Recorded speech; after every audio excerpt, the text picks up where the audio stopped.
RallyX is presented by Nova Motorsport,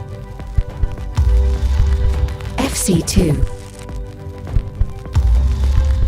Car System, Solentuna Emballage Huntering, Hallgruppen, and Renter. Season 10 continues in 3, 2, 1. Since its inception in 2015, RallyX has captivated audiences worldwide with its adrenaline-pumping action. Over the years, it has become the birthplace of numerous stars in the world of rallycross. RallyX has consistently delivered excitement and drama to fans across the globe. Let us extend the legacy of this epic battle for another decade, where heroes will rise, challenges will be met, and the spirit of competition will continue to flourish. Welcome to the 10-year anniversary of RallyX.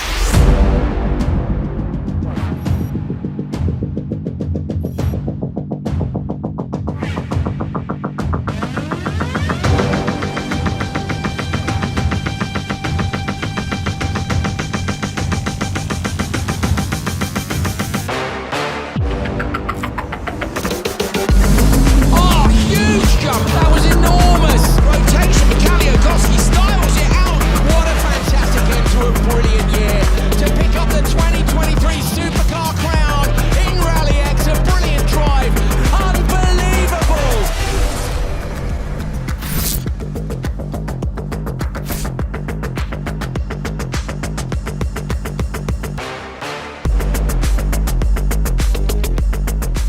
Hello from Kouvola in Finland, where Q1 is underway. I love this track. I'm Andrew Coley, this is Hal Ridge. Hal.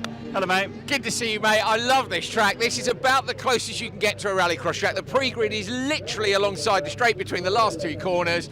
It's just wonderful, isn't it? It's got everything, an old traditional circuit, loads of undulation changes, amazingly fast tarmac section, real technical gravel section. It's like a variety of rally stages on a race circuit, and that's what rallycross is all about, isn't it? I'm kind of distracted by the race that's going on in the background. We saw a couple of people joking. They're going to come back round now. The exit here to the Joker, the merge, is right before the last corner. There's this little crest that unsettles the cars as they come through here now. So there's a crest right here. That's Osterberg, I think, out in front. So yeah, right. Well, let's start with Crosscar. I was going to start with Supercar. We're going to start with Crosscar because they're out. So I think there's a few stories here. Grana last year was quick. This, for me, was the story, Hal, of last weekend. Jonathan Yulilami, who was in Junior Crosscar, has stepped up and is leading the championship. Yeah, an amazing performance in Turp for the opener. There's two ways of looking at it. I know you were super excited about his performance, but remember the level in Junior Crosscar is massive in RallyX, and the championship battle they had last year, as Jonathan gets called off in the car ready to go out for his race. The level's so high in Junior Crosscar that when you step up, I think you're very ready. Indeed. Yeah, it's brilliant, isn't it? Now Bowdens, he actually took the win on day one, but of course day one last time out was a different format. It was like a rally sprint. The sprint format, we had a big debate about whether that was Bowdens' first win or not. I said it wasn't, everyone else said it was, and then Rainis Knitters came to me on Sunday evening or Saturday evening and said, actually, you were right, he has won. It was just a long time ago. He won in Riga, hadn't he? In Riga, yeah, 2020, I think, yeah. Yeah, okay, there we go. So I'm right. So I'm right.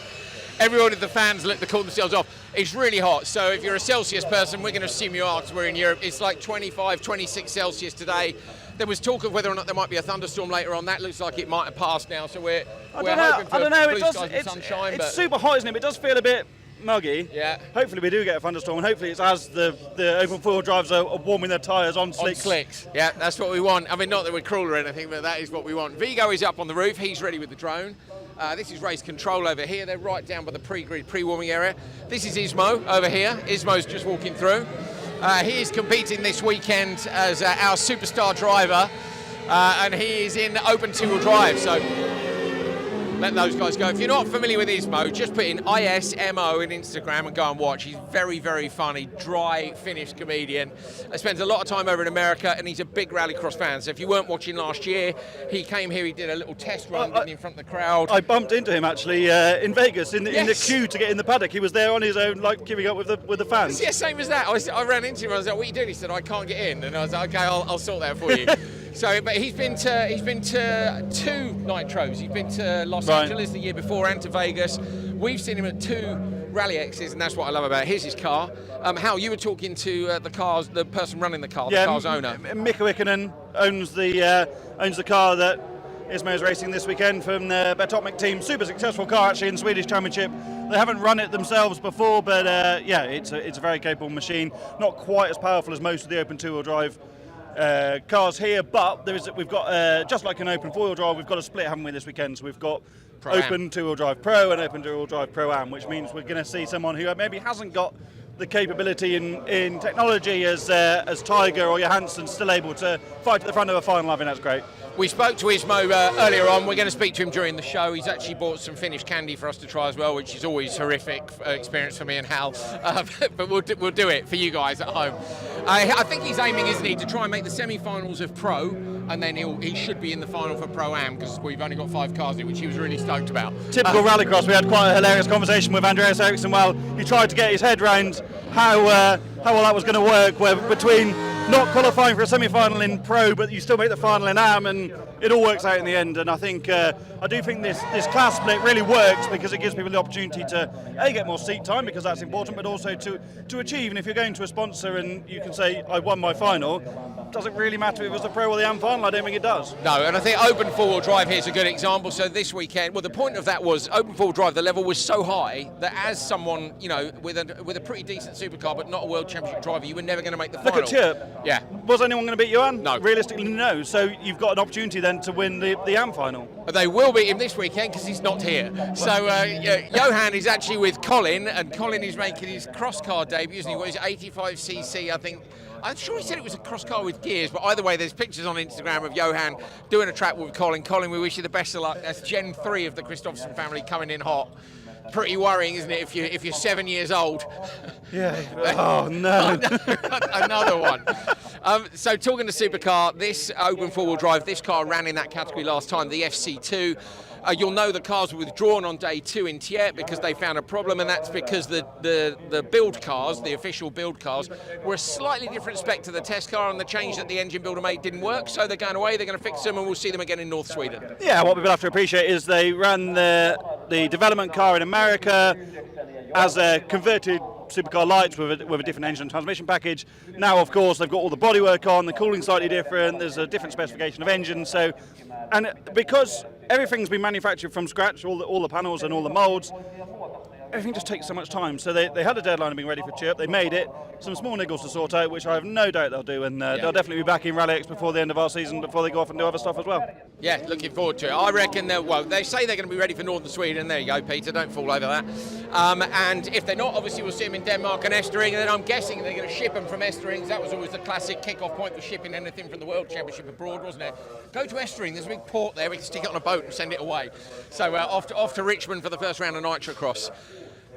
So Kevin Eriksson this weekend, as a result of not being in the FC2, is back in the Honda Civic Supercar, and I can't say, you know, I'm terribly disappointed to see another supercar. I think it's great. I do think, while not having the FC2 is disappointing, and the 5 of them at least, having Ollie back in the Civic that he did brilliant things in a couple of years ago is actually very good, and it's also not terrible that KMS aren't here, because realistically Johan Kristofferson is a rallycross god. I think it's going to be very difficult for people in that new car with the level how it is at the moment to challenge him. Now we've got Ollie Eriksson in the Civic that he knows like the back of his hand, and Bolevsky in the Audi, which he is very, very comfortable in as well. I think the competitive order in open four-wheel drive is going to be brilliant this weekend. There's a sticker on the back of the car here. Stay there, I'll point it out. Well, you better come over if you want. Danger, fast Swede on the back of the car here. So Very much looking forward to seeing whether or not the fast Swede Ollie Eriksson can do the do. He's not going to have it all his own way because Yuri Belevsky is back in the series as well, so I guess he's going to challenge. I spoke to him yesterday. He also thinks Jens Wahl could be a challenge. Enland was good on his step up to Supercar last time. Jens had a really difficult weekend in Chirp, didn't he? Wasn't well, withdrew from the second day, but he was brilliant last year in Grenland. He was great in RX3, Super 600 and European Championship before that, so I don't think we've seen the best of Jens at all, and he could be a dark horse for a good result this weekend. So the categories you haven't really spoken about, junior crosscar, Hampus Hagström took his first win last time out. And then Oliver Solly as well. Yes, indeed, yeah. So the top three from junior crosscar have moved on to other things. Oito we don't know, Hallinen's gone rallying, Yulilami's moved up to senior crosscar. Open two-wheel drive, you know about Ismo, obviously got Tiger and Johansson as always, but we've also got a ton of Finnish drivers, including the blue fire smurf Venäläinen, and we always love open two-wheel drive here. Yeah, it's brilliant, isn't it? And I do believe, I know I keep saying this every single event, that class can get a lot stronger. I was at Mondello Park for the British and Irish Championship yesterday, and there's quite a few people there looking at options for coming to race in RallyX at the end of the year. Then, of course, we've got Supercar Lights as well, haven't we? And we had some brilliant battles in Supercar Lights. Into Lucas Anderson coming out on top, but the finals were pretty close. Here we go then. We're all set to go here in Kouvola. Take a look then at this fantastic track here. We've already told you how much we love it. The red bit down the left-hand side is our track progress from the grid up towards turn one, Hal. Yeah, what a first corner. A long run into the first corner, and it's actually much more open on the exit than it looks from when you're in the start position. And then this massive commitment, right and then left-hander through quite a big dip, up to the right-hander, over the jump and then down into the braking zone. The jump into the braking zone is one of the best corners in rallycross on the planet. And it's super slow. This is what people don't realise is coming in. I put up yesterday the first laps in Supercar. I was like, why are they going to... And I was like, oh yeah, I remember. You know, if you run the tiniest bit wide, you just go even wider. So. And I think the corner there on the inside of the Joker is one of the most underrated corners of anywhere, because it's off camber. There's a big bump in the middle of it. It really upsets the car. And then there's that crest just before they take the right-hander into the finish line. And we just love this place. We really do. You can stand here. Well, okay, I was about to say you can. We're in the privileged position of being able to stand on the pre-grid. Normally we get thrown out by a really grumpy Finnish marshal, but he's not here this year. It was brilliant. I was poking my phone through the fence and everything yesterday. And you're literally you're 6 feet away from the cars. You're running right out to the side of the road, flicking gravel up at you. It's a roller coaster of a track. Absolutely, yeah. Roller coaster is the perfect description. It's like a Finnish rally stage. It's not on Emporia, is it? But it's akin to that, because every corner has 3 dimensions, at least 3 dimensions to it, and that makes it the whole thing is technical in isolation, and then the whole track together is a massive challenge. That jump, Hal was saying about the jump, it's a jump into a downhill braking zone that goes from gravel to tar. So you've got the gravel dragged onto the tar, nightmare, downhill, nightmare, tightening right-handed hairpin, nightmare, but what it gives us is perfect opportunities for attempted passes. Was it Nicholas Gronholm who held everybody off here in the wet? Was that 2020, yeah. Was that World or RallyX? World. Yeah. And held Ekstrom back, didn't he? Ekstrom was just in the rear the whole time. But you've got to keep it nailed on that inside line. So it's a great place. We should have some fantastic racing, which we are very much looking forward to bringing you. Well, is it like 6 hours today, 6 hours tomorrow, Hal? See if we're so enthusiastic. Hour 11. Easy for you to say. Yeah. But I think we will be. We've got some results here. We're going to have a look in a minute at highlights from Q2 for Crosscar Junior and Crosscar, and then we're going to be live from Open Two-Wheel Drive, Supercar Lights, and Open Four-Wheel Drive, or Supercar. We still call it Supercar. It's fine to call it Supercar, isn't it? Yeah, I mean... Well, we just are, aren't we? They are supercars for the most part, aren't I'm a little bit annoyed that my microphone's the same way as yours. Is yours wrong or is mine wrong? I think yours is wrong. No, because if the camera's on the side, I think yours is wrong. It's a technical thing. So you see, when we look at each other, in theory, the microphone should be on the other side of your mouth. But then, if they face each other, when we get too excited, you can hear each other. So it's technical. We've had to have a man unplug a what's that thing called? A speaker. It wasn't done with a pair of snips. Which was. I've seen that done many times. We asked 3 different people, didn't we? It was so deafeningly loud. We were talking to the engineer about how to solve that problem, and I was just going. Yeah. He said, yep, that's next. He said if it goes off, you don't know what happened. So if anybody from Kouvola Rallycross track is watching, we don't know what happened to your loudspeaker that was directly behind the commentary box, but it doesn't seem to be working anymore. What a shame. Kouvola, what a fantastic place. The town here really welcomes the sport coming to this circuit. It's Tikimaki. There's a big water park over there, which is part of Tikimaki. There's 2 radio-controlled car tracks over there, which I super approve of. Over this side is a mega-looking karting track, which we've never seen any karts on. We're desperate to go out and get a bit sendy on. What else? You got a railway station back in the late 1700s, I believe, and that was when it became a bit of a junction. From there it grew into a junction town. It's a major hub for rail and road. Did you know that? I didn't know that. It's famous for licorice. Thank you for the information. Yeah. Licorice, yeah. There's lots of licorice. Oof. Larry Hallinan used to deliver a lot of licorice to us when he was racing in junior crosscar. He did. And of course Rallycross. This place is known for the Rallycross track. They have single venue rallies here as well. Oh, the clouds are coming over, Andrew.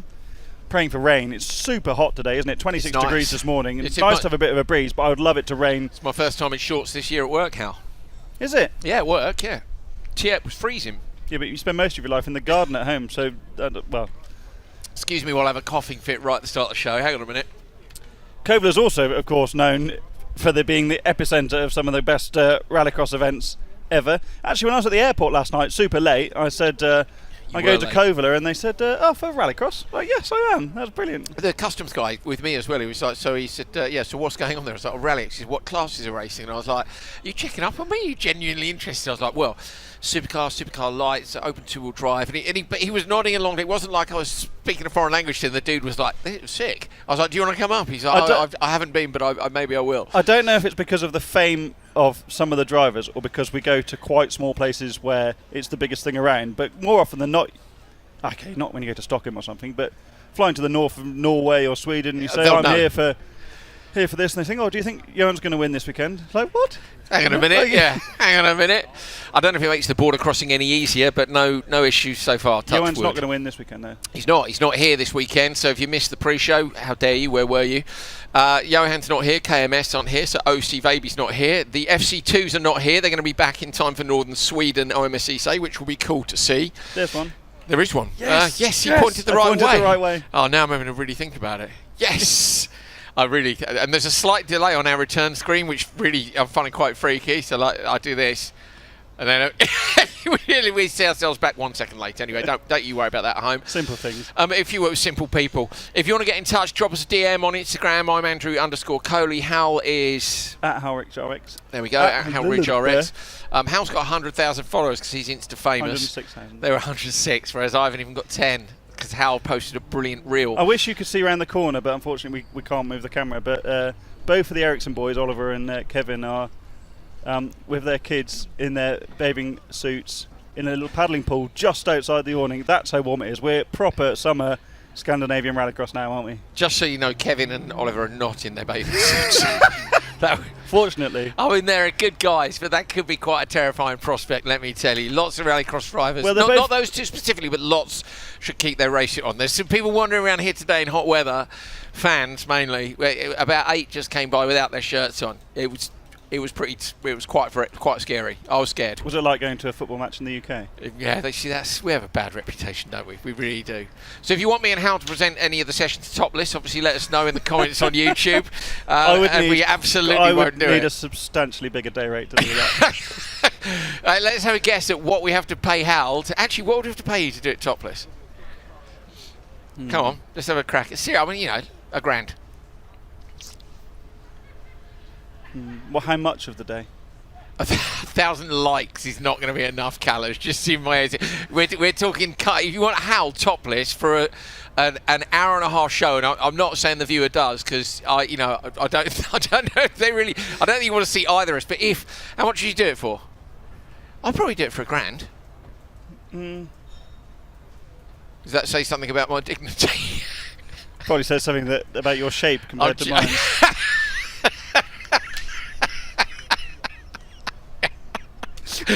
Anyway, right. I don't go swimming every day. 3 times a week. And only when I realise that summer's coming. And anyway. Are we going to look at these highlights, or do you want us to chat more? I mean, we're happy chatting. I'm having a great time. We're going to the highlights. There we go. The director is scared that we may get Topless. So let's take a look back at the highlights then. These are from Q2. And first up, of course, is Junior Crosscar. Now, Junior Crosscar last time out was, I think, how somewhat opened up by the fact that the top drivers from this category have moved on. So Oito is not competing this year, Hallinan has gone rallying, and Julalami has moved up to the top class, and that's meant that Hagström took his first win last time out in Sweden. I think you said Solly took the other one in the opener, and we're expecting them to be right back up there again. Yeah, and this is Hagström chasing Pauli Tapainen at the front of the order. Oh, that's one of the places around this Kouvola circuit that can really catch you out. That was Antilla, I think, in the wall on the outside. Hagström, though, taking the win in that early race. Fastest first, of course, in RallyX from Q2 onwards. Very wide, long start straight here. If you get it wrong, you really do see people go backwards. That first corner's so wide open. Here's the braking zone down into the hairpin. Dusty in the background. Visibility last night during free practice was tricky, and obviously then the cars are running at longer intervals.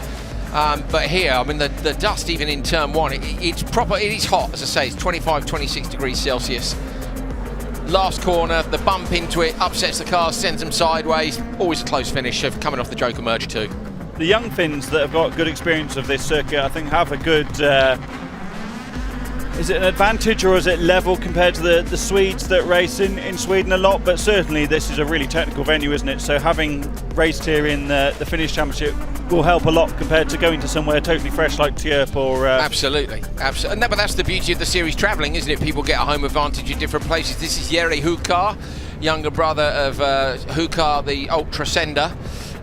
Which we always enjoy watching in senior cross car. Bit too wide here, look, puts it in the wall, and unfortunately that was the lead given away. We saw one of the supercars almost in the wall, didn't we? How we went and watched up on the jump section around the back there. The trouble is, if you want good speed onto the straight, you've got to use the whole of the exit on the way out of the standard lap, and there is that tyre wall just right there. Difficult, isn't it? It comes up quickly, and of course you're in that desperation moment of wanting to get ahead of anyone that's in the Joker as well, so it's a high pressure area. Not much air from the junior cross cars, they just don't carry the speed over the jump up the top, do they? But and there's a classic example of getting a bit of understeer on the entry and you just can't get the rear to come around. That was Mukit in the Pace Motorsport machine.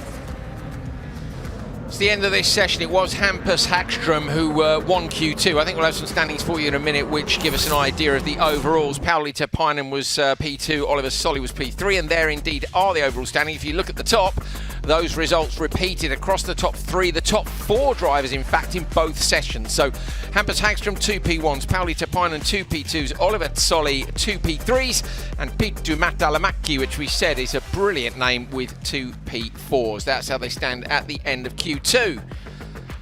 Crosscar was up next, and some extra RPM for the seniors. So the juniors are limited to 9,300. These are not, and listen to the difference off the line. Outrageous pace down towards turn one. Igmerstad, Bowden, Svensson, Biskrot in this one, and Steinsholt.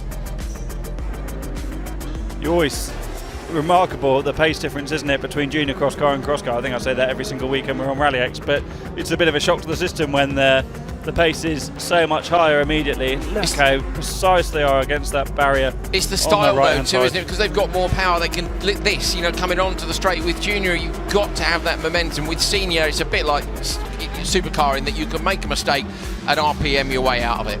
It's tricky, isn't it? Because I know. We would say it's Marmite, wouldn't we, the cross car visually, because although they're incredible to drive, seeing 100,000 cross cars racing in one day maybe doesn't appeal to people compared to racing saloon cars, different types of saloon cars, but the commitment and the racing from these drivers is absolutely extraordinary. There was Eganson making a small mistake on the way into the Joker. They just look so dynamic, the cars, don't they? And I really enjoy watching them. I love watching. You saw a minute ago Riku Hukar up into turn one. The car was pitched in so hard. On the inside here in the 150 purple and black, that is Unitin Yulalami. So Yulalami had such a brilliant weekend in Tierp, came away with the championship lead, having moved up from junior. And yes, we'd expect a very good junior to do well, but I must admit, with the depth of talent, I was surprised to see that he was able to take the championship lead. But that shows how good he is. But it also shows the depth in crosscar, because he's on pole there in race 3, which means that 10 drivers have gone quicker in the opening heat of this third round on a track he knows well. So yeah, it's I can never find enough superlatives to talk about how stacked the quality is in crosscar. No, really, and I think the thing for me is that you make the tiniest mistake and you're in all sorts of trouble straight away. You can drop down a ton of positions.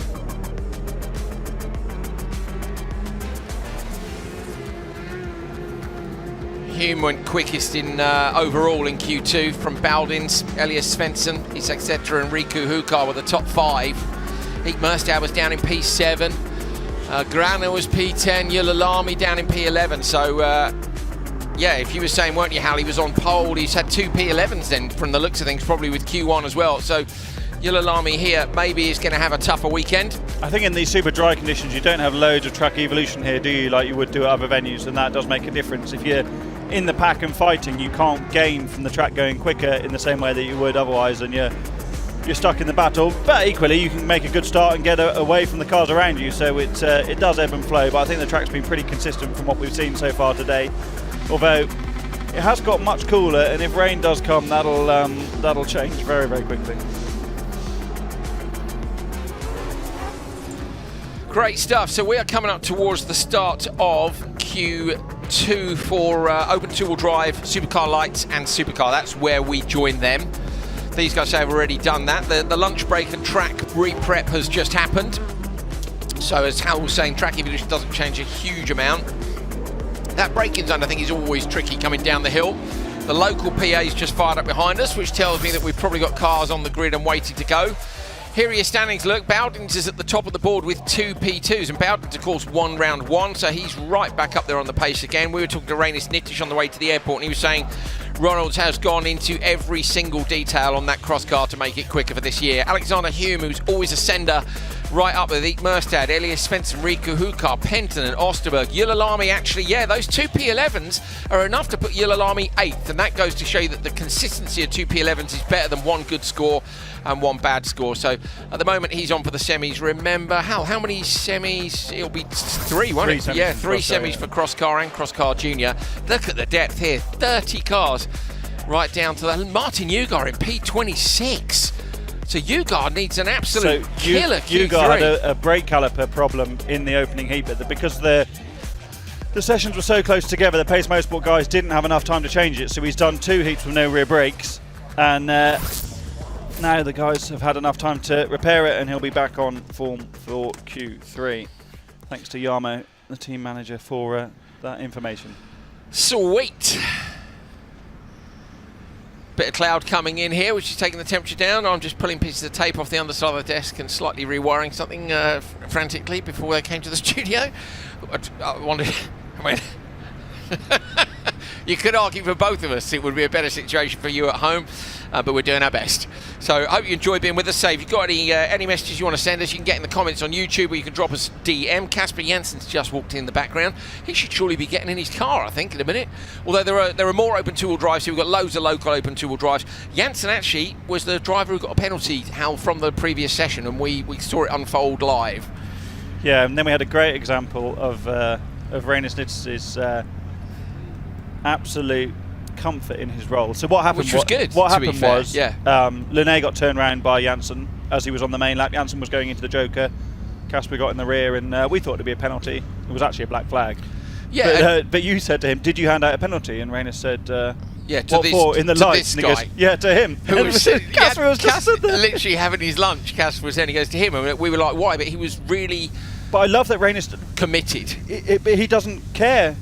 He's friends with lots of people here. Yeah, but if he thinks you've done wrong, it doesn't matter if he's having lunch with you. Yeah. You're getting a black flag. And that is brilliant for this series. I liked his explanation of it too. What he said is, look, you know, if a bit of contact on the exit or on the way in, fine. He said, but he said his words were, it was so unnecessary. Now he said if he'd pushed him and he'd gone sideways, it might have been a 2-second or a 3 or a 5-second penalty. But he said he turned him around. There was no need. It was avoidable contact, and therefore it's a black flag. So he's being what the drivers want, Hal, is consistency. They want to know, don't they, that if they do something, the penalty will be the same if it's done to them. Yeah, and you can't ask for more than that, can you? No. And you can be grumpy on the day where you do make the mistake and fire someone off, but ultimately it'll probably come back in the long run. And yeah, what people don't want is long-winded discussion ages after the racing's taken place to determine what's happened. A quick decision and move on. Done.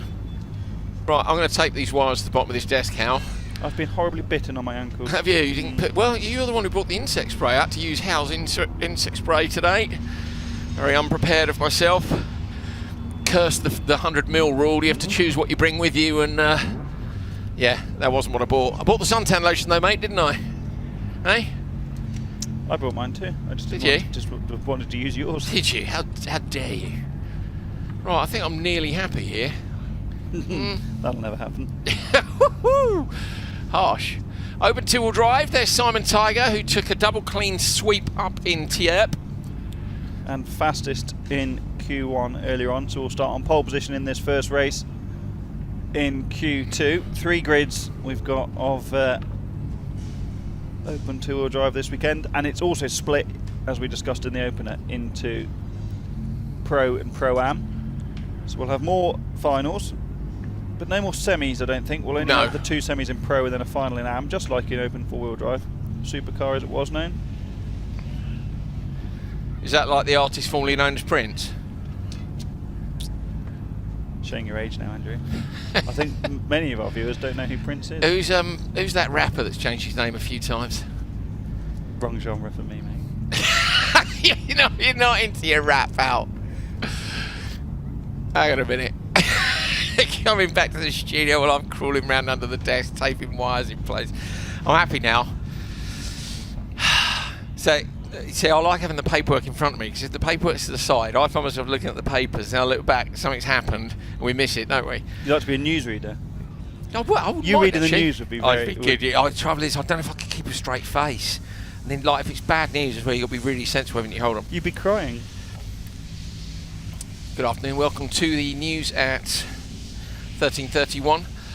My name's Andrew Coley. So the headlines, Jonathan Yulalami not doing quite as well as he did in Tierp. He's had 2 P11s, but he's still P8 overall.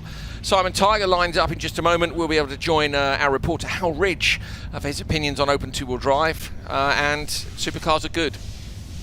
There you go. Well, I don't know if you've got the job, mate. Come on. No? Better execution. Better execution. Yeah. Maybe you could do the weather. But then you got a point behind you. Hey. Perfect. Guests. Well, this is fun, isn't it? Oh, reactions of a cat. Oh, speed of a beamer, eyes of a bat. Proud of that. All right, open two-wheel drive. Do you think one day, either we're in the dark or we're in a Force 9 gale? It's a Force 9 gale, isn't it? I do like the studio, though. I like the studio. We've had a massive upgrade. Step up from Tierp. Everybody was incredibly busy at Tierp, and nobody cared about us. The world's smallest violins. Thank you, Simon. Simon Tiger's.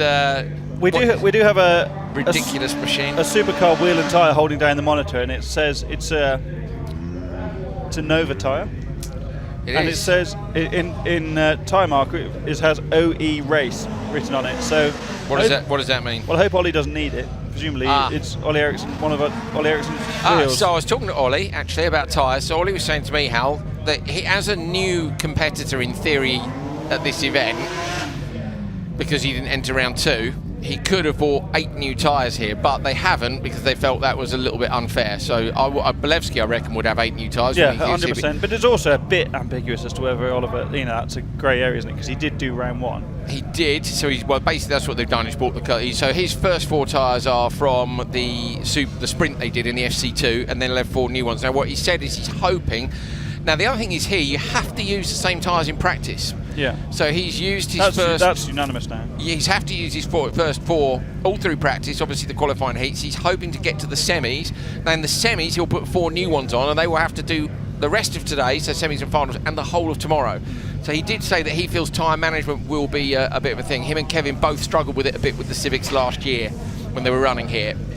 Ismo heading out. Not as much as they struggled with firing each other off in the semi-final. Do you remember that? How harsh. There you go. No, that's what happened. Thank you to our political correspondent, Hal Ridge. Straight in with the killer comment. No, they did. I felt desperately sorry for both of them, but that's what happened. Unfortunately, when you're racing with teammates, and of course even harder when you're racing with siblings, it's tricky. So on the grid, on the inside, closest to you, Simon Tiger, Ollie Lartick then in the grey Corolla, Victor Johansson in the middle of the grid in the Mercedes, Jori Sepala, and then Thomas Vennerleinen on the outside, the blue Smurf flame machine. Here we go.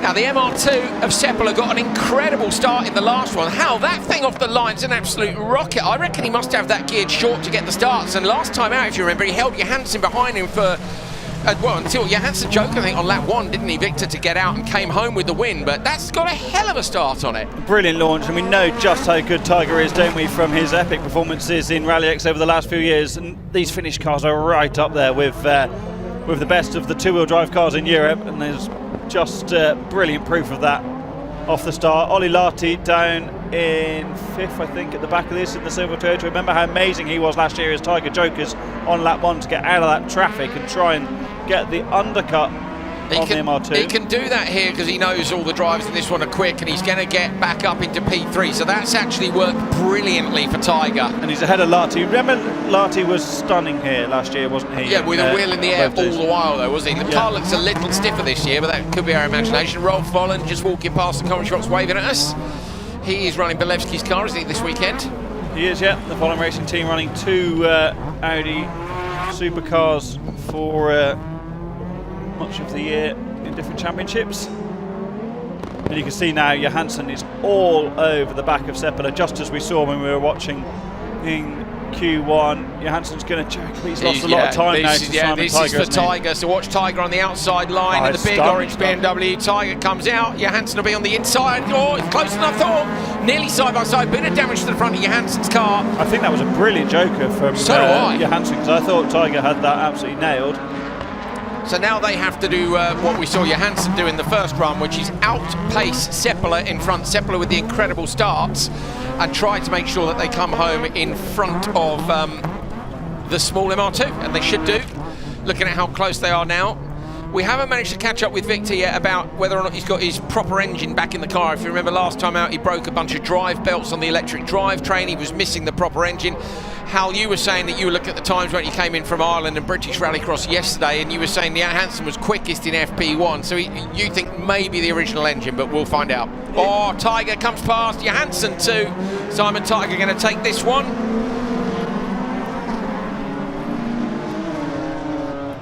Johansson P2, Seppala P3, so we'll find out about that. Victor also bought us, Hal, a brilliant present, didn't he? He did indeed. A 1994 programme from the track which we're heading to next, which was European Rallycross then, wasn't it? With some beautiful old pictures we'll show you in a minute.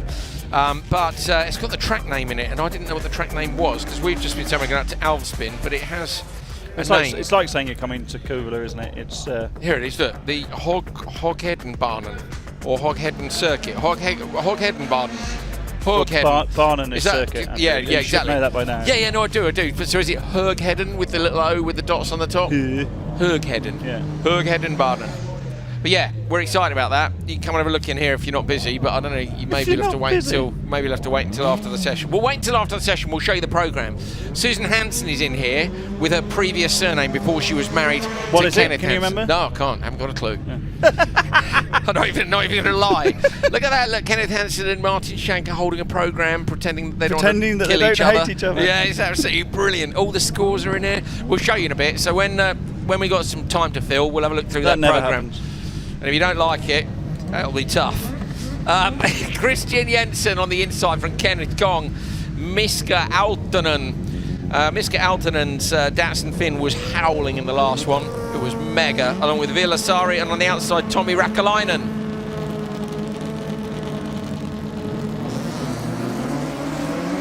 It's a great start for Sari. Going to try and move across and shut the door. Don't leave it too late. Jensen's alongside now, and Jensen takes the position. And if he's not careful, Kenneth Kong's going to be up the inside, and now going backwards, Aaltonen makes the pass too. So Sari went for a potential whole shot. Unfortunately, ran a bit wide. This is the beauty of these first couple of corners. It's so wide, then there's the tarmac and the dirty line, and he lost out. Interesting series of corners there for Aaltonen. Went for the outside-inside, and it worked really well in turn 1, because as the car ran wide, he was able to cut up the inside. Then got in the rear of Kong into turn, is it 2 or 3? Can I really decide at the top of the hill, but 2 we'll call it. And came out of the throttle, and that's very, very fair. In a rear-wheel drive car, it'll be very easy to turn the car around, the car in front around, but obviously he opted not to do that. I'm getting Escort Maxi vibes here, Hal. Yeah.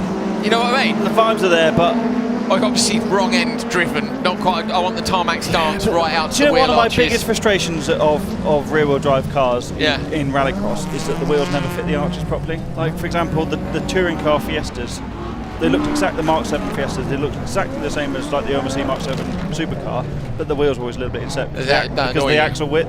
Yeah. And like seeing a maxi, like it was a maxi on 18s that were absolutely filling the arch. That would be epic. But when the wheels foot inside the arch, doesn't quite do it for me. Can we call a car fit? I think we can in the case of F2 cars, can't we? Fit.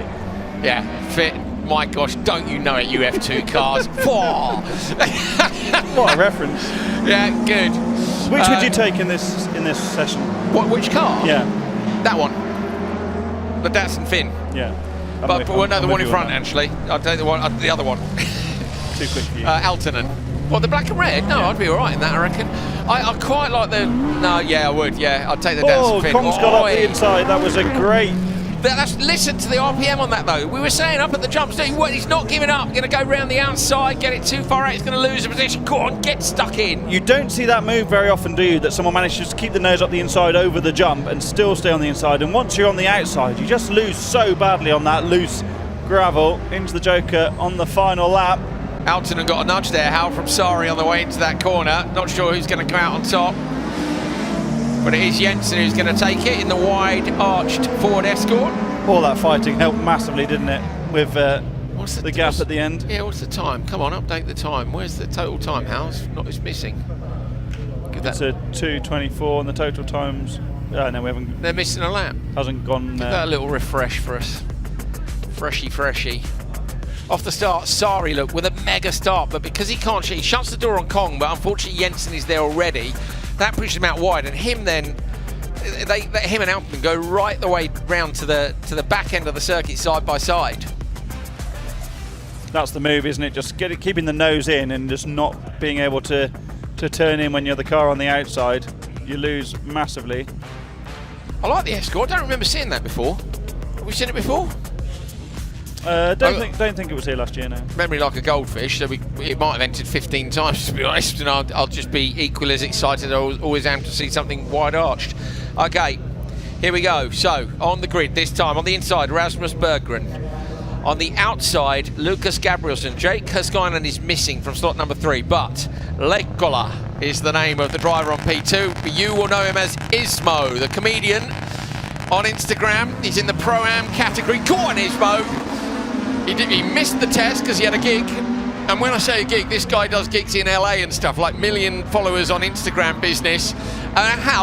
He was doing all right, wasn't he, in the first one? You've got to remember, this is a professional comedian, not a professional rallycross driver, and he's out there. We thought he did well on his first run. Yeah, I mean, he looked pretty committed on his test. They uploaded the onboard of his test earlier this week. Anyone that's watching nearby should definitely come down and meet Ismo tomorrow, because he's a really, really nice guy. And I love the fact that he came last year, had a passenger ride in the FC1. He's been to some nitro events in America, hasn't he? And now he's absolutely thrown himself in to drive with, I would say, limited experience is an exaggeration, isn't it? He's got basically no experience of driving anything at this level. He's done bits and pieces, but this is a proper Supernational car, Swedish Championship winning machine, owned by Mikko Ikonen, and he's not right at the front, but he's not miles off, though, is he? You cannot underestimate how hard it is to get a good lap time around this circuit. And this isn't an easy place to come and learn. There's not a lot of runoff. Like it's look at it. Go on, Ismo. It's a bit of a roller coaster. Get in. So when I first met him, he was in hospitality in Glen Helen with a very famous ice hockey player who I had no idea who he was. We were sat there talking about rally cars and rallying and rallycross. I don't think I knew who Ismo was either. Then I found him on Instagram, and of course he appeared here last year, and we were all chuffed to meet him, weren't we? And he's just mega bloke. And then, Hal, you found him in the queue in Las Vegas, didn't you? And I found him trying to get into hospitality because he'd lost his wristband. Go, Ismo, with a spin!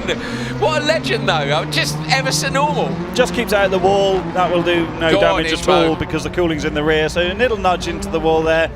And that's about finding the limit, isn't it? We were talking to him this morning with Andreas Eriksson, and basically, he's not scared of the car. He's got a lot of commitment. What he needs to do is to be braking earlier and harder rather than carrying the speed on the way in. And that's such a simple thing to explain, but a hard thing to do, because when you're driving a racing car, it feels like you're going quicker to carry more speed on entry. The reality is you need to carry the speed mid-corner, not on the way in, and that ultimately means you need to be slower in. And quite hard to get your head around. The urgency, you feel like you want to go faster, and I think that's one of the... Oh, Ismo's reversing it out. It's taken him a little while to find reverse. He's tricky in a competition car, but he does get it going. I think, unfortunately, because he's been lapped, it will come up as a DNF, but Ismo going to cross the line. Go on, Ismo. Yeah, great. Good stuff. Yeah, brilliant. I love seeing anybody come and just put the pride to one side and have a go, because it'd be very easy to say, oh, I need to do loads of testing, or I'm not prepared, I don't want to do it. Yeah, just see what happens. And he was really invested this morning in finding out how the qualifying system worked. Can I make a final? Yeah, I want to make. And then Andreas explained to him the Pro-Am semi-finals, the semi-finals being together, and he was on it. It wasn't like we were having to explain it to it in non-rallycross terms. Like he was like, so I make semi-finals in Pro-Am, and then in Am, I'll make the final. Good. So I make a final by default. That was what he said, yeah, and then laughed. So we did have a good laugh. He's a great bloke. So come down and see Ismo racing tomorrow if you're not here today, and if you're watching online, great stuff. Send him some love on Instagram. Say, very funny guy. Lucas Gabrielsen takes it with a 2:21.6 and actually goes fastest in the session. He's gone some 2.5 seconds quicker than Simon Tiger. So Gabrielsen out front untroubled. Obviously had a tricky run earlier on. Has stuck it right up there. Berggren as well has gone P5 in that. So the drivers who are alongside Ismo getting great times. It's one session win there. Yeah, very good. It just takes a few more cars to have brilliant depth in open two-wheel drive, doesn't it? Okay, on to Supercar Lights. Lucas Anderson, Tobias Darbach, Eric Hesler-Birgit and Julien Meunier on the outside. Anderson gets the whole shot on that inside line. Nicely done.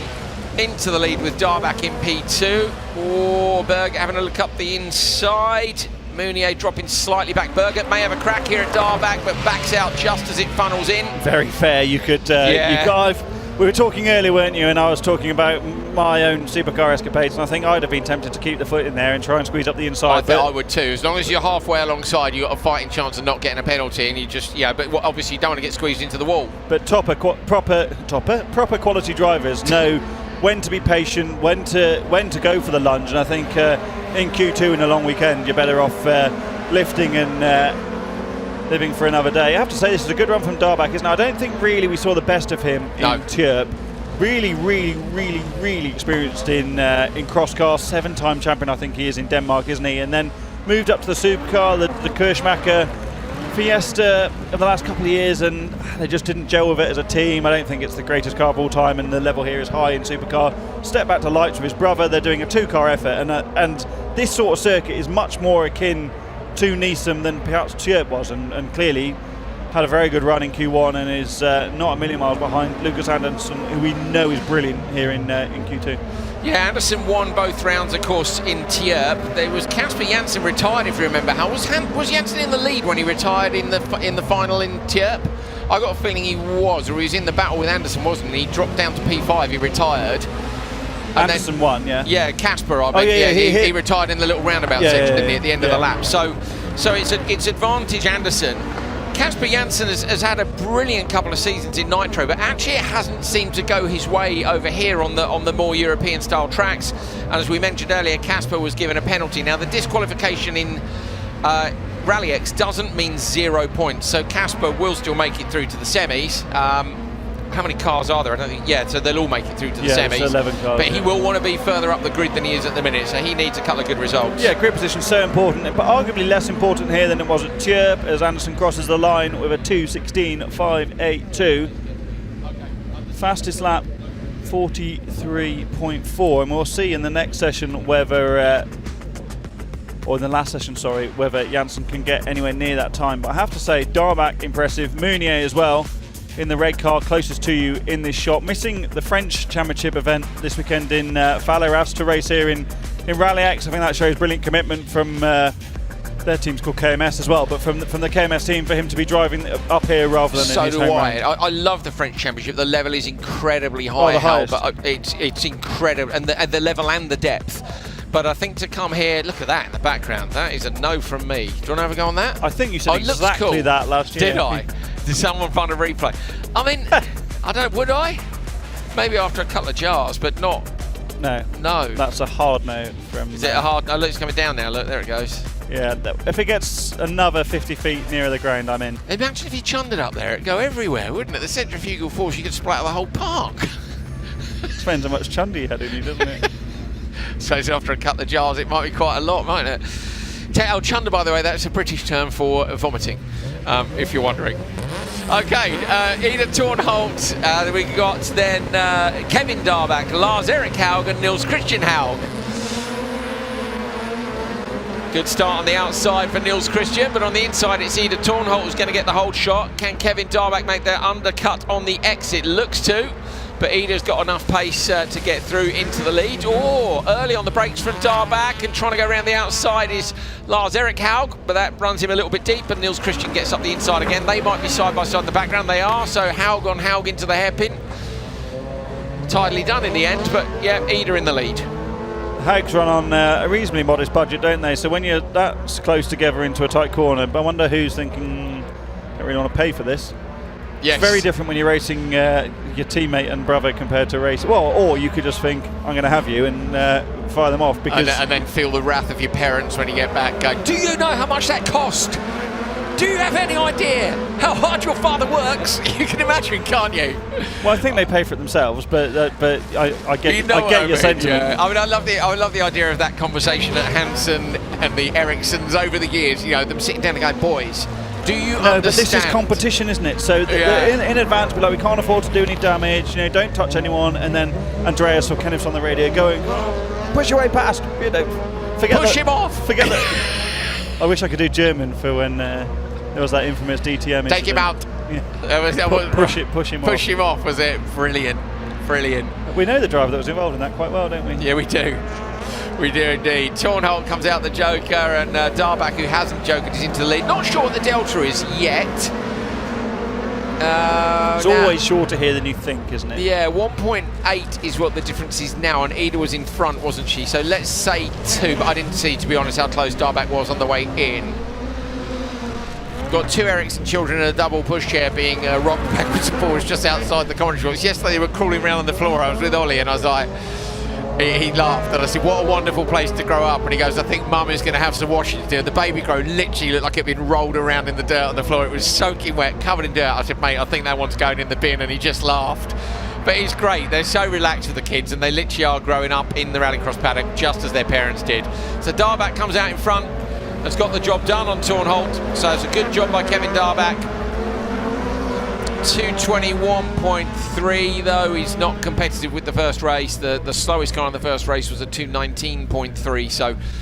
So for reference, Lars-Erik Haug there did a 44.8 as the best lap of the race, and Anderson had done a 43.4 in the last one. So some 1.4 seconds quicker on ultimate lap time in the fastest of the heats. That's the run round the outside, and it is tricky there because that tarmac gets dirty, and yesterday that was one of the sections which they wetted for dust, and that makes things very tricky indeed.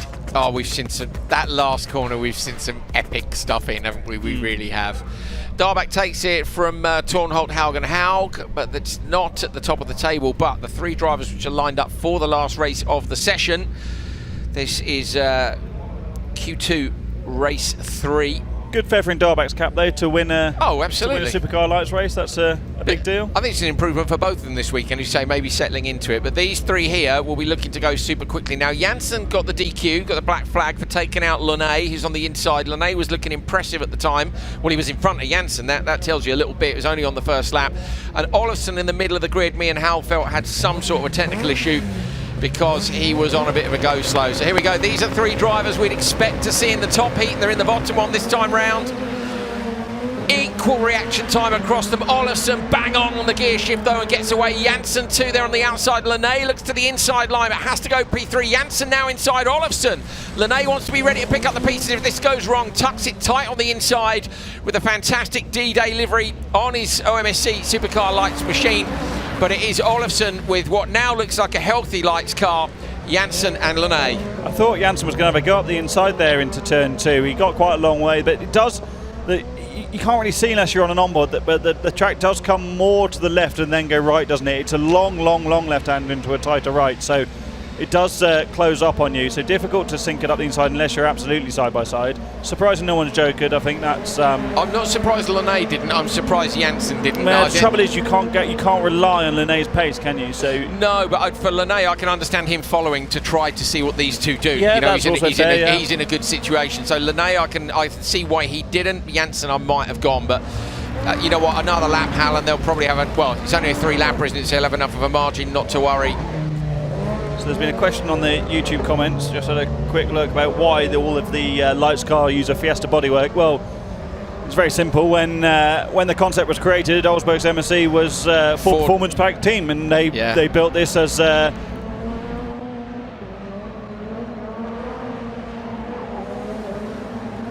The bodywork. But they're not a Fiesta. It's just composite panels on top of a space frame chassis. But they had all of that data from the manufacturer, and that's what they went with. And that was designed in 2012, and it's still successful now. And it's going to go on to continue to be successful because, as Oliver explained to me yesterday, I thought his terminology was great. He said we are still using the skeleton of the Lights cars in the FC2. He said, but we're changing the organs. So I think that's a good description of it. So we have seen one or two drivers over the years dress them up differently. Niels Anderson had like Volkswagen style stickers on the car, didn't he? Like a Polo style headlights, if you remember. Was it Anderson? I think it was. No, that was William. Was it Nilsson? Nilsson, yeah. Okay, so, but you know what I mean? He had the Polo headlights. We've had a few Kevin people Hansen ran it as a Peugeot 208, didn't he? At times. What's the time there for Olofsson? He's gone quickest.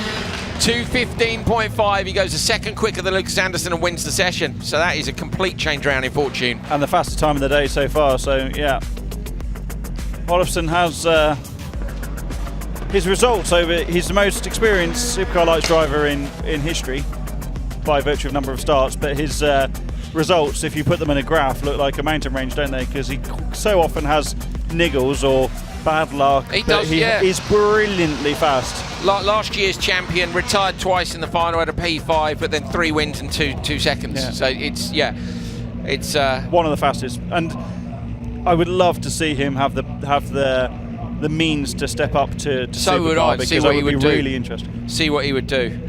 I think we were discussing this about Enland, weren't we? The step up to Supercar. Although Enland is at the moment a little bit wild in a Supercar, he looks very comfortable in it. And sometimes that step up and going, wow, I've got more power, don't have to be super tidy. Yeah, but I don't think Enland, with respect, ever had the consistent pace that Olofsson's had, because he didn't gel with the Lights car as well as Olofsson has done. Yeah. So maybe Olofsson wouldn't get, Simon wouldn't get on quite as well if he jumped in up. that style of Supercar. Yeah. Now, yeah.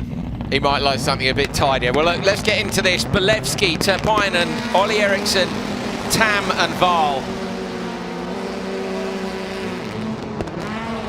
I thought that's surely a jump start. Yeah, so Jens Val, or did he go in response to somebody else? Right, you can tell us what you're going to tell us about. So jump start, Maria. Maria Eriksson just walked around the corner. Not Oliver, no, it was slot number 5. It was Jens Val. Maria's she can't watch. Tapped her. Does she not go and watch? No. Really? She just wants to know, but she won't watch. But Maria also comes around here to use our printer. To be honest, I thought that's why she was here, to get some live results or something. She always comes and prints stuff, and we're like, you can't do that. But we It must is her be honest, printer. it is her printer. We've stolen her printer. You may have seen the fantastic video of Peter Hellman launching the old printer into a skip in Tierp along with the 5 caravans. Let's just see if we see this again. Yeah, it was Jens, wasn't it? Yeah. Creeps and then goes, I think and then the others sometimes go. in a supercar, when you're creeping that much, you've got to go, because the clutch is just going to get so hot. Well, yeah, either that or you have to declutch, but then you're definitely going to lose the start. So you gamble on going, don't you? And here the Joker Delta, not massive. Risk a couple of Joker laps. This is going to be a fast race anyway. Yeah. So Yuri Belevsky on the inside, his first outing this year, said he was feeling a bit rusty. Joni Terpainen, who is 15 now, I think, has made the step up to Supercar and did well back in the last event in Tierp. He was 5th in both the Pro finals. I have to have a look and see where he was in AM. Then Ollie Eriksson, who of course is back in the Supercar. He was in that last year here. They re-prepped those to sell them. They haven't sold them yet. If you want to buy one, Andreas Eriksson reckons you can win stuff here. I agree. Yeah, Terpainen a P2 and a P3 in the Pro-Am category. Oh, Val, I thought nearly went again, Hal. That would have been a black flag straight away. So Val on the outside gets a good start. Ollie Eriksson gets punted sideways, somehow holds on, smokes up the tyres. Oh, now he gets collected again. Eriksson hits the bank on the inside and the outside, lights the throttle like can. Oh, and the rear right is hanging off. The wheel is missing from the Civic. And Ollie Eriksson retires in turn 2. He might try and drag that round and get it off the circuit, and that leaves Tapinen in P2. And out front it is Yuri Belevsky. Val had an epic start, didn't he, from the outside? Like you say, it was so close to jumping again, I think. Oliver Eriksson was really, really sideways in turn 1, then got that nudge from Val, who'd gone side by side with Belevsky, who's now leading. And then that contact just upset the Civic. Oh, I'm gutted for Oliver. Tapinen's gone head straight on. Sorry, Hal. Tapinen straight on. Is that also damage on the car from the contact? We need to see it back to see who did it. He reverses out, so maybe he's just outbraked himself. Horrible feeling, isn't it? Well, I haven't raced here, so I can't exactly say, but being turned sideways in turn 2 here, you're just... It's fast. A sitting duck for contact, aren't you, unless you're at the back of the pack. We saw the famous big shunt there, didn't we, in World RX with the whole Solberg. I just needed a minute, smashing up his umbrella. Yeah, Liam Dorham running back in the pouring rain. I think it was me and Eric Farr, and we're up in comms on that one, but it was... I just needed a minute. One more minute. Who's got the umbrella? Someone's got the umbrella, haven't they? Clary. Stephen Clary, of course. Steve Clary, yeah, who was our social editor at the time, has the umbrella. I think we told the story before, but the following event we put, Tam, Supercar, is it Tam or Tapinen? Tam, yeah, Tam. Yeah. We put the microphone on the umbrella and used it as a boom to do an interview with Petra at the very next event. We were all laughing at him and he couldn't figure out why until he saw that we'd put the microphone on an umbrella instead of a stick. And he's like, oi, oi, oi, and probably swore at us. But hello, Petra, if you're watching, you legend. Some brilliant videos gone up recently between Ekstrom and Kristoffersen and Solberg and co, like showing back to the heyday of the World Championship. Belevsky comes through the right-hander. Tapinen has retired over the line. Belevsky has stopped the clocks on a 2:10.7 and has thrashed the others in this one. I think his main contender was going to be Ollie Eriksson, and unfortunately Ollie had a shocker in the first couple of corners, which we will take a look at any moment now. There's the rear end of the car. That hit the wall on the inside, then on the outside. Ollie did well to hold on to it. He lit those Nova tyres up in the first corner. Smoked it, didn't he, to pull it back straight. Yeah, he got pitched sideways initially. Talk us through it, Hal. Yeah. It's always hard to see from the side here, isn't it? But Ollie's going to turn in. Is he going to have slight contact with Tapinen? No, he's not. So he's got sideways on the line. Meanwhile, Val has gone outside of Belevsky. Val's got a little bit out of shape, and he's just going to collect Ollie. Ollie's going to smack the rear wheel into the wall. Tapinen, we just miss in that shot. Ollie digs the Civic into the bank on the outside. But the wheel's already gone, look. You've got to assume that Tapinen, I wonder if there's a different angle of that, because you've got to assume that Tapinen collected Val while Val was collecting Eriksson, and then that could well have upset the geometry on Val's car as well. Tapinen has actually driven back, so wonder if he's maybe got a broken shaft or something. Yeah, he doesn't want to do any more damage by driving it round. So I'd like to see if we've got that on the drone, but anyway, Belevsky takes it from Tam, Val, Tapinen and Eriksson. Fastest time in the day so far for Belevsky. Victor Johansson's running over towards race control. No, he's heading off towards the left, so he's obviously not in trouble. I thought he might be going for a chat. Have we got an angle on the drone from right from the start in our replay team? Can we see the drone right from the start all the way through? If we can, we'd love to, just because... He's driven it to pre-grid, hasn't he? Yeah, he's come off at the hairpin, hasn't he, and at the top that is end. the mark of someone involved in running the championship. Doesn't want to hold the event up, so he's dragged the car. Yeah. That Civic was beautifully immaculate this morning, Well, it was ready for sale. That's the thing, is it was ready for sale. Now it's going to need another bit of a reprep, but... You know, nothing they haven't seen before. No, exactly. That'll be out in the next race, I guarantee it. They pull that on, look, rear right hanging off it. Okay, can we... Yes, we can. This is from the drone, the whole instance. So look in the middle. So the first thing is how sideways Ollie gets in the first corner. Is he on his own with that? Yeah, it is going to happen all on his own, isn't it? So is he on the bar, or is he just brake? No, he's braking to avoid Val, touched Val a little bit there. So is that's what's Val sideways. Val. So then does Val get another love tap back the other way? He gets straightened out. Now, look at this. Now, and this is the bit where you're super unlucky. 1/10 of a second and you're fine. That's where the wheel breaks.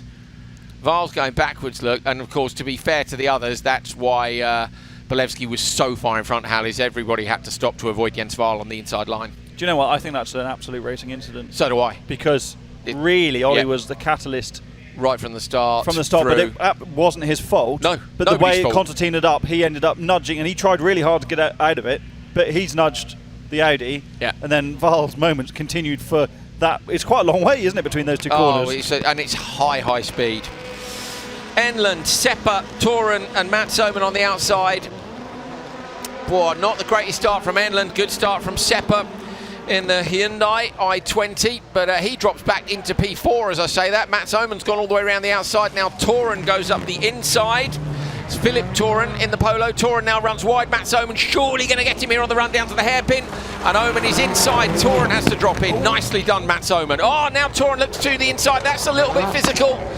Mats will need to hang on to that. Toren gets turned round, and that's given Mats the break he needs. What a move by Oman, though. He gave Toren the space on the way into turn 2. Then when Toren ran deep on the exit, he ran out the inside. There's smoke pouring off the back of the Audi. Look at the aero, actually, on the rear quarter. Very rarely get to see that, how hard the aero works on the back with the smoke pouring off. There's Enland in the background through the Joker with the bodywork pushed up on the front of the car.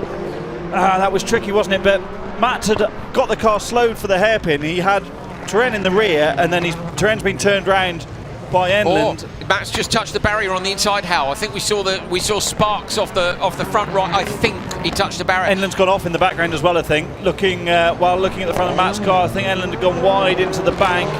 Remember too that Mats drives this car, as we discussed last time out, using the lever on the end of the steering column, and that rear right, I think it might have gone. How?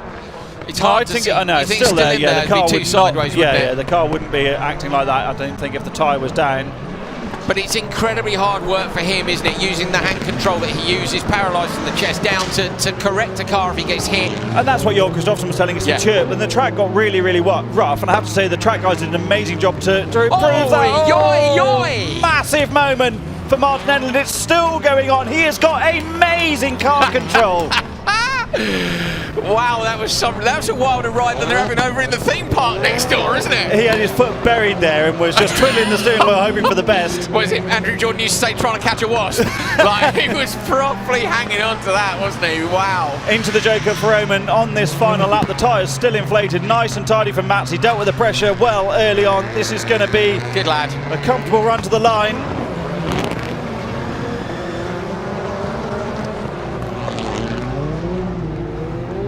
Oman takes it from Seppa, Enland and Toren. You legend, Martin Enland. That's the moment of the day so far. There's a couple of legends in there, aren't they? Enland for being Mr. Senland as normal, and in his supercar career at least. And Oman, he had an amazing weekend, didn't he, Mats Oman? In Kouvola last time. Great reactions there from Toren, made the best of the start. So let's watch the black Audi on the outside to start with. So Mats makes a really good start. We're not going to see the exit of the first corner. Maybe we can see that again if the guys in the truck have got it.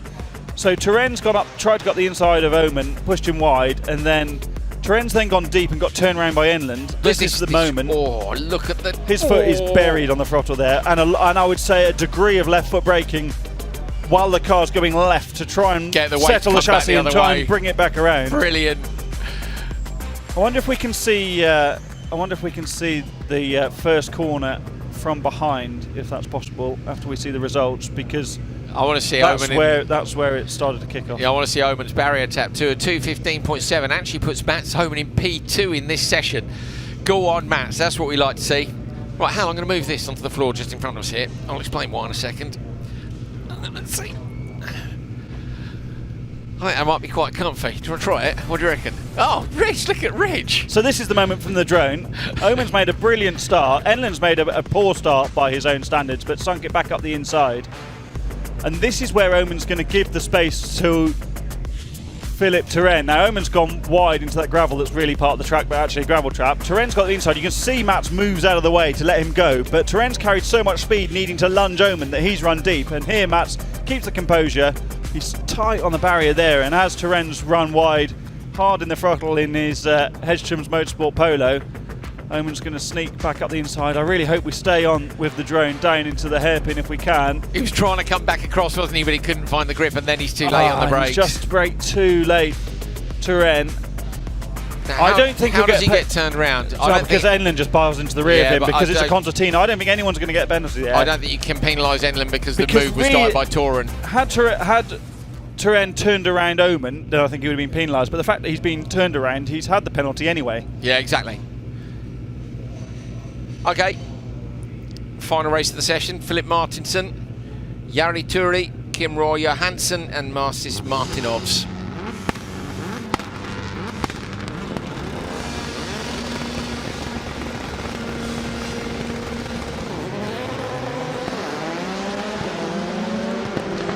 Good start by Turi, but out-dragged to turn 1 by Martinson in the end.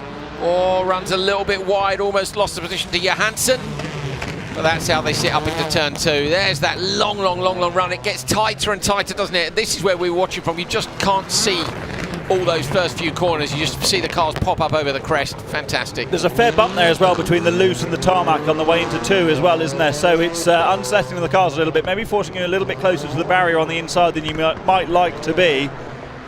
But this is a good start from Philip Martinson, who was quick on the opening day in the sprint in Tjörp.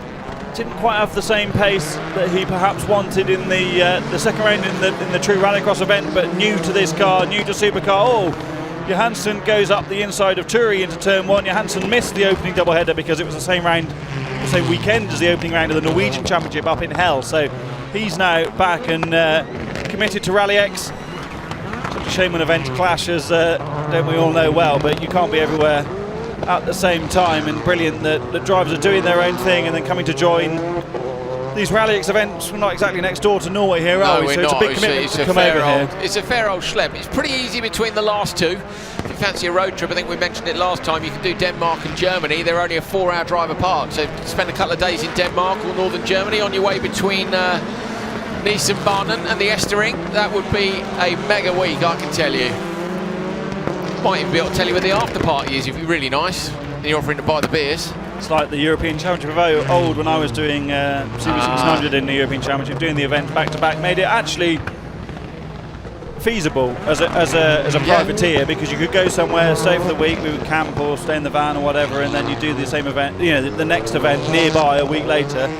Also, for professional teams, it's different though, isn't it? Because you're paying lots of travel. Paying people to drive trucks just fly in and out is a bit different.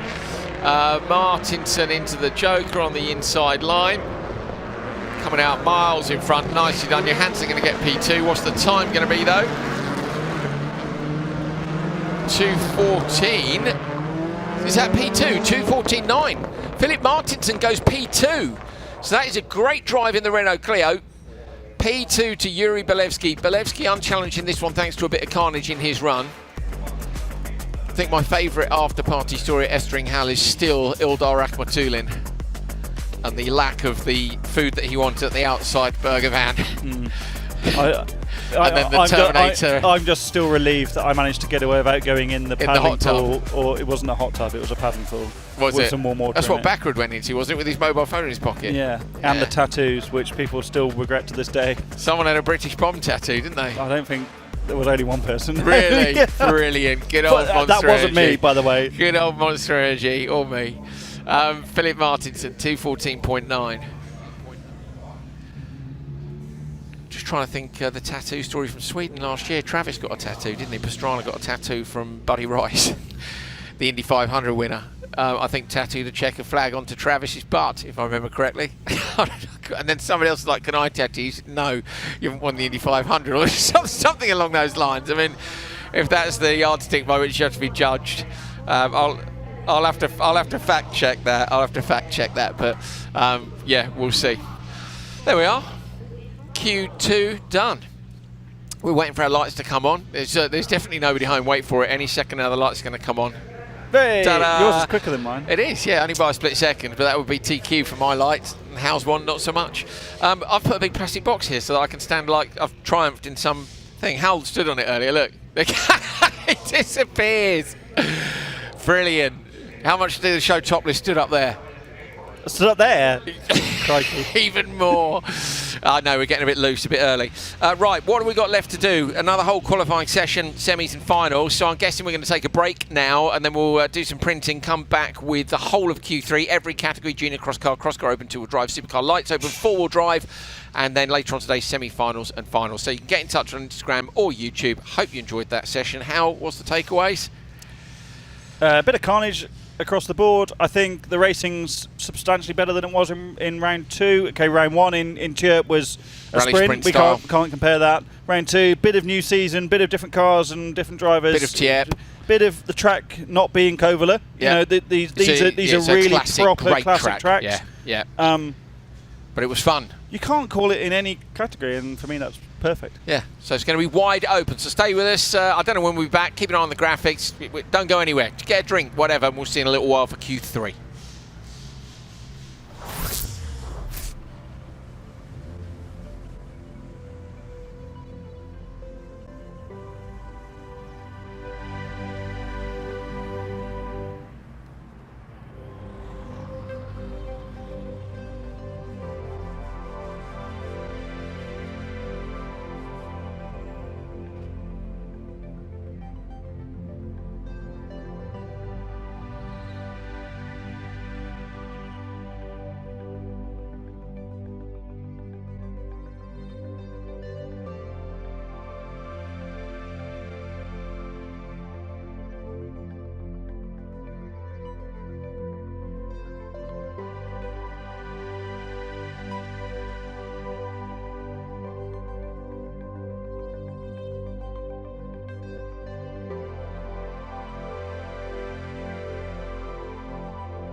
Welcome back to Kouvola in Finland. We're here for rounds 3 and 4 of RallyX 2024. My name's Andrew Coley. This is Hal Ridge. Hello. Right. I haven't seen you for a while. No, at least 20 minutes. You're exactly. really clammy. We're kind of stuck no, together. I just there had my hand in the kids' paddling pool actually because it's nice. hot and I thought I'd cool off for a minute, genuinely. There's a kids' paddling pool around the corner, as you'd expect. Yeah, like F1 where they all go and hang out, except here they're actual toddlers using it. Much cooler. We've had a great couple of sessions already today. Obviously, you guys have seen half of Q2. Q1 we don't show. I know that's still a mystery to many of you. It's been the same way since 2020. And we're about to look at how the standings are after 2 qualifying sessions. Hampus Hagström at the top, having won both the junior crosscar sessions. From Terpainen, both P2s. Solly, both P3s. Matalamäki, both P4s. They are your form drivers. Going to be pretty tough unless Hagström has an absolute shocker for anyone to deny him the TQ. Let me have a look back at the last round. Hagström only won 1 session in Tierp, and that was actually on the first day, so that wasn't really a session. It was more of one of the stages. If you remember, the first round at Tierp was a rally sprint. Hagström won the rally sprint and was second in the second round at Tierp. Oliver Solly was P2 in the rally sprint and was first.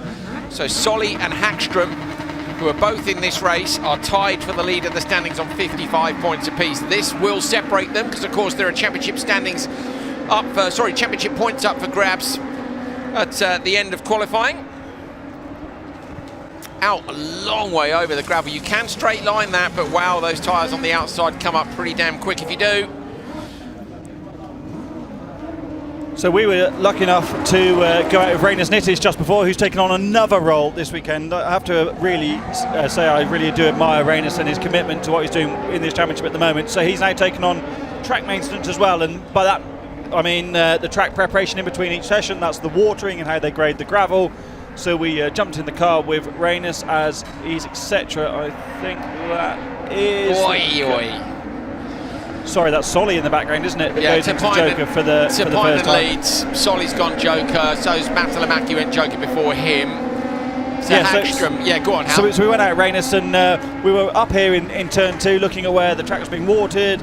We had to turn around, go back and talk to the track driver with the water bowser because he wanted a few more metres watered on the inside. He's decided to sweep the gravel and water the track but not repair the bumps.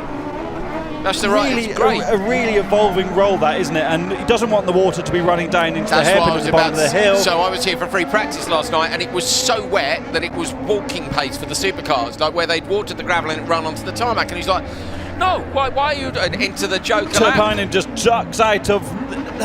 Hagström was going to Joker. Terpainen at the front took a last minute decision to dive into the Joker. That could work really well because if Hagström had committed and inevitably lost a couple of turns by having to correct and go back on the standard lap. So quite astute racing there from Pauli, and could pay dividends come the end of this final lap. Yeah, I'm looking at it, 2.9 is the difference between Hagström and Solly. Remember, this is for the championship lead, whoever comes in at the top of the standings. But Hagström at the minute has a 10-point advantage in those qualifying standings.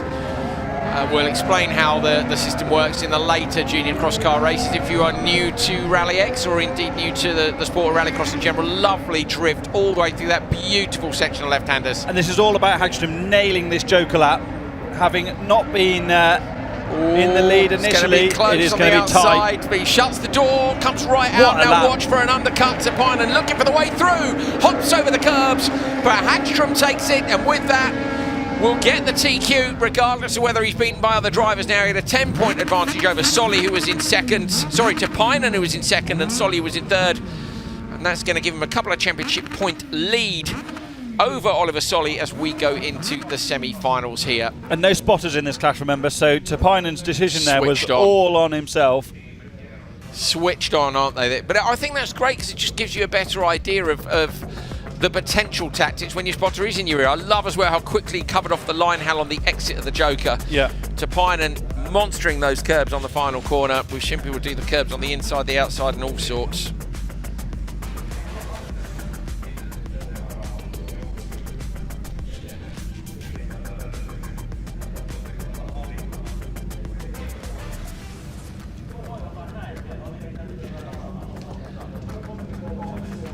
Crowd enjoying beautiful weather here. I saw that woman earlier, Hal, eating a ice cream. Did you spot her? I spotted the ice cream, and Well, I was rather hoping you were going to buy me one. Yeah, I wasn't ready. Like, ice creams are an afternoon thing for me. I wouldn't have an ice cream in the morning, would you? Is that weird? Depends on the day. Kinnunen, Svedland, Carlson, Oskarsson and Schnack on the outside, Axel Schnack. Kinnunen gets a great start, level with Svedland alongside. Svedland in the black car though moves across and takes the whole shot from Kinnunen in the red and yellow machine. So Carl Svedland into the lead in the 3-3-3, goes through the right-hander. This is way tighter, as is this next right kink, although the right kink, this one, isn't actually as tight as you think, but the arm cone makes it look really tight from in the car. Yeah, it's certainly so different on the TV cameras as it is in real life. So often that's the case, isn't it? It's just like Rouge and Radion at Spa, where I was lucky enough to go with the World Championship for a couple of years, and you were, of course, yeah, 1 year, 2 years maybe? 1 year. No, I don't know. I think, yeah. No, did we go there in COVID year? No, we didn't. We didn't, no. Did we go in 19? Oh, Kinnunen's run really deep in the Joker, runs onto the grass on the outside. He's going to have to get the rotation done through the second part, doesn't lose out too badly to Oskarsson. And Oskarsson, meanwhile, had made it up to third after the first corner, but just didn't have the grunt. Looked like a power disadvantage to me, going up the hill over the jump and losing out a little bit. Loses a bit more time in the Joker behind Kinnunen, not really working out for him. And that's, isn't it, where Svedland, if you were Svedland's family or team, you'd be wishing you could get on the radio and go, he's made a mistake. You know, you can chill, or Joker now, whatever your decision would be, but they can't. So they don't have the comms. It's one less thing for them to think about in terms of communication, but a lot more things for them to think about in terms of when they go. And of course, it's all a bit of a mystery to them as to what's going on elsewhere on the track. I wonder if any of these junior cross car teams ever place somebody that could indicate to a driver somewhere on the track. What, wave a flag? So here's an example. I was in Mondello Park yesterday for sorry, Howe coming round the outside, just holding on, making amends for that mistake in the Joker earlier on. Kinnunen now back up to second on a 46.3 as a best lap. 46.0 was Solly's best lap last time, so 2.0, is that enough? I don't reckon. I'm not convinced it is. This would be a hell of a job from Kinnunen. I reckon he lost close to a second in more because you lose on the grass, and you're so compromised for the right-hander in the Joker. So he's only 2.0 off Svedland on the previous. Yeah. Okay. So looking, Svedland in the black car. Kinnunen in the red and yellow. Kinnunen runs a little bit deep, but then he carries the speed through the left-hander. It's a nice line. Now he's got to nail it on for the right-hander. Look for Kinnunen in the background. Kinnunen coming around. Svedland holds on though. 2.0 is the gap. Kinnunen to the inside line on the final corner. Can't quite get there. Svedland holds on. Oi, oi. Go on. Great racing from the youngsters. Crosscar Junior, 0.373 of a second between the top two. 0.566 between the top three. So how that suggests what? That the delta is probably 1.5, I reckon. 1.7. You reckon? Yeah. Like it's hard, so hard to tell, isn't it? Because Kinnunen... Oh, he stopped straight away. Needs a marshal. Needs a marshal. Is there a fire maybe that he's... Yeah, I would have thought so. So let's have a look back at the first corner. Kinnunen's got the inside. And then as there's all that kerfuffle in the background... This was the mistake. Look at that. Joker's early. So this is the early Joker. This is Pontus Oskarsson behind. Didn't actually lose that much on the exit, did he, Kinnunen? And then this is the merge, right up the bank on the outside. Goes for the undercut in the final corner and clobbers the curb. They're big curbs. So where it's lost. I think something's happened. It's lost. Something's happened there. So it's probably dislodged a hose or something. So that's probably skewed the... Oh, it's okay. He's okay. He's on a all I don't want to see is someone lose. Obviously, you never want to see, you don't want to see someone get hurt, but you don't want to see people losing cars either. The it's international heartbreaking. sign of hands on hips. Yeah, grumpy. That's the annoyed one, isn't it? That was a wild ride, but a good time nonetheless. I think that... I do think there was an issue out of the final corner for Kinnunen, and that skewed our Joker Delta time, so we'll have to reassess.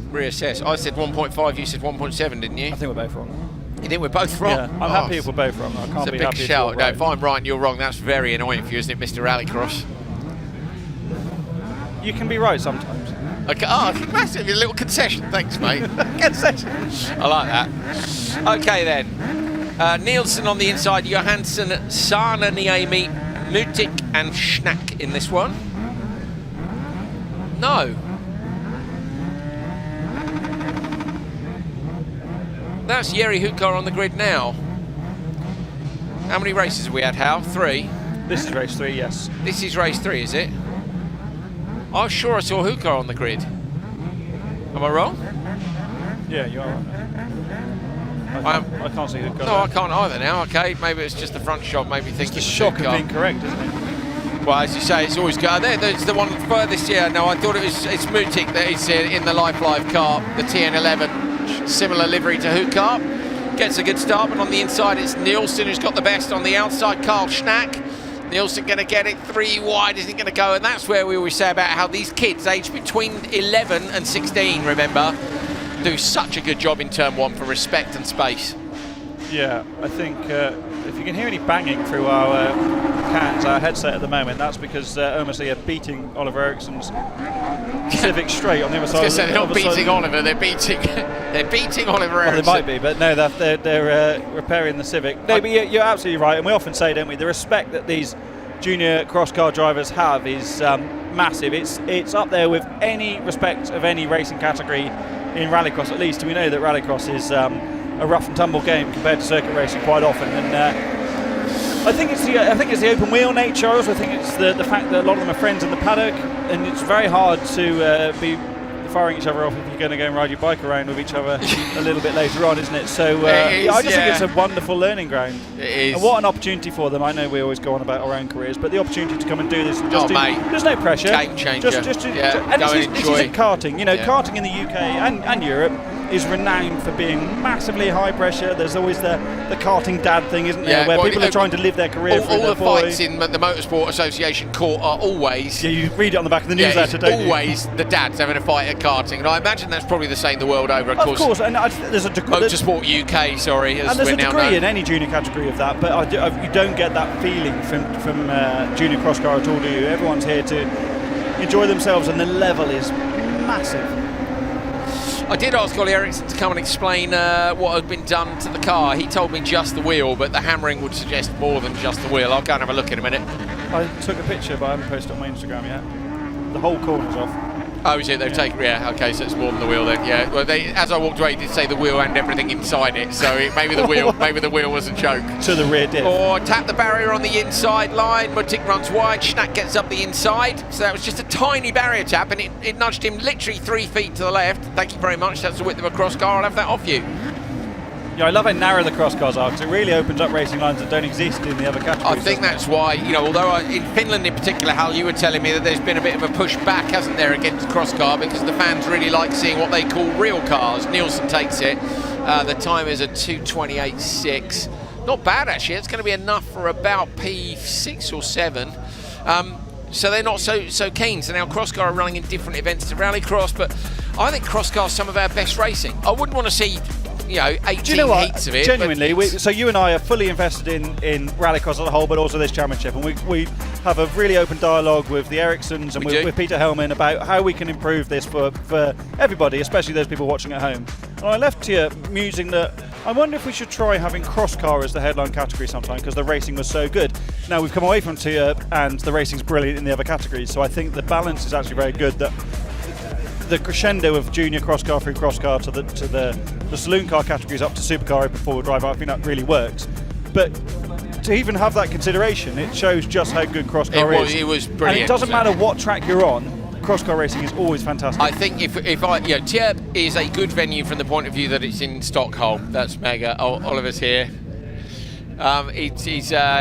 It's close to Stockholm, but it's not the best track. And I think the cross cars brought out the best of the track. They're a little bit narrow. There's a few more opportunities to overtake.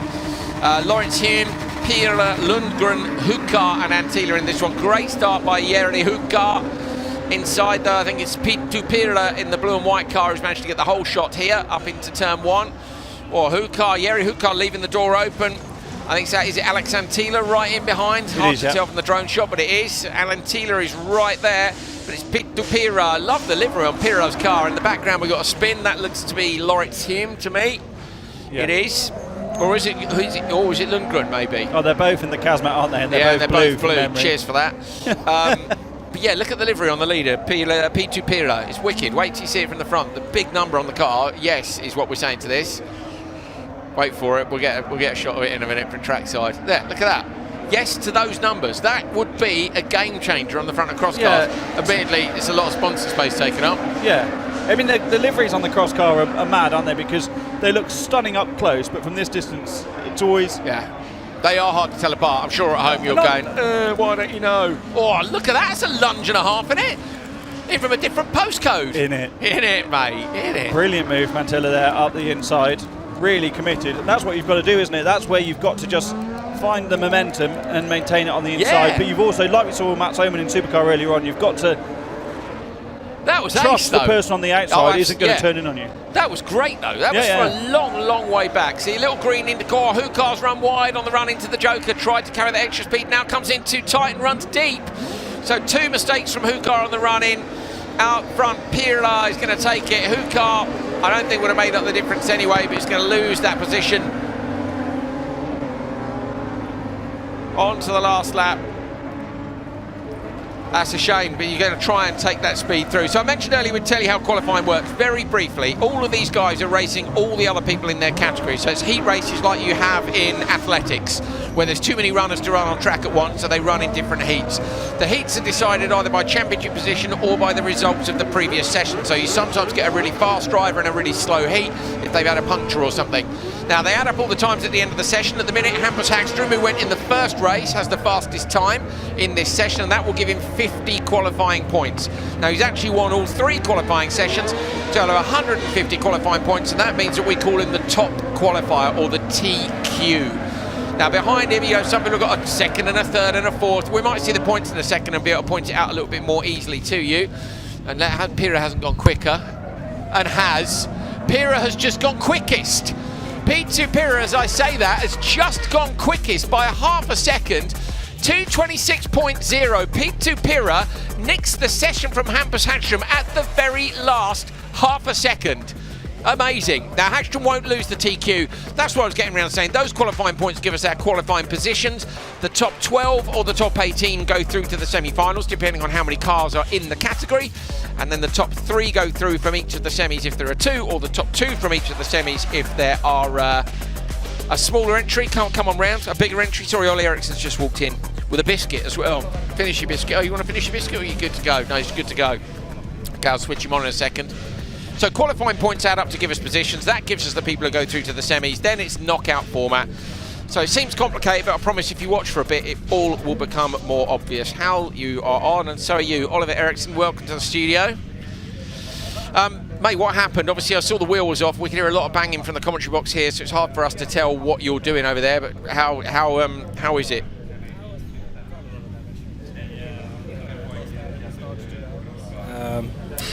Then they were fighting in front of me, and I was collateral damage. And Ormco won this time as well. Yeah, it was. You end up both sides. It was unlucky too. You were sideways in the first corner, weren't you? And then we felt racing instant. Is that how you felt? I mean, you couldn't have done anything to avoid them, and they couldn't have done anything to avoid you. No, that's how it is.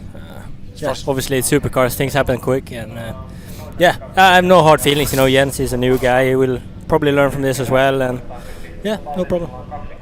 Intermediate standings. Let me just talk you through this at home. So here you can see Hagström has 2 wins in Q1 and Q2 and a P2 in Q3. That gives him 145 on the right. Tapine and look, 2 second places, that's the 45s, and 1 third place with the 42. And if you look at P2 Pirra in the last column, that 50 points has brought Pirra right up the order. And the higher up the order you are, the higher up the grid you start in the semi-finals. Those points on the right are not for the championship. That's just to get them in this order. In Crosscar Junior, the top 18 will make it through to the semi-finals, and the top 2 will go through from each of the semis to the final, where 6 cars will race to be today's winner. Crosscar on the line. Ollie, can you stick around for 5 minutes, or you got too much to do on the car? No worries. Mega. Right. Ollie Eriksson going to join us. Myself, Andrew Coley, and Hal Ridge in commentary. These are the fastest guys, because it is fastest first here in RallyX. This is the lineup, isn't it? It is, mate. It certainly is, yeah. Hume on the inside from Bowdens, Svensson, Isak Setra, and Hukar on the outside. Oh, Bowdens with a slightly slow reaction time. Hukar almost wheeling on the outside, 4 wide. Hume still has the inside line. Hukar can't quite make it around. Is it Isak Setra, I think, who's gone into the lead? Oh, now Hume's run too deep. Goes all the way back from almost getting the whole shot down into P5. And that's the sort of commitment that you really need from Hukar around the outside. So often you see someone roll out the throttle because they're not really comfortable enough to send it. And really, really worked out for him. in now, and you can hear the difference in the RPM with these guys. Say 9,300 for the juniors. I forget what it is for the seniors, but it's a lot more. Ollie, I love these things. I don't think you did Crosscar, did you, as part of your career? No, I haven't done it. Do you want to try it? Yeah, for sure. They look amazing, though. They do, don't they? Yeah, they look great. Yeah, I've only done cars in my time, so I think this was a bit later. It came later, you know. This class. Yeah, sure. Look at the run there. Isak Setra super committed over the dirt, up onto the tarmac section, through the right hander. The lap times they do are amazing. Oh, you're just looking there, comparing it. How is it compared to Supercar? It's not far off, is it? No, it's about a second, a little bit more. But yeah, we got twice the power. I know. And twice the weight, though. Yeah, or 3 times the weight. 3 times the weight, and I imagine 3 times the budget as well. So maybe we should look at Crosscar, mate. Yeah, maybe, yeah. Hal, you were maybe saying... that'd be something for you. Or you break one of those as well. Well, probably I can have a crack at breaking it. I don't know. How many Crosscars have I broken? I don't know. Actually, I broke 2 in America, thinking about it. Oh, you've broken a few RX150s, haven't you? Well, yeah, that's arguable, but yeah, okay, all right. Maybe I'm not known for my mechanical sympathy, but one day I'll get the big W and everyone will be shocked. But what Ollie's referencing there by Crosscar not being around is that Crosscar's been around in Scandinavia for a really long time, but the FIA Crosscar concept where it's the cars are so much safer than they ever were, but it's so much more equal now as well. They're all built to a reasonably similar specification. The regulations are quite tight, and that's why we get such brilliant racing, because it's ultra competitive, isn't it? I would say this is the most competitive category in the RallyX series, because you get a bad time. Look at Isaac Setra. He was 19th in Q1, 4th in Q2, and now fighting at the front in the fastest race in Q3. There's just so little to choose between them. Isak Setra, Hukar and Bowdens were side by side through that last corner again, but Isak Setra has taken that one. What's the time like, Hal? 2:15.1. How does that compare to the previous sessions? Not as fast. But they have just watered, haven't they? And only by 10, we're talking 10th. Oh no, actually 2:13.4 for Q1. Yeah, you're right. Okay. Bowdens was actually on it then after his slow start, fastest lap of the race, a 42.6. And that's really going to have dragged Isaac Setra back into the mix, isn't it? Because he's stolen points from those around him. 9th overall ahead of this session. Totally different concept to what he was doing last year. RX3, as we see the result, Isaac Setra fastest 2:15.108, as you said. But doing RX3 or Super 1600 as it's known in the European Championship, and then coming to Crosscar is like the polar opposite in terms of car spec, isn't it? It's good to see, his son driving in the juniors and he taking the senior class. And we were talking about the family atmosphere in Crosscar. The feeling in Crosscar Junior is brilliant, isn't it? It's not like karting and karting dads. It's really. That's how it should be. It should be fun to do motorsports, and that's what it's all about. I'll remind you of that later. Yeah, thanks. I might need it. see how the next qualifying session goes. He is smiling, I promise. Penton and Ekmerstad, Vanica, Eliasson and Granna. Oh, Ekmerstad, the nose looked like it took an age to come up, but he's got great traction. Grana, though, trying to come around the outside. Ekmerstad holds on. Oh, almost contact on the outside, straight through the gravel trap. I think it's Grana. Oh, contact again. Into the back, running just a little bit deep. That's one of the... Vanica. It's Vanica who ran out wide. It's Ekmerstad who leads from Grana. That was a pretty hectic start for Crosscar Senior. Is there a puncture there? Or front left suspension damage for Pentonen. Pentonen. Yeah, it's Pentonen. It was Pentonen I was looking for with the bright colours. We were on the drone at the time, but he is one of the most committed Crosscar drivers going, isn't he, Pentonen? Look at the direction change between. It's just so good, isn't it? Just pitching it in, and Gluntner in the background as well. Marco Vanica. Oh, look at this. Look at this. Through. That's Eliasson. Eliasson been carrying the 5 for a couple of years now. I absolutely love it. I really do. Ekmerstad leading. The rear 2 drivers have joked at how we think the delta. Well, Ollie, what is the delta here in Supercar? Varying a bit between the categories, obviously. About 1.5. That's what we said earlier. We thought Hal's gutted because I said 1.5 and he said 1.7 and he hates it. But I don't know what it is in Crosscar. They have so much more track width that sometimes the delta is different. Yeah, for sure. Every corner for them is a tight corner for us or more open for them, and they can carry more speed, obviously. So yeah, they might get through it even quicker. I don't know. But you've got so much torque to drag you out of the slow corner, so it's all as sort of 6 and 1, half dozen the other. I do want to see some more celebrity Crosscar. I still that the what was it, the Magic Weekend? What was it, the All-Star Magic Weekend? I want to see a bit more You know, I like seeing really famous people struggling in cross cars and stuff and coming out and hating it. And I want to see them get thrashed by 16-year-olds and stuff. Surely we can do some more, can't we? Yeah. You got some name? Well, Petter's watching at the minute. Do you think Petter will come? I think Petter would like Petter it. would like I think it. we'd have to have all Nitro and World Rallycross champions. Oh, yes. What's it? Right, All yes. the champions. Yeah, Ekström, Timmy Hansen, Kristoffersson, Petter. Yeah, and Nordic champions.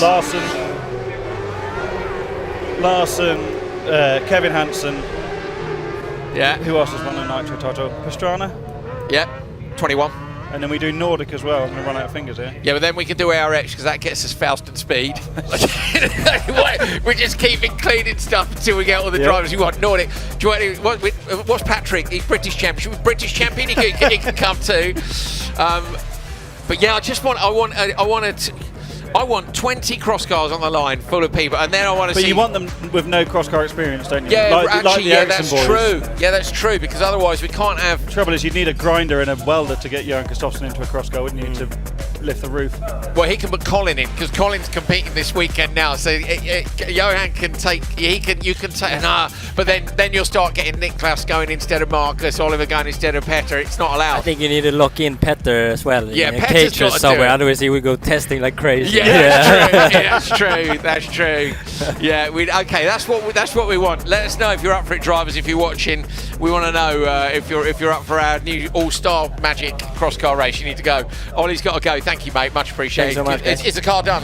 Yeah, I think so, yeah. Okay, Just sweet. some body work now. Okay, cool, right. Oliver's off. He's looking fairly chilled. If he gets around the corner and the car's in bits, he won't be quite so chilled, but I think he knows it was good or he wouldn't have been in with us. So he's also got an amazingly experienced team with that car. It's a bit like second nature, isn't it? Eekmerstad not quite as fast as these, etc. in the overall times. A 15.1 for etc. Merstad's time's gone, but yeah, a couple of tenths lower.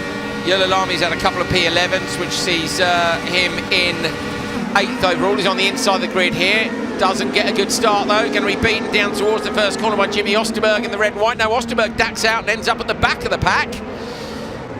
Is it Orav in the green, Hal?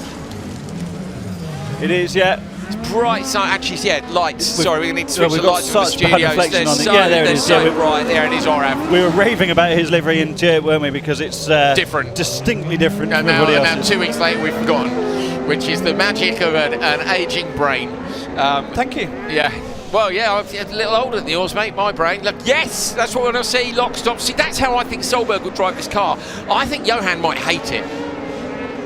But then I also think he'd want to win so badly that he'd be able to ditch Kristoffersson style in favour of this, do you wouldn't remember how much he hated the esports championship during lockdown? For the Yes, World he Championship? hated it, didn't he? Because you had to just chuck the car in full speed, full lock, full power. He hated it so much, he only did one.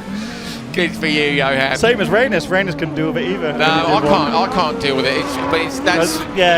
Johan Kristoffersson and Reynes knitted Sandra Coley, basically the same person. No, but the thing is, so dirt rally, I love the rally side, but I always found the tyre model in the rally cross side frustrating. It was actually quite good if you were against people who couldn't do it either, but if you went up against Dal Olmo and the guys who were the top esports drivers, there was this technique, wasn't there, where you chucked it in on full throttle. And Do you know what one of the highlights of my motorsport career was? When you and I were in Norway, perhaps, and they had some dirt sims, and it was quite new. We were somewhere. Did you win? I absolutely smashed you. Did I was you? Delighted, yeah. Did you? And then the next time we had any sort of comparison, we were both testing RX 150s at Linden Hill, weren't we? Yes. And I was half a lap ahead or behind you started half lap behind me, and yeah. I kept looking across. and that's a move. It's Yellow Up the Lamy. inside from Yellow Lamy With Eganson. on Eganson. Yeah, mate, I was doing the same thing. So I'd get to Devil's Elbow and look to the right and see you coming over the start-finish line or whatever, and you were doing the same, weren't you? And it was basically the same. It was so annoying. I was like, I thought you were slower than this. It was very equal. And then you I have drive to harder say. and make more mistakes and get more frustrated. No, it's good fun, mate. Great fun. You're going to have to help me because I have no idea how to do it. Checker flag falls. Orav takes it with a 2:14.3, which is quicker. Orav goes quickest, so Orav takes the lead of the session from Eekmerstad. I need to post my onboard from Linden last year off the start, where I lost the start and ended up third in the mud. You remember the mud? Yeah. We always talk about the visibility, and I just want people to see what it's like. It is literally like someone's throwing a blanket over, but how it's that way, and I need to turn it into a reel, and I don't know how to do it. I'm not into all this reel stuff. Like it's just, I think I'm getting old. I think annoys me. All the stuff you have to do to edit zones. I just want to put number a photo one, on. I don't think you're getting old. And number two, Am I lazy? you spend so much time on social media. Have you not worked this out? It's the turn. How do you turn something from that way to the other way? And then you have to pick which bit you want. You know, you can't do that. What do you mean? Must be difficult when you're so busy. Why do you do that? What do you mean? What have you done there? No, but then it's narrow. I don't want it narrow. I want it full screen. That's a stonking time for Morav, isn't it? What I've And I got the Merstad time wrong, or the screen updated, because he's etcetra's third overall. Orav, Merstad, he's etc. But there's Hukar Baldins. 8 temps between the top 3. It's ludicrous, isn't it? Anyway, so I need social media help, Hal. He's very forthcoming there, isn't he? I like social, but it's such a time suck. Morten Schnack, Romet Serna, Patrick Kong, Tamo Tudo, and Vettel 3. Great start from Tamo Tudo, trying to move in and shut the door on the inside, but it's Vettel 3 who's going to go all the way around the outside, straight into the lead. That was brilliant. Very committed. Serna had the nudge in the rear, sent the car sideways, and then nudge in the front to straighten it up. Got away with it. So often in first corner in rallycross, you're a tiny bit of a passenger, aren't you? And the movements of the other cars around you can just save the day a little bit. Tree with track position at the moment. That's where you want to be. I love the fact that these FIA specification cross cars are now starting to look a bit different. Yeah, me too. I was just about to say that. They're evolving really, really nicely, but there are significant differences. Look at the TN11 in P2, which is Neville's next car, is it? So the TN5 was the first one, and I love the TN11. I love the root scoop. Oh, he looks to the inside line. Serna really, really got the run there, but just by going so tight, you lose a little bit of momentum pace. Oh, he's going to have another look to the inside, up the hill, but the track does tighten here. And you can, that's a great example of how much the track does tighten, because as Tree came across, there was nowhere for Serna to go, and you have to roll out the throttle that little bit. Serna is all over the back of Vettel 3 here. 3 holds on, though. The gap back to the first car that's jokered is Tamo Tudo. Serna's got a joker. 3.2. Yeah, has to joker. Does go. Watch then. This is going to be perfect. Nail it onto that inside curb. Flick it back the other way. Come out as close as you can. Oh, a bit scruffy on the exit of the Joker, but nice rotation. Look how wide they're running to that wall in the Joker split. Of course, Pace Motorsport did a lot of testing here. By lot, I mean like full day of testing with a lot of data. Really struggled into it, weren't happy, well not really struggled, but weren't happy with where they were finding the pace, and they were really excited to come here, and Serna having a good run in this one. 42.6 is the best lap time of the session so far. Almost onto the back already, Howler. 43.5, doesn't quite have the ultimate pace of Baldwin and the like. Look how much he's closed up. Look at the understeer as well from the TN11, bottom of the hill. So could Serna have, well, Serna could certainly have gone quicker here. Definitely going to get the overcut on Tree by a mile. So how much was he held up earlier on in the run? Crosses the line. Target was a 2:14.3 and it's a 2:15.7, so it's enough to stick him up into the top 5. But I have to say, I think could have gone quicker. Wasn't it Serna earlier that we got a message about from our Pace Motorsport group from Yarmo? Serna made the fastest time. That was this 1:28, the day's fastest time. Was that lap time maybe? So Serna's got pace. Was sitting P14, only needs P18 to make it through to the semis. This was nice. This was nice. You said a bit untidy on the exit though, Hal. Yeah, I thought it was. Arenas Knitters has just sent a message.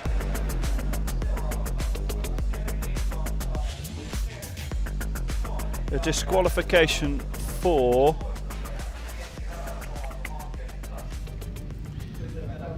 car 8. Who was car 8? In what category? Crosscar. Pentinen. I don't even remember, do you? Rainis can hear us because he just wrote Passy. Thank you, Oh, Rainis. there we go. Rainis, start a WhatsApp group, will you, Rainis, that we're both in? That'd be great, thanks, mate. And then you can send Feeling us left out, are you, mate? No, it's, well, a little, but cool, that's got a hell of a reflection on it, hasn't it? Yeah. So this is Pentinen going up the inside. Oh, yeah, okay. We're commentating on something nobody can see, but it was going up the inside of turn 2, the contact that made all of that chaos when Ollie Eriksson was in the studio. Pentinen disqualified.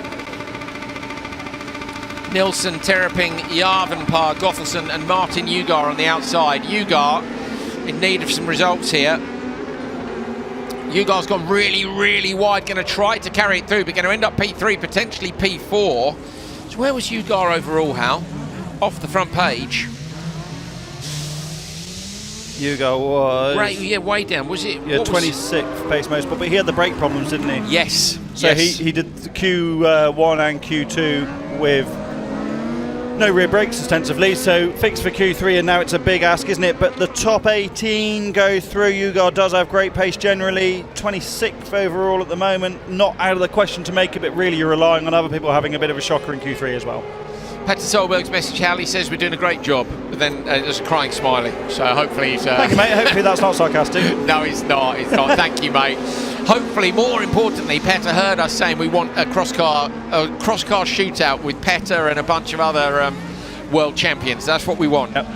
Oliver's banned. He's far too... Actually, we're going to have to... Are we going to have any WRC drivers? Because I know Neuville hasn't won the world championship. I think we have to ban him because of all the development work of the Tier 11. Oh, yeah, good point. WRC. No? Rallycross champions only. Okay, right, so he's out. That's simple. Yeah. I like that. Yes, Hal, I admire that. Even though Hal's in some, what's that thing that I did last weekend? Fancy WRC. That's it, fancy WRC. I've got suntan lotion in my eyes, or maybe bug spray. I'm not sure which it is, but I can tell you I'm absolutely desperate to go and wash my face because they are so sore. Paddling pool there. No, I don't fancy the paddling pool. I'm not sure what's in it now. There have been children in it a lot, and you know what that means. So, yeah, they aren't going to give that a dodge. I think Oliver Solberg's banned from the All-Star Crosscar race. Just he's a bit too race sharp. So do I. You need people he's who too young. But you also need people who are a little bit rusty and not perhaps as brave. I think Petter is as brave. Petter's coming back in rallying. Yeah, he's doing the ELC round in... The Royal Rally, isn't it? Yeah, I'm excited to see that. Last time he went out in Rally 2, didn't he win it? It was Rally GB? That was in the Polo, wasn't it? Must have been GB, with Phil Mills alongside. Let's go. Final couple of corners, Gotherson and Ugar in the Joker. This will be tight. One round the outside, Nilsson's there and steals it from them, and that's why we love the Joker lap here, right at the end of the lap. Eric Nilsson, what's the time? 2:18.0, not enough. Pace here is very high, isn't it? Right, has anybody had a shocker and ended up in this last one? Rasmus Persson in the last race. See whether anyone can get it done. Enjoy these replays. Back in a mo.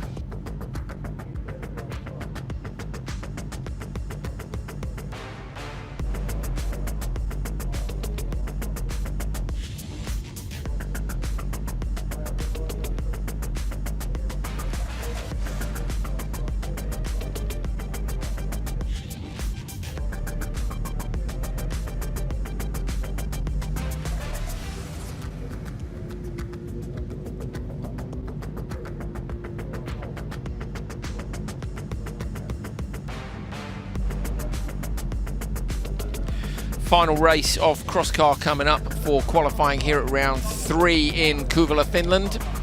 Kouvola. I absolutely love it here. Yeah, I do too, mate. I'm always excited about coming here. It's a great town. Everybody is really lovely. And how many people... I wasn't here yesterday. You obviously saw lots of people yesterday as well. But how many people have come up to us this morning saying, so wonderful that you're here? They don't mean you and I. No, just they mean the RallyX. series. Yeah. They mean so wonderful that this event is here. Yeah. It's cool, isn't it? You feel like there's love for the sport in the area, and there always has been. Oh, jump start, that's a bit of a bummer. I think how, mark of the fact, if you remember, they put on an event in no time at all in 2020 when the World Championship was struggling for venues because of COVID. And do you remember, they put an event together, didn't they, in about 5 minutes here in Kouvola to make sure. Yeah, exactly. That was heavily led by Sammy was in it, wasn't he? And UC. Both Sammys, but... Yeah. But you couldn't have done it without the support of the town and the people here in Kouvola. That's what I mean. And we came here, and despite the fact of being Kouvola, you got to your room and there was a little box of licorice, a little bag saying "Welcome to Kouvola." Like, they did all of those little things. The details are always sent brilliant. us through the information about the area. I'm going to read some of it to you actually in a minute. So there, right. Okay, Munch, Niemi, Stenison, Persson, Steinsholt. Oh, Persson looked like it was a great start and then looked like he had to dip the clutch a couple of times. Still should get there first, though. He's on the inside. And they spin off into the gravel on the outside and a roll as well. A wheel off. That's a lot of damage on that for not a particularly heavy roll. Oh, Vigo with the drone shots. down to the Is car. that red flag out? Yeah, so it should be. Because Yeah, 'cause not they're only sitting- do we not know how the drivers are, they're also in a dangerous position. I think it's the latter, isn't it, here, because it's so fast. But if that they haven't corner. got out, oh yeah, of you course. also But have to stop the race. it's a light roll, is what I mean. I'm a massive advocate of stop it. If you don't know, stop the race. You can Totally. run the race again. If someone needs to get out, they need to They get out. haven't seen yet. The drivers need to wake up. But Get the red flags out, please. Well, Right, they've see got- the graphic. The graphic will have come up way before. So race control have called a red flag. Have we got red flag out or not? We understood red flag, but the race is continuing. It's green. That's very unusual. So, yeah, okay, interesting. So basically, they jumped the gun a bit there and put the graphic up before it's gone red. Perhaps the drivers did get out. Yeah, and they saw them. Yeah, they saw them. I think you wait half a lap, don't you, before you trigger the graphic. But there you go. The little, by the way, that we can see it, and you guys can as well. Where it says 2 laps to go, top of your screen, there's a little green flag that went red, which is what me and Hal call it off. So obviously we can't see the circuit here from the garage. Bit of a shame for Steinsolt and Persson. Was it Steinsolt that rolled? I think it was, wasn't it? Yes, it was. Yeah. So Maiju Niemi leads this one. Maiju is sitting where overall? I don't have page 2 because I chucked it, which is get it for you now. never a good decision.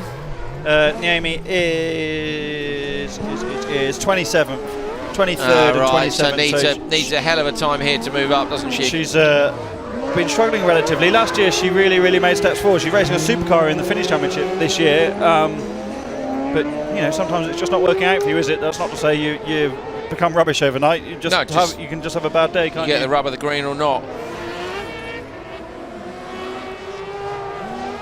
So last lap of this one then, Maiju Niemi this time needs to be brilliant to see her through to the semi-finals. Let's see where she comes in. Over the line it is a 2 minutes, what does that say, Hal? 2 minutes 18.6, which actually is probably going to see her in the top 15, but I think she'd need higher than that to drag her into the top. That's going to be enough. But top 18, still a good run. Even if you're not back out today, great to finish your opening day with a race win. That'll give you a good amount of confidence heading into tomorrow. And she's from a very strong rallycross family, so I've no doubt they'll.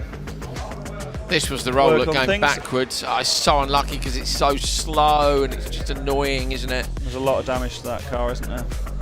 I think the wheel might be off the other car, but Persson, I wasn't sure. Oh, it's this fizzy water you got me, Hal. Yeah, I think it is. First world problems. Let's take a look at the result. Maiju Niemi with a 218.6 DNF for Steinsolt. Persson showing us plus 24, so Persson obviously got going again. Yes, indeed. That might well be why, again, if Eric Steinsolt was out the car and Persson was running. Are we going to get standings after? There, yes, there's the car. Look, with the wheel off. You were right. It is Steinsolt who's got... Oh, no, Steinsolt's got the... Yeah, Steinsolt's wheel is off. Have we got standings after Q3 for Crosscar? Because if we have, we'd like to take a look. Yeah, we're getting them any second now, we're told. Thomas Eek Merstad is just rolling past us in the paddock.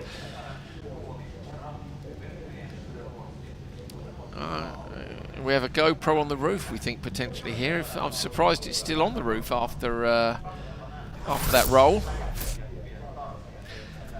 Eek Merstad then, who just actually rolled past me and Hal, has taken the top qualifier. But Hal, the interesting story for me here is 3 different winners of the sessions. Eek Merstad won Q1, Alexander Hume won Q2, and Q3, look, was won by Lucas Orav. So 3 people with the setting the pace. Consistency-wise, it's Baldins, look. So Baldins with 2 P2s and 1 lower finish. Ronald Baldins, who won the rally sprint at the first round in Dieppe, and then was 6th in the final at the second round. Good stuff. Top 18, so Pasi Penttinen makes it despite a shocking last session there with the... That was a penalty, wasn't it, for Penttinen? Ugar didn't quite. Ugar doesn't make it, yeah. Tudo doesn't make not it. Not a great day for pace, is it? No. Steinsolt also out with that roll. There we are. So yeah, top 18 from Crosscar go through. I think it just, that massively highlights how important the consistency is. Yes, fastest times matter for grid position, but you've got to be near the front of the semis, haven't you? And if you're not consistent through all 3 of the sessions, it's very, very difficult. You can actually be consistently top. I don't know. You could be P16 three times and you'll make it. But I think if you were 5th all day, you'd be on the front row of the semi. Absolutely, yeah. It's the consistency is. That's so easy to say, isn't it? Oh, mate! But as we said earlier, one mistake in this, and you drop 6 positions. Yeah, it's so close. That's the point, really. Do you want to top up a water, Hal? I've got a big bottle here. Do you want one? No, I've got several bottles on the go. Actually. Have you? Thank you. And a 7-Up. Oh, really? Yeah. I can't have too many fizzy drinks during the course of a day, mate. Why do they make you belch? I don't burp. Can't burp. You know that, don't you? I did know that, yeah. Yeah, I can't burp. There you go. That's an interesting fact for everyone at home, isn't it? As if anybody cares. I can't burp. It's really annoying. That might be. That's definitely a pub quiz question. It is, yeah. Which, okay, we're just switching the lights on because they're coming back to the studio. So if you come in here and we don't look well lit, that's why. Fully lit. We're going to get fully lit any second now. I think the director's waiting for the lights. Look at those open 2-wheel drives. Yes, to the open 2-wheel drives. Hey, how are you doing? I've got my headset on the other way round. Now both of us have got the mic on that side. Is that good or bad?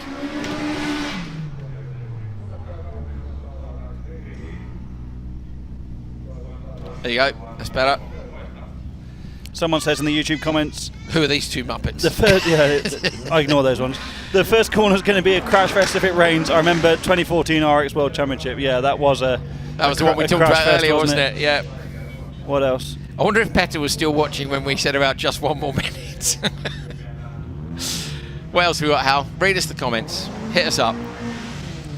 I'll go through my Instas. Probably nobody's got in touch. My wife has sent me something funny to watch. I'll watch that later. Thanks, Polly. I got a video of my little boy. A picture of my little boy. Johannes Schiller says, after party, ? What beer do you want? Good lad. So that's, I know he's coming to watch Estering because he sent me a screenshot of when he bought his tickets. So that's cool that some of you are already booking up for one of the most classic circuits. Second oldest rallycross track in the world. Don't forget my shout out. Well, there we are. Garage 313 rallying. Here's your shout out. Here's a fair statement from Victor Janssen. Lucas Orov must have practiced like crazy in the off-season to go from rarely making the semis to being a top contender. That is very fair, and we referenced that in Tjerp, didn't we? Absolutely, that made a massive step miles forward. off. Actually, we should get him in the studio, shouldn't we? Find out what he's done. But sometimes it just starts to click, doesn't it? I'm not saying he's just suddenly worked out to be quicker, but experience is so important, especially when it's so competitive. Also, Hal, I had a lot of messages from anyone who travels regularly. I had a bit of a rant in the airport yesterday about it being the holiday and how much misery it was. Do you know what? I saw that story and I just skipped through it. I thought you might have done, but I had a lot of messages. I'll name and shame some co-drivers in a minute. Gabrielson, Tiger, Johansson, Seppala and Berggren. Remember that amazing start from Seppala in Q2. And again. There it is. See you later.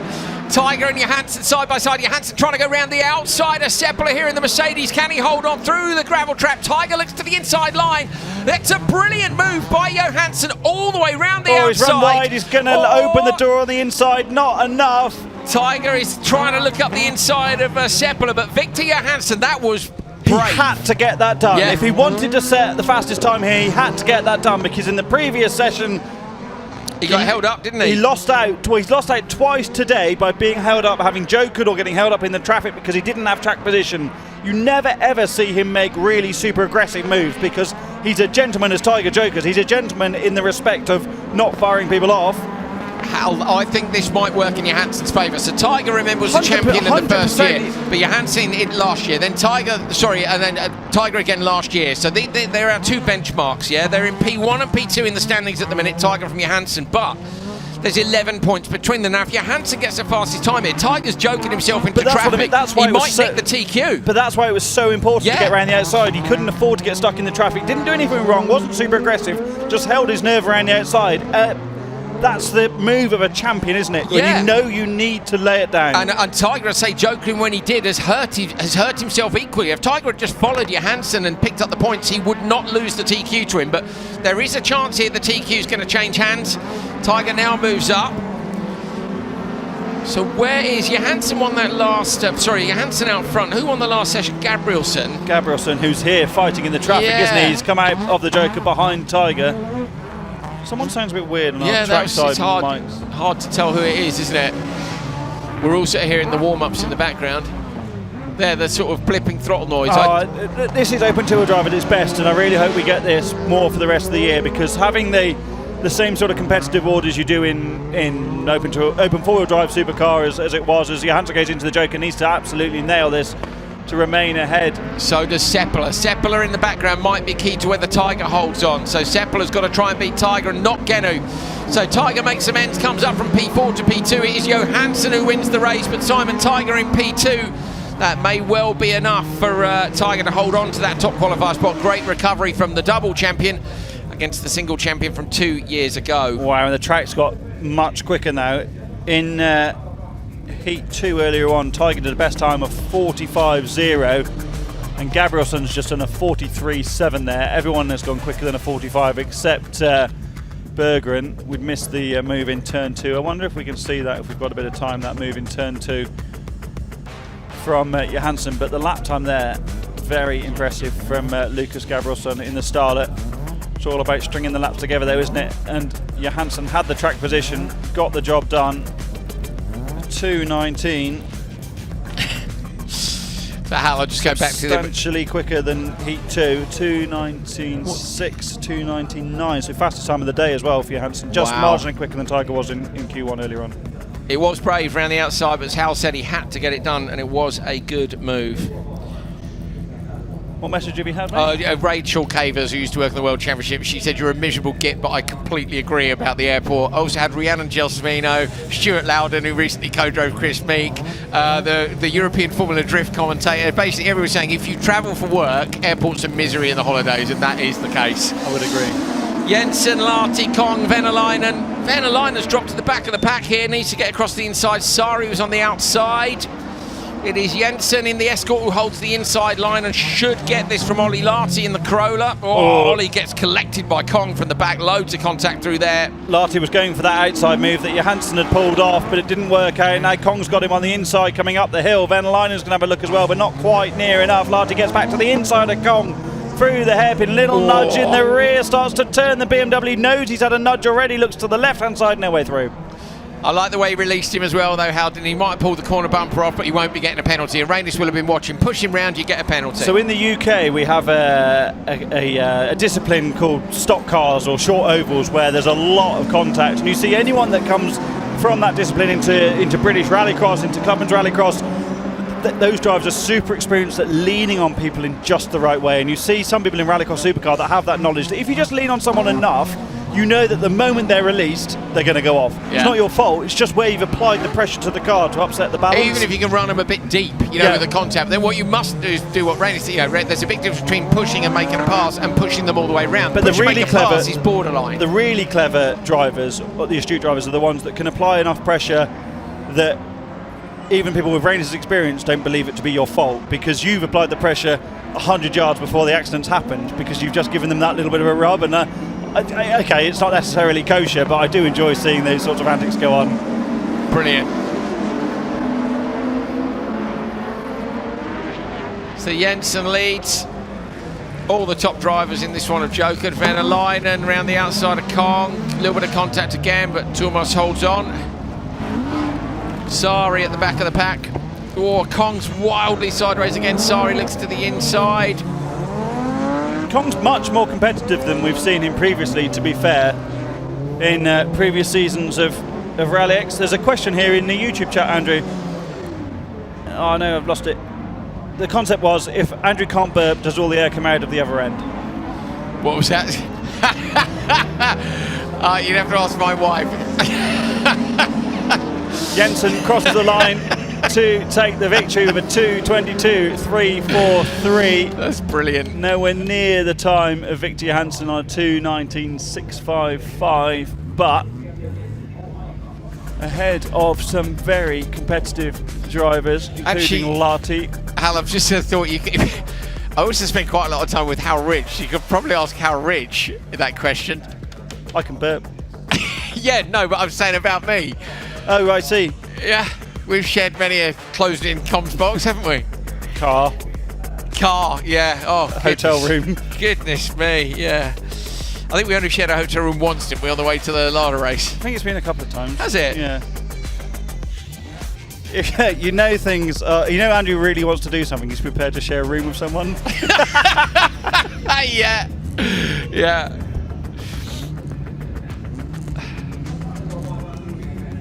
Brilliant.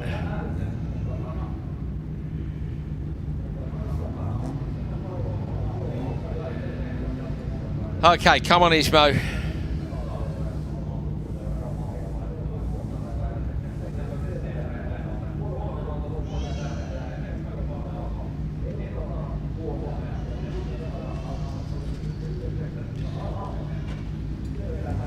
So Ismo on the outside of the grid.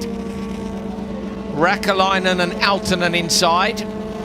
Come on, Ismo, let's get a good start this time. He got caught out of the lights in Q1. Got a better start this time.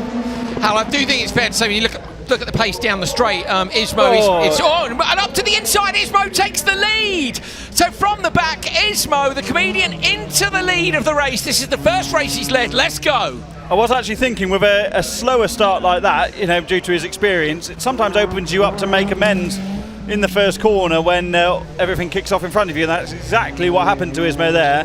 Oh, look, he's been nice. That's where he was told he's got to keep it tight on the barriers. Do you remember they said to him this morning? So Ismo now on the inside line, trying to hold off here. Räikkönen really moving the car around. Oh, so Aaltonen, isn't it? Moving the car around. Now Jokers. Ismo needs the lap of his very short career here to try and maintain the lead. Ismo. So he needs to joker on the next lap to cover it off. Let's see what the gap is as he comes over the line. Ismo leading. The gap behind is not enough. 3.1. It is enough. So if he can hold that off for the whole lap, it will be enough. But he's got to keep the gap above 2 seconds, roughly. Turned in early there, had to turn back out in turn 2. The gap's diminishing. I don't think it is, Hal. I think he's got this. I reckon Ismo's going to get it. He's got to go joker on this lap. Come on, Ismo. Don't run it too wide. He's got a little bit of understeer in the hairpin now. Here we go. Come on. Who's your money on, Rich?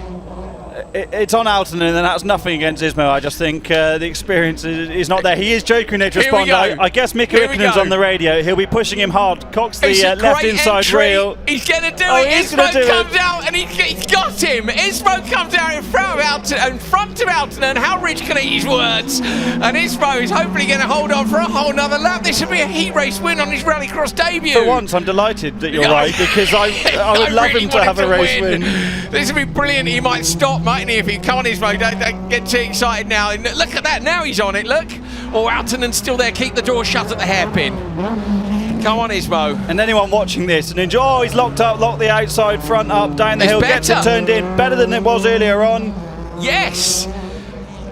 Oh, brilliant. So Räikkönen is in the lead, and if you're not familiar with who Räikkönen is, he's a very famous comedian called Ismo. He comes through the left and then the right-hander, tucks it up on the curb. There was a bit of carnage in turn 1, but Ismo has taken full advantage, holds on with a great joker strategy, takes the win in his heat race. Well done, Ismo. You're a winner on your Rallycross debut. Fantastic. Good lad. I bet he'd be chuffed with that, wouldn't he? Yeah, he should be. I'm going to give him a round of applause when he comes in, Hal. He's going to come in behind us, isn't he? Did everything right. Actually, so what's off the line? So I want him in. Had a slow start, but as I said, when these two got together, look at that. He was there. I think Aaltonen must have had some sort of damage from that contact in the first corner. Ismo's run at the inside. Aaltonen's in the wall again. That was when he was trying to get past Ismo. I wonder if the damage got worse or he hit something else, perhaps, because he was definitely closer and he should naturally have much more pace. Faster? But yeah, could well have done. Where is he? He must be rolling back into the paddock pretty soon. The time not going to set the world on fire. The slowest of those drivers to have gone so far, but well, that doesn't matter at all.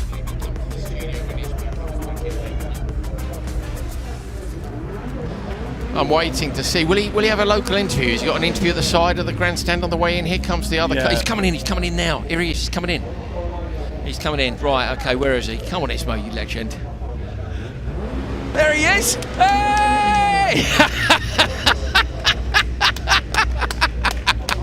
The team are delighted. That's for brilliant. him. They're all stoked. This is a top level supercar team from the European Championship, and they're delighted for Ismo. I think it's absolutely brilliant. How fantastic! He's literally Come on, Ismo. Good lad. Let him get he's got to get his lid off. Everyone is in there high-fiving him. It's absolutely fantastic. It's brilliant. Absolutely brilliant. He's going to get his lid off for us first of all. So he is literally all smiles. Right, I can't wait for this. You might have to hold the racing, or we'll just talk to Ismo for a minute while that race goes. There's a couple of kids here fist pumping him as well. This is fantastic. It really is. There we go. Here he is! Hey! Mate, you're a winner! Oh, thanks! Well, this is unbelievable. Do we retire now? Yeah, I guess I should retire right now.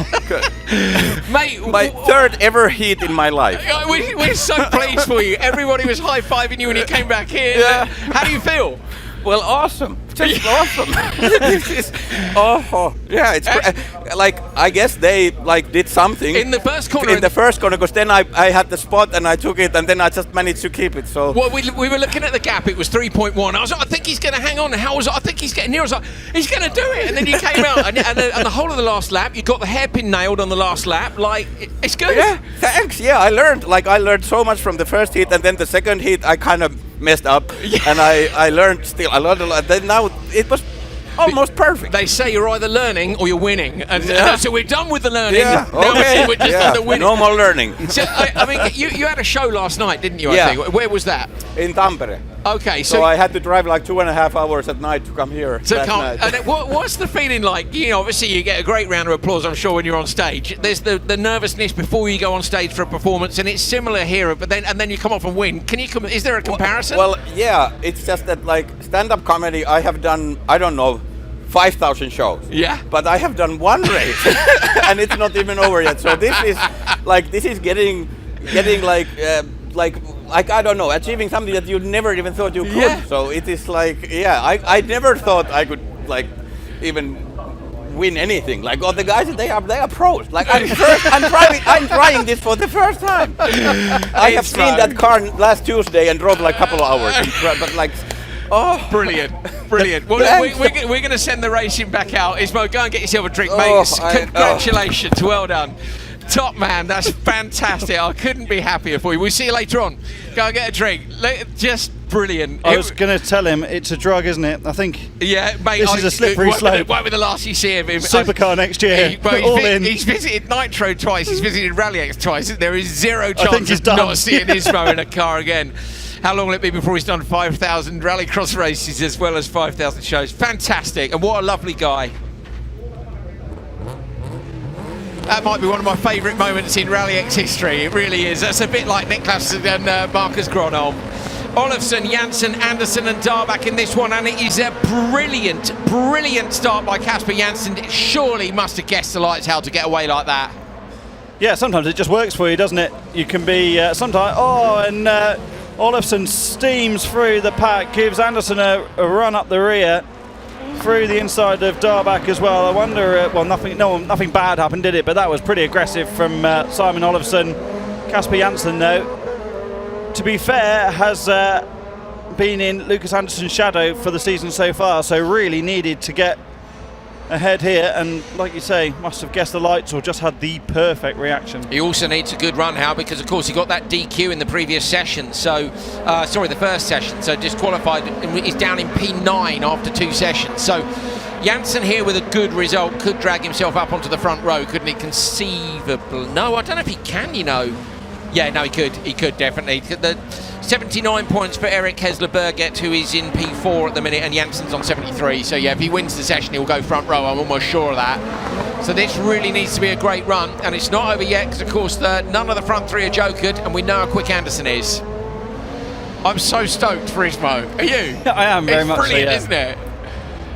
Because he's a nice guy, not because he's a name, but he's a really genuine person, isn't he? And he's clearly really loving it. It's unusual to get someone who's famous in their area, who is willing to come and go, I might make a bit of a dick of myself here. They come in and they do it, and you go... Yeah, we said that earlier, didn't we? But also, you know, like I said, I met him in the queue in Vegas queuing up with the punters to get in when I had the pass to get in the paddock and he didn't. Yeah. You know, he's just here because he likes it. Yeah, and that's what's so cool about it, isn't it? It wouldn't matter if he was a footballer, a comedian, or a famous Hollywood actor. It's the fact that he's come and had a go, and I'm made up for him. Janssen and Anderson on the last lap, going to go in together. Anderson is going to get the TQ here, I'm pretty confident. But Janssen might well be able to drag himself up into the top 4, which is what he wants. He just wants to be on the front row for the semi and give himself a chance of being on the front row in the final. Janssen takes it from Anderson. The time is a 2:14.1, and that is the quickest time of the day. So that is the fastest time of the day. We've lost our timing screen, I'm afraid, which we are working on frantically to get going again. But as I say, we can tell you that look at that, Hal, there's no way, there is absolutely no way that he didn't guess the lights. He was gone before anybody else moved. That's crazy. I wonder if someone will appeal that. We need another look at the start. I don't know if we have it on the drone or not, but we want to look at the start again, guys, on the replays if we possibly can.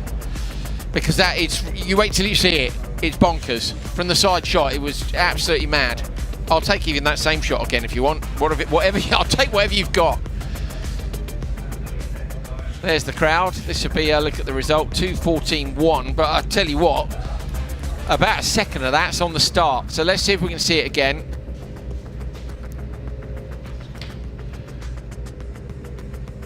(2:14.139). Hal, have a look at this. Slightly too late. I wonder if we've got it. Have you got the... What? Can we see the side shot again? The one from the previous set of replays. I do like that one, though, unless you've got it from the drone. May not have time, but either way, it was a bonkers start. Look at those people enjoying the sunshine. We wanted to sit up there today, didn't we? We did actually say we can't think of a better place or a day to sit in the sun and watch. I want an ice cream, yeah. Oh, yeah, I want an ice cream. Do you reckon we got time between sessions? Probably not. Yoel's here. Let's see if Yoel will get us an ice cream. Yoel!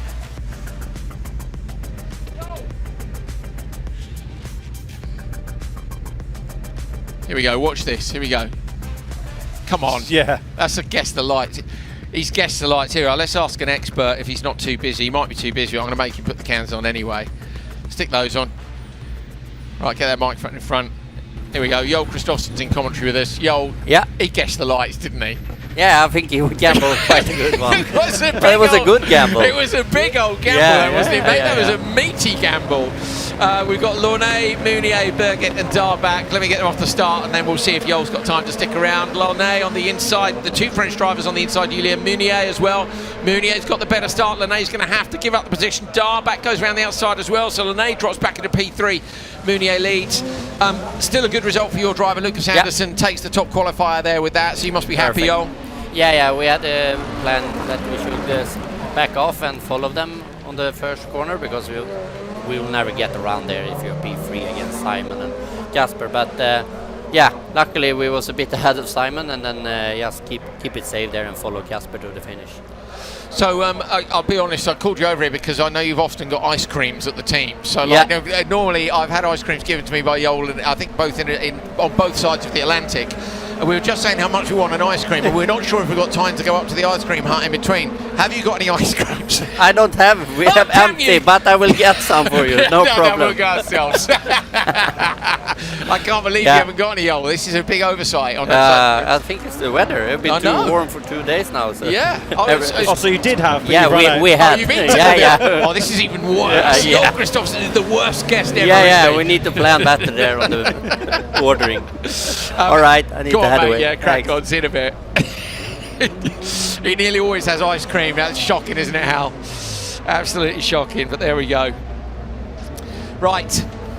What are you looking at, Rich? You're doing some calculations. It looks like you got your head fully in the stopwatch business there. Yeah, the time has come down. The track's evolved a lot, hasn't it, from Reynes's track work and the brilliant track team here in Kouvola. So a good run. Who's in the last run? See, all the regular quick guys were in the early front race. But a 43.0 is a competitive time from Julien Mounier so far. Do you want me to cover this, mate? You go and get the ice creams. I'll cover it. You get the ice creams. I'll be way too sweaty by the time I've climbed it's a up mission. there. Do you reckon they're cash only? I've only got my card on me. I've got some euros. Anyway, back to it. Meunier's well clear out front, some 2 seconds off the back as Linné goes wide over the line. Whose line was that? Was it Timozianov's line, or was it, do you remember, over the line? I do remember. 2:15.7 for Meunier is going to put him third, I think, behind Janssen and Anderson. Linné's showing us plus a lap. It isn't, it's just he's missed the loop. So he's gone so wide, he's missed the chronometer. The loop. timekeepers will, they've already done it, they'll just manually add in that last, which they have done. because they manually time everything as well. It's an amazing system. They're an amazing company. They are, but there's so much infrastructure there to as backups. Timing wise, RallyX, Nitro, World Championship, British Championship. I mean, and apart from, if you go to their website, which is chronomoto.hu, CHRONMOTO. Yeah, don't blame us for wasting a week. You will find every single result sheet you could possibly imagine from everything from Saudi rallies, isn't it, through to BMX events and stuff. Often have amusing conversations with Peter and Arnie. And Attila from Chronomoto when we're trying to work out point standings for the Central European Zone Championship. Not something that would bother you particularly. But they're because brilliant. All these events where multiple championships meet in Austria or Czech or Hungary, and they have to split the points out afterwards because some people are registered for some and not others. It's they're very good. A real challenge, and they're all very so astute. On Championship Day, they'll be some of the first people I'll go to see about points because they will have read the rules again and again and again. Yeah. It'll be automatic for the results because that's what fires the TV graphics, but then they'll run another spreadsheet off a laptop which you can view somewhere online, and we get like live updates on the points for who's going to win a championship. And we've had so many close ones, so yeah, we're very grateful for Chronomoto. The lads are great, and they're also responsible for things like the replay cameras, aren't they, in several championships again, most of those ones we've named. The Wi-Fi at most of the circuits, amazing. You want something fixed, you go and see Chronomoto. There was a time like an ice cream. The lights didn't turn up for Nitro after a container was lost in transit in 2021 going from Europe to America, so they made a set. That's what we're talking about, isn't it? Yes. That is what we're talking about. Full geekery. Last race of lights, Ida Thornholt, Lars Haug and Nils Haug. Lars is in the middle, Nils is on the outside.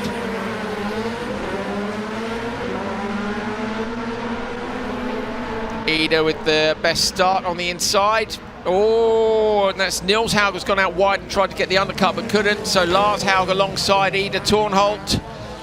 Out into the dirt. That's exactly what we had last time. The drones and the lens has been smashed. That is an accurate shot, and that's taken out the broadcast lens on the drone. You won't be seeing that again in this race. Well, he might do. Vigo might fly on regardless, but Vigo's up under his umbrella. How Peter popped out and bought him an umbrella. There was talk of rainstorms, and then I think he realised that Vigo is a slightly... Championship manager Peter said, Andrew, I need your car keys. And you said, what for? You said, why? And he said... I'm going to buy Vigo an umbrella. I need your car. Yeah, I'm going to buy Vigo an umbrella.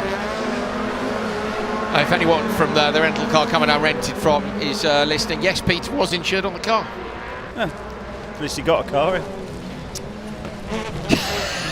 Do you want to tell that story or shall I? No, I think I won't tell that story. You want that kept secret? Yeah, probably till I get home at least. Okay. I got a phone call from Ekstrom this week. That's another off-air story for you. Oh, nice. Hey, Matthias, how's it going? If you're watching, text Al and tell him why he called me. He was very cross with me in the typical Matthias kind of way. Was he? Yeah, it was fun though. I say very cross. He wasn't. He wanted something, and yeah, it was fun. Anyway. They're a good bunch, this lot, they really are. If you're lucky enough to be in the paddock, go and say hello, because nearly all the drivers are very approachable. They will sometimes hide out the back, usually if they're... Haug. Bit of lock-stops action there, lost a lot of time. Brothers, I think, are they? Yeah. Yeah, so... Haug and Haug. Coy, if you're watching that, look at the bumps out the back. You mentioned that when we were in the car with Rainis, that it is quite bumpy. Yeah, and he said they're not going to evolve the bumps at all. They're just going to the bumps will evolve, but they're not going to manipulate them to try and smooth them out. And Rainis said it's something the drivers have to manage. Well, but the gist of it was they're not going to waste time doing that. They're going to clear the dust off the line to make it safe and to keep the speed up. The bumps aren't terrible. They're not like they were at Tier where they're doing damage to the cars. And I said to him, I like that. I like the challenge. And he said, yeah, I agree. We'll leave them. And that's why someone like Rainis being in that position is so important, because he knows what it's like to be in a number of the different cars in those situations. So great for him to be making those decisions. Tornholt takes the win with a 2:19.9. That's going to put her 7th in the session, just behind Linnae. I'm at the point now where I need a little sugar hit, Hal. We've got a couple of races to go, then I think we should polish off as much cake and biscuits as we can before going in for the semis and the finals. What do you think? Before you go topless for the semis. Ooh, how much? I'm not paying you anything. I don't wish to see you topless. Thank you. Seen enough of that before.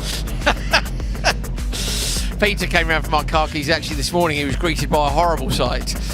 But it was 8 o'clock in the morning. And they're 2 hours ahead here in Finland. I always struggled with that in Latvia. The 2-hour thing makes it feel really early. You know, you set your alarm for 7, you go, that's not too bad. And you go, it's 5 a.m. at home and it just really kills you. Somehow 7 hours is easier. I like being up. No, I like it. I've just repeated myself. I like stuck on repeat. You like stuff? No, I like being up early than home. I really like it. Yeah, but that's why like you're getting ahead? I like it when Lucas Anderson takes the TQ, and we'll come back to that thrilling conversation from Simon Olofsson, who recovers with a couple of good runs going P2. Darback Kasper Janssen does get to the front row. So I like it when I go to America and then you go to bed and you wake up at horrible o'clock in the morning, and if you can't get back to sleep, it's fine. You're awake at 5. You go, wicked, I can go to the gym or get an early breakfast, and it feels nice. Whereas here it's the other way. Like I have to feel like if I wanted to get up early here, I'd have to get up really early. Are you an early riser though? I wasn't until we had a child. Yeah, good. Now I love being early. Do you? Yeah. You get so much done, don't you? Anyway, top drivers in Supercar heading into Q3. Bolevsky holds the TQ at the minute. Martinson, Owen, Sepper and Tam in this one. And really, Bolevsky should get this start and hope. Oh! Off on the inside. Mats Oman's gone off on the inside. Cuts across the track, holds on, ends up P5, P4. He might get a penalty for that, I fear, Hal, for going across the inside. I didn't see why he ended up doing it. That's going to be the critical thing, why he ended up there. Did he get pushed? But even so, anyway, Bolevsky has got the whole shot. Great. The story here really is that Bolevsky is 11 points clear of Martinson. I think he's probably going to take the TQ, but we've got, don't forget, Ollie Eriksson coming in the last race, Alan. He is currently down in P9 and needs to be in the top 4.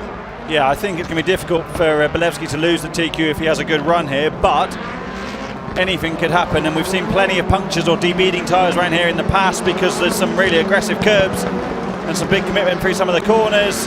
Great to see Sepper, the local driver, right up there. He's going with Bolevsky, to be fair, as is Tam, who is clearly more at home around this circuit.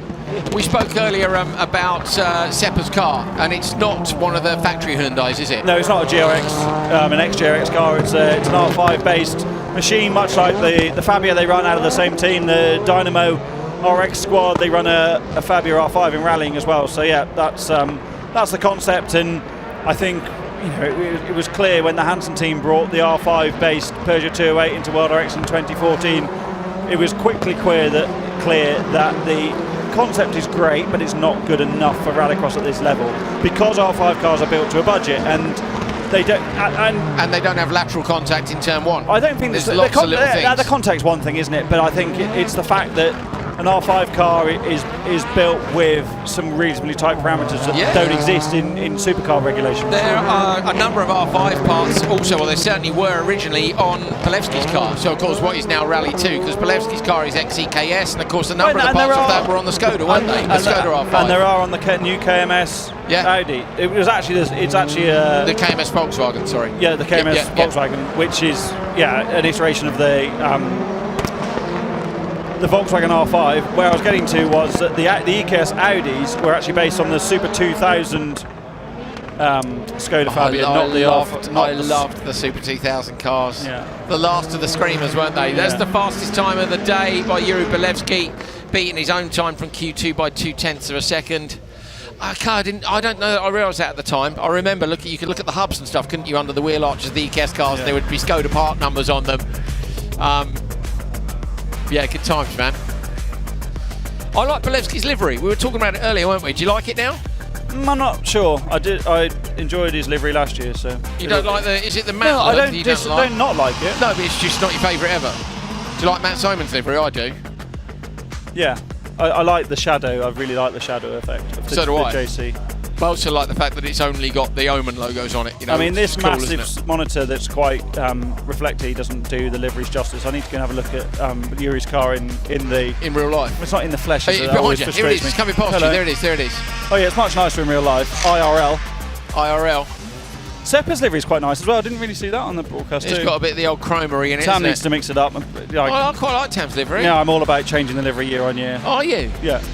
What about Andy Scott? Well, Andy Scott's livery is going well, isn't it? We're going to see it in the next race. I think he's going to be out, isn't he? No, last race, I think, isn't it? Is it Martinov's? Yeah, it is. It's in the last race. Andy's not having a great day. Huh? Andy's not having a great day. Where is he? Jim Clark? In the third race. Oh, sorry. What is he doing? And he's doing a rally or not? Is he doing the Jim Clark? No. Oh. But well, no, I know he's not having a great race. You missed the joke. Oh, I did get the joke. I just thought maybe he was competing somewhere else, but he's not. No. No, I suspect he's on a boat somewhere. On a boat. Right, who's in this? Kim Roy Johansson, Jens Wahl, Jari Turi and Martin Enland. Jens Wahl is down in P6 with a 5th and a 7th. Who else? Jari Turi is sitting down in P11 with an 11th and an 8th.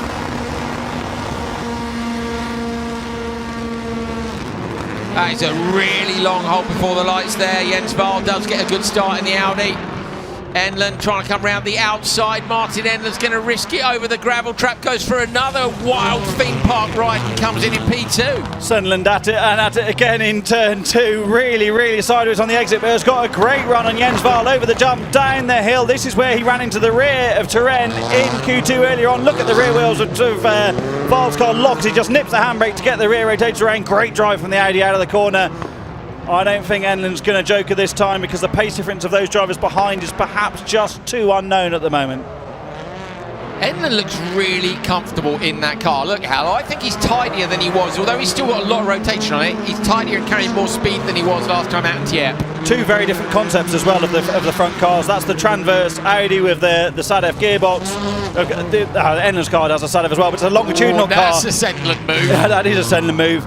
The general consensus is that the longitudinal cars are much easier to throw around because they're much more balanced because the weight's spread through the car. By that I mean the engines, you're looking at the cam belt in the front of the car rather than looking at sideways as you would do in a normal car. That means the gearbox is in the transmission tunnel next to the driver and the weight's much more spread. Enland's going to get joker this time around. You turn in so late, don't you? Oh, I think that's fine. You turn in so late because it's such a tight corner and you would lose too much into the next one.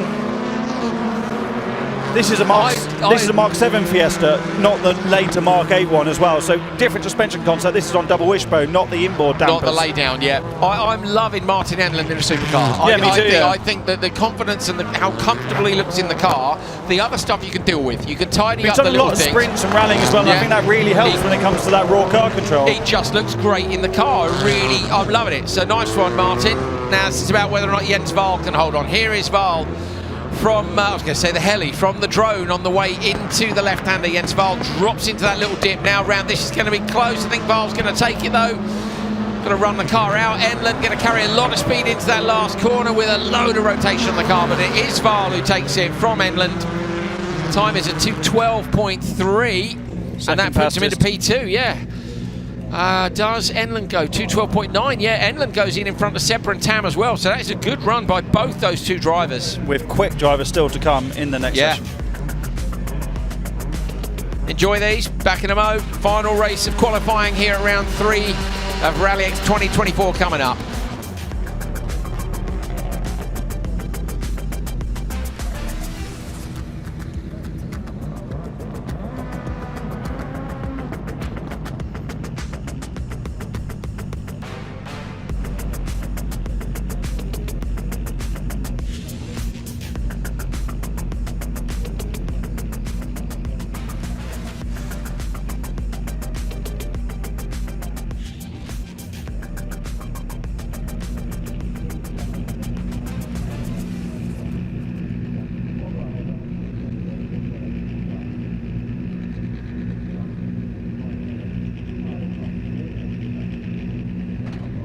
Here we go then, the final race of qualifying from round 3, RallyX 2024 about to get underway. Martinov's on the inside, then Philip Toren, Oliver Eriksson and Joni Tapainen. Eriksson must get a good result here. He gets a great launch in the Honda, got to pull those gears perfectly now. This is ideal, into turn 1, don't lift and risk getting picked up from behind. Over the gravel on the outside line, Eriksson's done everything he needs to do in turn 1. He is down in P9. Oh, he's run wide. He needs a fast time here, Hal. Run the rear wheels into the dirt on the outside. The car just stepped out a bit. Tapainen's close to the rear of the Civic coming down the hill. but the first corner was perfect for Ollie Eriksson. There was no one on the inside, no one too close on the outside, so he was able to run that little bit deep, carry the speed, didn't have to go right to the apex.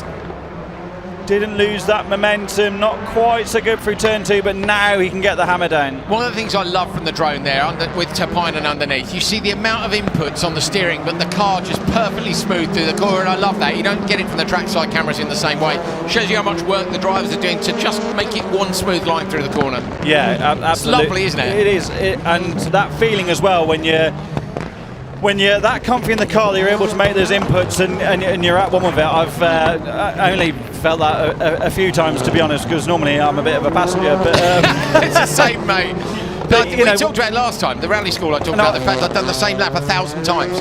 You could do anything. Same when I've done rides in a Caterham. If you do enough laps in a car, you suddenly get to the sometimes flow, isn't it? Sometimes it just clicks. The last time I raced a Super, I don't wish to bang on about no, while driving, bang on about it. It's fine, yeah. But sometimes you just feel completely at ease, nice. and it actually comes more easily when you're fighting the car all the time. It's a very different experience. Eriksson fires the rear. He's lost what was it? He's lost the rear quarter.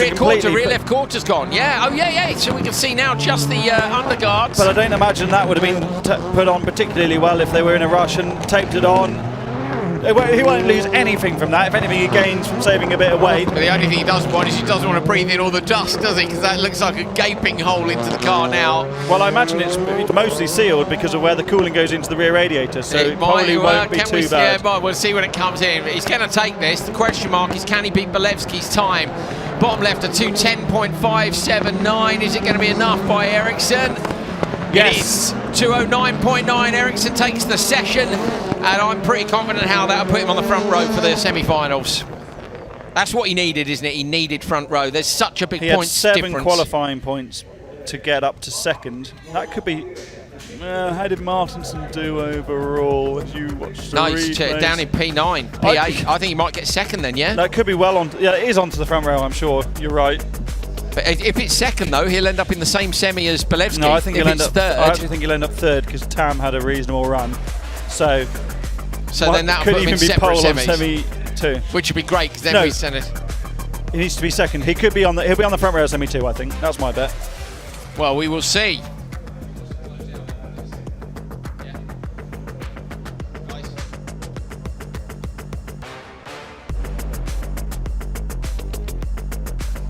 Great stuff from Ollie Eriksson, taking the final racing qualifying here at round 3 in a beautiful sunny Kouvola, Finland. 2:09.944 is the fastest time of the day, beats both Bolevski's previous runs, and that will give Oliver plenty to think about in a positive way ahead of the semi-finals. Will he be in the same one though, or the opposite one to Bolevski? Let's find out. If he's in P2, it's the opposite one, isn't it? If he's in P3, it's the same one. Opposite. So Bolevski will be in semi 1, Oliver Eriksson in semi 2. That's brilliant because it means they won't beat until the final. It really is. Val and Tam, Sepran, Tapinen, Enlund, Martinson, Oman, Toren, Turi and Johansson. Martinovs is not going to make it this time round, but he has another go tomorrow. Great stuff from the end of qualifying there. Some brilliant recovery drives, people just scraping in, and then the likes of Oliver Eriksson making it right the way up to the front row, and he indeed pole in his semi. Looking forward to seeing him versus Bolevski. It's been a good qualifying. Look at this place. Look, what a beautiful day. We've had a win for Ismo. I mean, I've had a great session. Yeah, it's been good, hasn't it? Plenty of action. Good tempo, hasn't it? And yeah, I can't wait for the semi-finals. And in Crosscar and Crosscar Junior, it's going to be really, really close. It is indeed. We're going to go because we've got 20 to 25 minutes, and that, Hal, tells me there's long enough to get an ice cream. What do you reckon? Let's hope so. Mega. See you in a bit.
didn't he? He lost out. Well, he's lost out twice today by being held up, having jokered or getting held up in the traffic because he didn't have track position.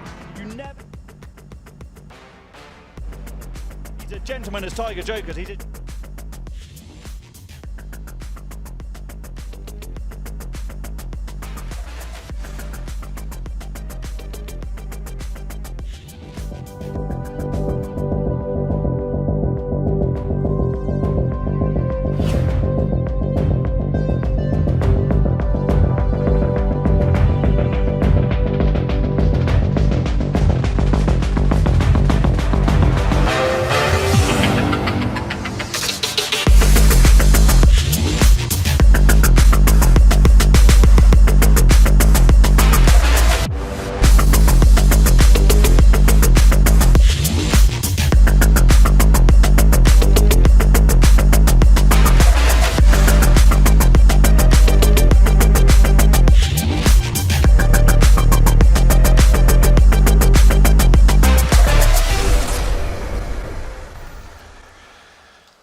Welcome back to Kouvola in Finland as we get ready for the semi-finals for round 3 of RallyX 2024. My name's Andrew Coley. This is Howell Ridge. We've had a great day so far. Hope you guys have been with us. If you haven't, you can go back and watch it all on YouTube. Don't forget to like and subscribe.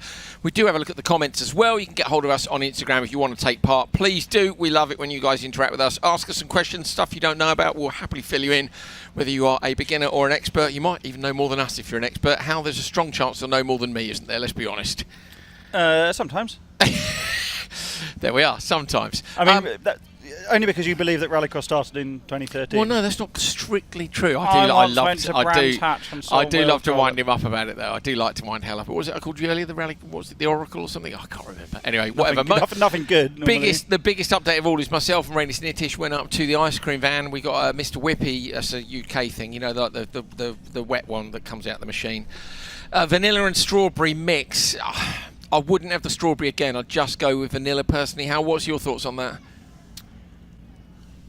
Did you enjoy it? Hal did all the printing, to be fair. It was an ice cream, so... I bought them, by the way, so you and Brainish both owe me a beer or another ice cream. No. How much was it? €15. Each? No. Oh, okay. Goodness me, I wouldn't have bought you an ice cream if it was €15. I don't like it that much. Keep your hair on.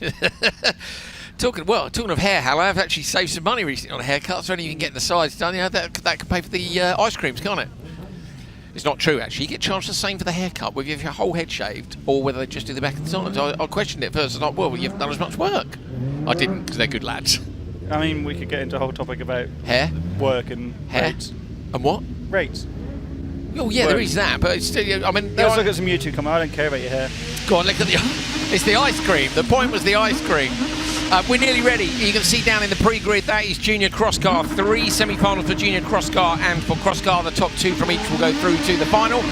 2 semi-finals in Open 2-wheel drive, Supercar Lights and Supercar. So a couple of quick bits from the YouTube comments. Don't forget to like and subscribe because that massively helps this championship with the commercial support necessary to put on this live stream for free.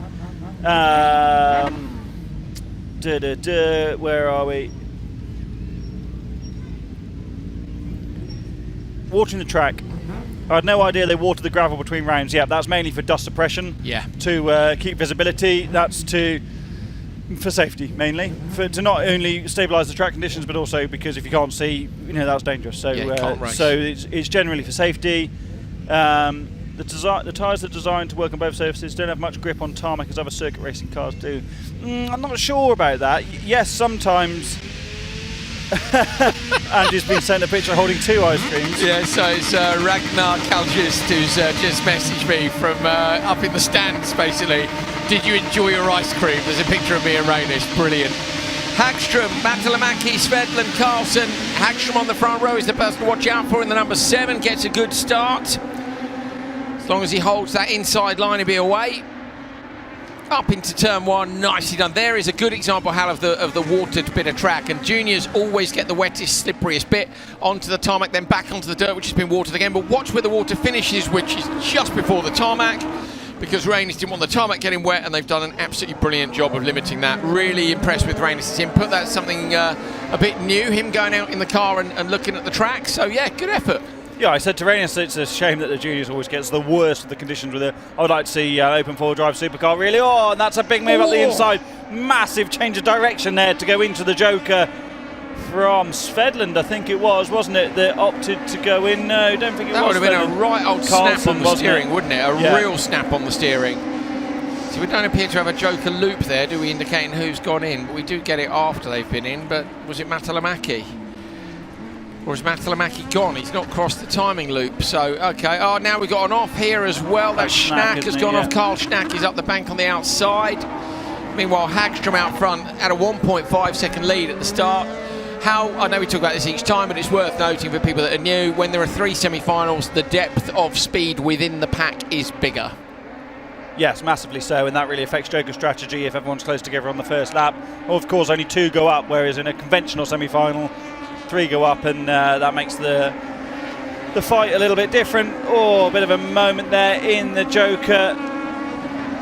That was Carlson that time in the JC Race Tech machine. So in and out into second. That's a good move, isn't it? I'm pretty sure. Pan around, there's a massive margin, isn't there, for Hagström up front. Sorry, Svedland's still second as well. So Carlson still needs to gain a position to make the final this afternoon. What's the gaps though? It was only 0.2. Look, no, point plus 0.25. Yeah, that should be enough actually, to be fair. So Arvid Carlson was 0.25 off the back of Carl Svedland.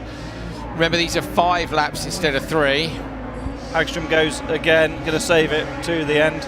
So just to touch on that remark about tyres working on both surfaces that don't have as much grip as a circuit tyre. I don't claim to be an expert on a circuit racing tyre, but where a rallycross tyre differs massively is that the compound is much, much, much softer. They're also of cross-ply construction, not radial like a rally tyre would be. They're handmade, but ultimately they're super soft. They're almost a hill climb drag racing type tyre rather than a circuit tyre. So the circuit tyre's got to last 20 laps on a 2 or 3 mile course, like a 5 kilometre racetrack, whereas a rallycross tyre really has to work immediately, and that's why they're so soft, because they've got to get the temperature very quickly, but they also work over a much shorter distance, and rallycross tyres are not known for their ability on the wear rate, and that's not because the tyre's bad, that's because they're designed to work in that way to give optimum performance all the time. So they're actually very good for circuit racing, and I've driven with these cross-ply tyres, the Coopers, now Nova tyres that they are now, and they're great, but they don't last long at all, and that's where the difference happens. And that's also why you can get away with running these slick tyres or the minimally cut tyres on gravel, because they're so soft. You don't need a gravel tyre because the tyre will move around enough to generate the temperature to be able to work on the gravel as well. And there's other things too. So for instance, if you put a gravel tyre on these cars, the gravel tyre would destroy the gravel track in no time at all, because they're so good at digging into the ground. Then you have a lot more track maintenance.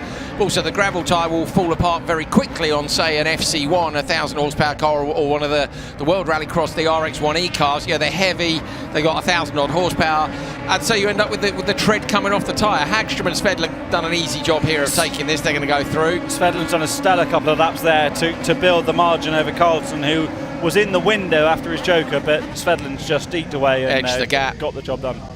So yeah, it's a bit of a compromise. How there is a wet tyre, isn't there? But it's not. It's very rare. Well, I say no, it is used. But it's rarer. Well, it doesn't rain as often as it's dry, does it? But you need standing water, don't you, really, for the wet tyre to be used. Even in damp conditions, we often see people going out on what we would call the slick. So we're lucky enough to have some tyres in the studio at the moment, and although you can't see them, the difference between the wet and the dry is just more cuts, really. And what the cuts do is displace the standing water. The problem with the wet tyre is, because there's lots of little blocks rather than a big contact patch, is that they overheat very, very quickly, and it's very easy to destroy a wet tyre. We've got a tyre on the desk if you have time to come and have a look in a minute. And if you don't, we'll look at it later. Hampus Hagström takes it from Carl Svedland. And so we've just hoiked a tyre in from behind us. Stick the lights on, Hal, just for the detail. I have. For the viewers, you have. Other lights, there they come. There it is. So this is a Nova tyre. There's the branding, Nova on the side. They are the new tyre supplier for RallyX. This was one of the series they were keen to maintain. And that's the tread. You can see the tread pattern just about. You guys can probably see it better at home. Yeah, so you see you got the 2 long lines all the way through, and then these diagonal lines. So where the wet differs is that there'd be another 2 lines here, and you cut the shoulders out. These come to the edge, and they're all blocks And what happens is, imagine the blocks moving around, so when it's not super wet, these grooves are really good at moving the water out of the way. When those blocks are wobbling all over the place, it really wears, because where the tyre wears the most is on the shoulders and where these grooves are free to move around. So when the blocks move, the tyre wears heavily.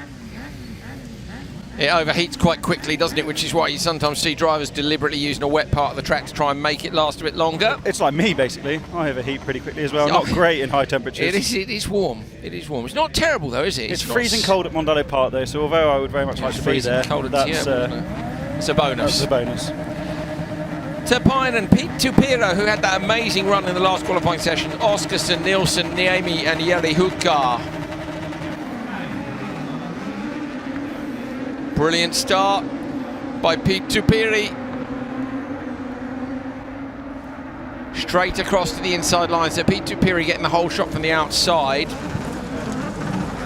And it was a win, if you remember, in that final session. So the first two were won by Hagstrom, and then Piri won the last one. Hukka dead wide in... dead wide, very wide. That's a very anglicised saying, is it? Very wide in turn two. Oskarsson climbing the order. We're going to see there's quite a gap in the pace here, like you said, in semi-final number one. But Turpinen and Pira are neck and neck at the front of the order, and you cannot afford to joker this early in a semi-final when the pace and experience of the drivers is very different front to back.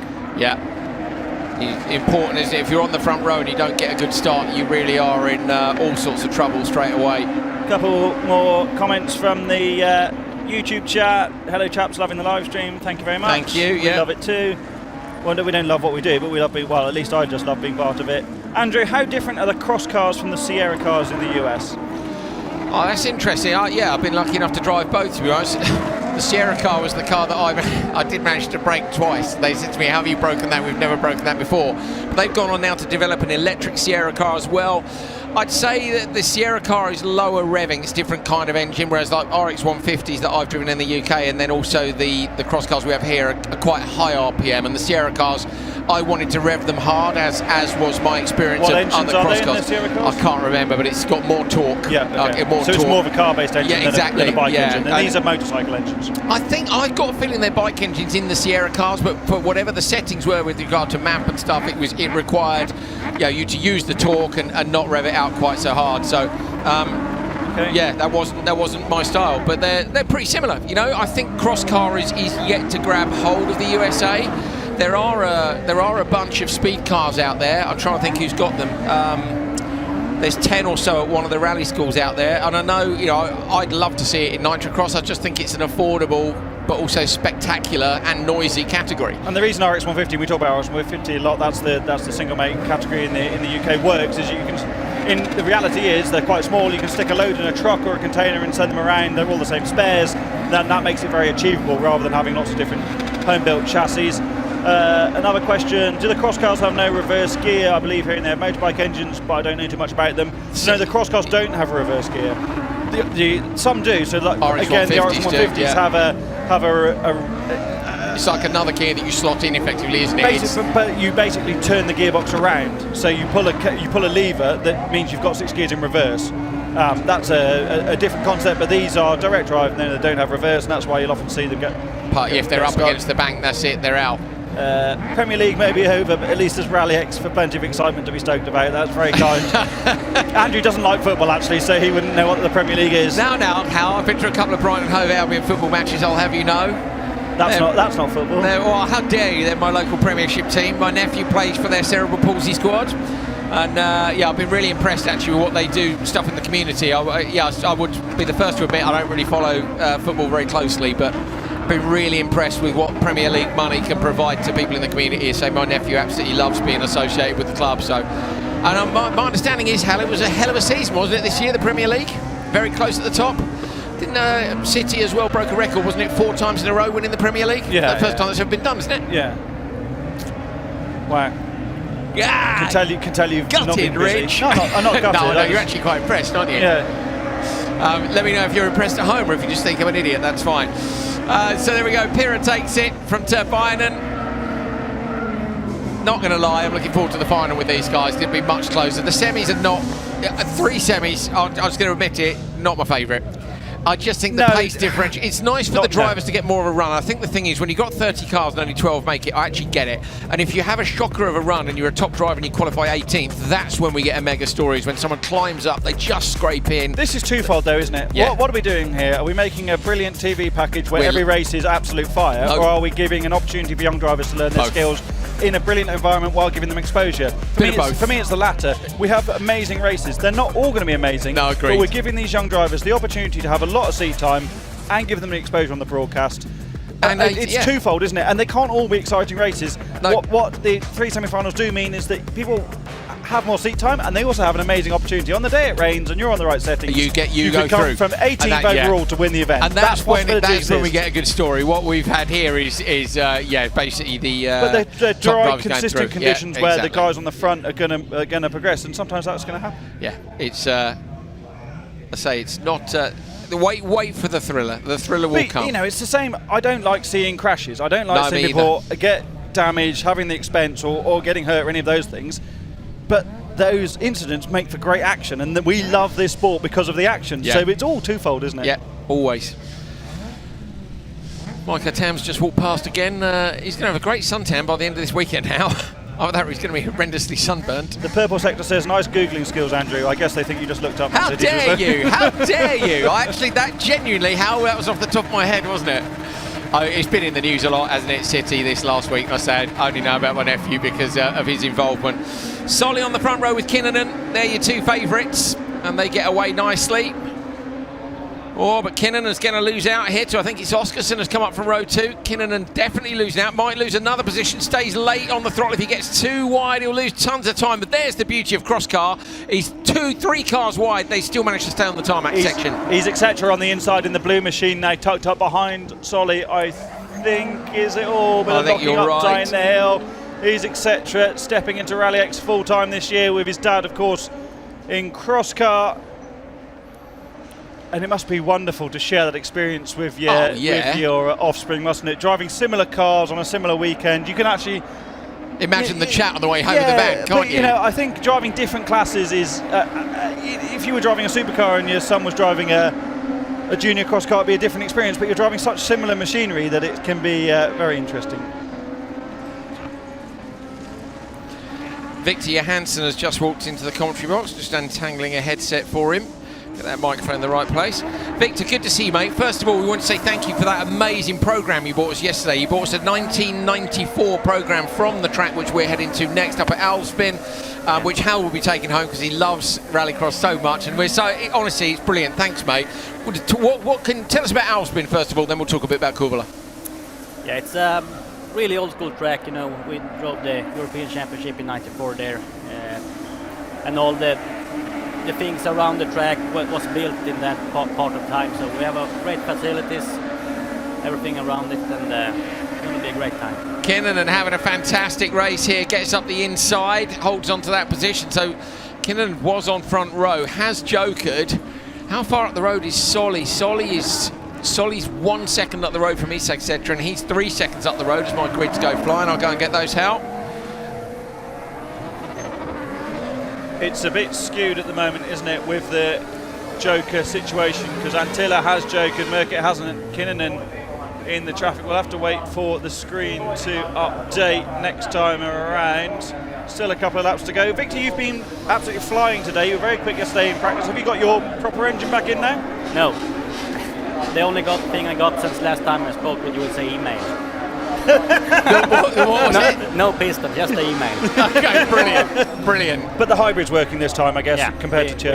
We put the chain back on. Okay. So the belt drive didn't work, no? No, we have to develop a little bit more to get sorted out. So you will try to do the belt drive when you can, but like in the track in Denmark with those 2 long big straights. The chain, the speed of the chain overheats, you said, didn't you? So can you lubricate the chain and stop that happening, or are you doing that? Is there a way to lubricate it live? But then you'd have to encase that, wouldn't you? Because you can't have the chain spitting fluid all over the road.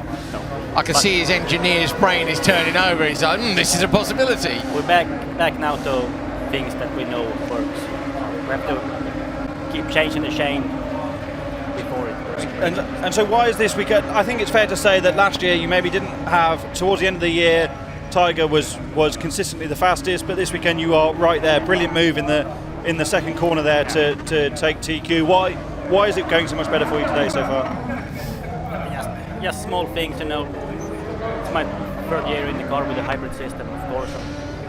You know, we're just rolling on with these little small parts in the car that maybe breaks, and we have fixed those. Isak Cetra goes in P2 behind Oliver Solly. They are some 4.6 seconds up the road, so other than a position swap, they're going to be the people who go through. Great and decision, Tiller was that. Closer. So nicely done. Solly and Isak Cetra take the checkered flag, and that completes our lineups for the final of Junior Cross Car. I think based on Isak Cetra's experience, he might have been tempted to joker a lap early and try and get the cut for the win, but ultimately you need to be in the final, don't need to fight for the podium. So I think really mature drive there to follow through the joker on the final lap and make sure you get through. Kinnunen was on the podium both times in Tierpal, and Kinnunen has not made it through to the final here, so that'll be disappointing for him. On the outside there, just lost out too much at the start, and that was it. And you could argue that mistake in the joker earlier on really has cost him, because would have been further up on the grid. Would have been slightly further up on the grid, and then mind you, it's front row. I mean, so you'd think really, wouldn't you, that it's just one of those things, isn't it? Combination. So it'd be disappointing, and we'll have to regroup tomorrow. Hampus Hagström and Oliver Solly are through. They were tied on 55. Ah, look at that. That was actually a spin there for Solly.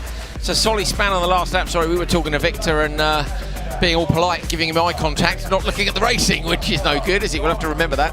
But that's the top 6 through, and I promise you that the final of Crosscar Junior will be an absolute banger.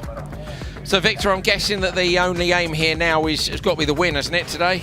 Yeah, we go for a win today and tomorrow. So. Okay, both days. That's too bad. Tiger took 1 point from me in TQ qualifying. Was it only by 1 point? Yeah. You mean championship point? Yeah. Yeah. Sure. Okay, good. When are you getting the proper engine back? Hopefully for Alspin, but it's got to be. That's your home event, isn't it? We have pretty much to do. And what's besides to fix the car, we have to do a lot. Right, here we go. Crosscar semi-finals coming up. Ekmerstad and Svensson on the front row. Orav, Julalami, Nilsson and Vanika. Straight away, there is some serious depth in this one. Merstad versus Svensson on the outside, though. Brilliant start. Julalami almost gets round, holds on to P2. Orav drops back into P5. Contact there between them. Orav's lost out big time in the green machine. Was on row 2 on the inside, finds himself down in P5. Julalami has managed to move up from the outside of row 2 into P2. But your leader is Thomas Ekmerstad, and in P3, Elias Svensson slots in. Blinding start from Merstad, and Orav ended up as a bit of a pinball through the first couple of corners, got knocked to the inside. Julalami really made amends for being 4th on the grid, made the most of that kerfuffle in turn 1.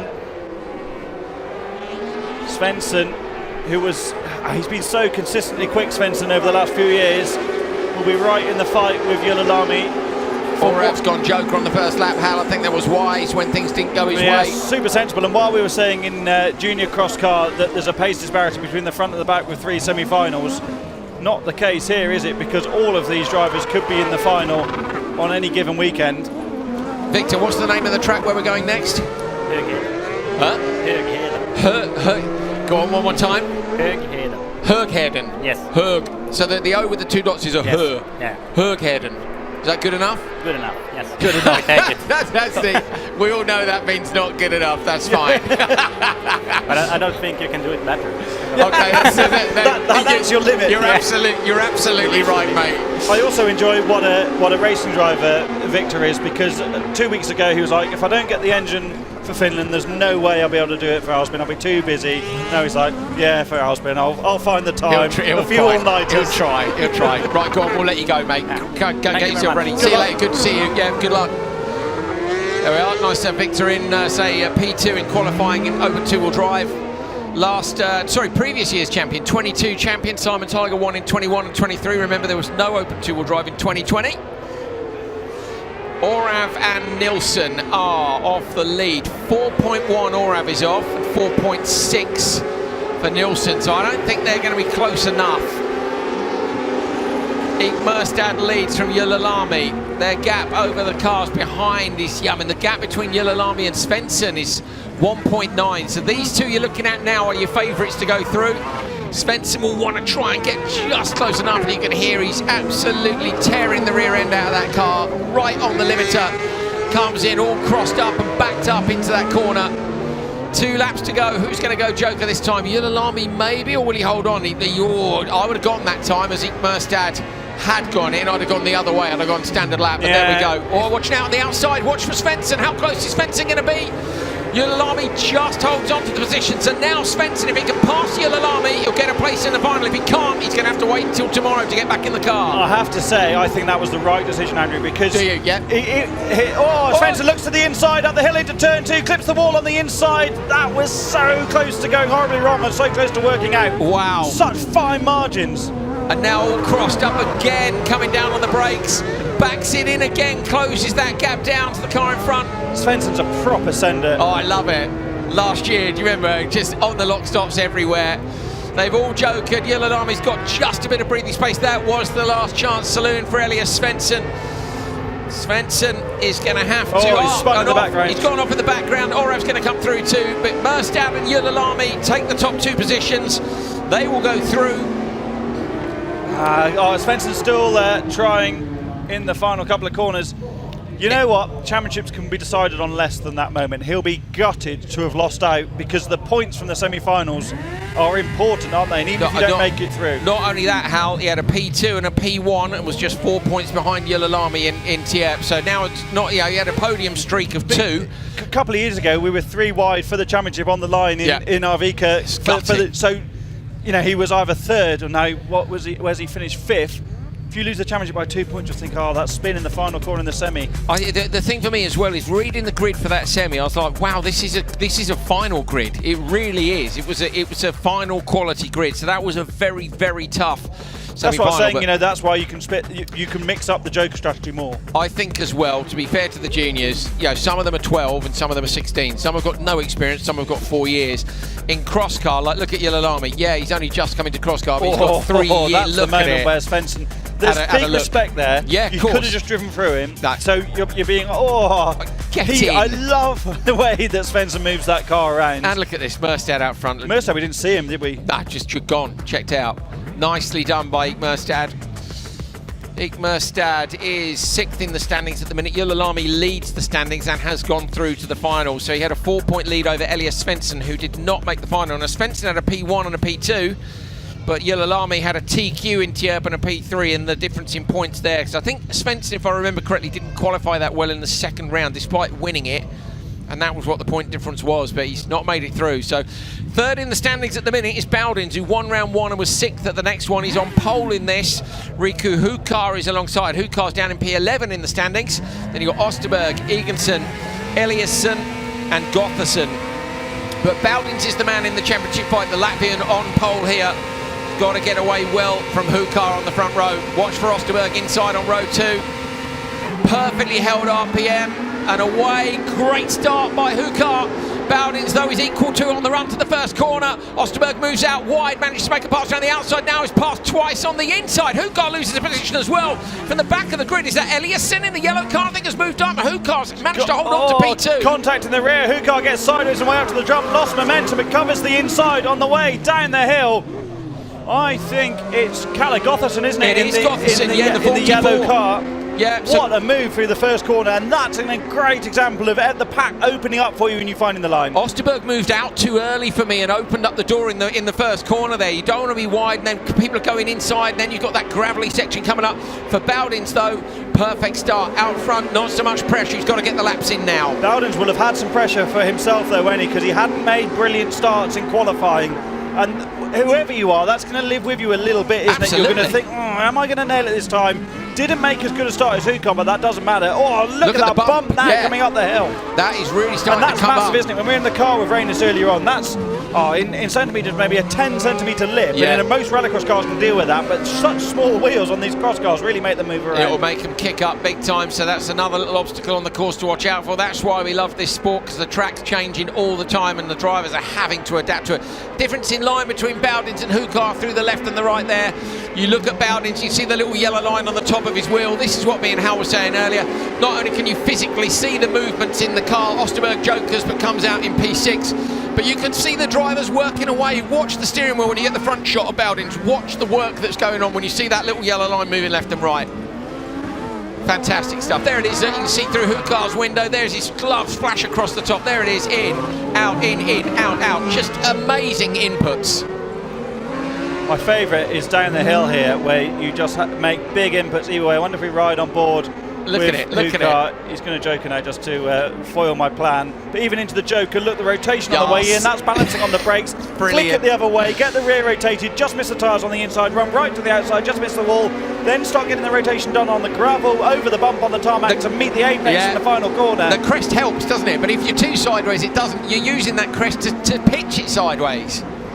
So if you look at some of the less experienced drivers in other categories, let's look at Martinov's in the 208 in open four-wheel drive, or even Ismo in the Toyota. You don't see people move the car around as much on the entry. He's got wide. Sorry, Hal. Mistake by Hukar.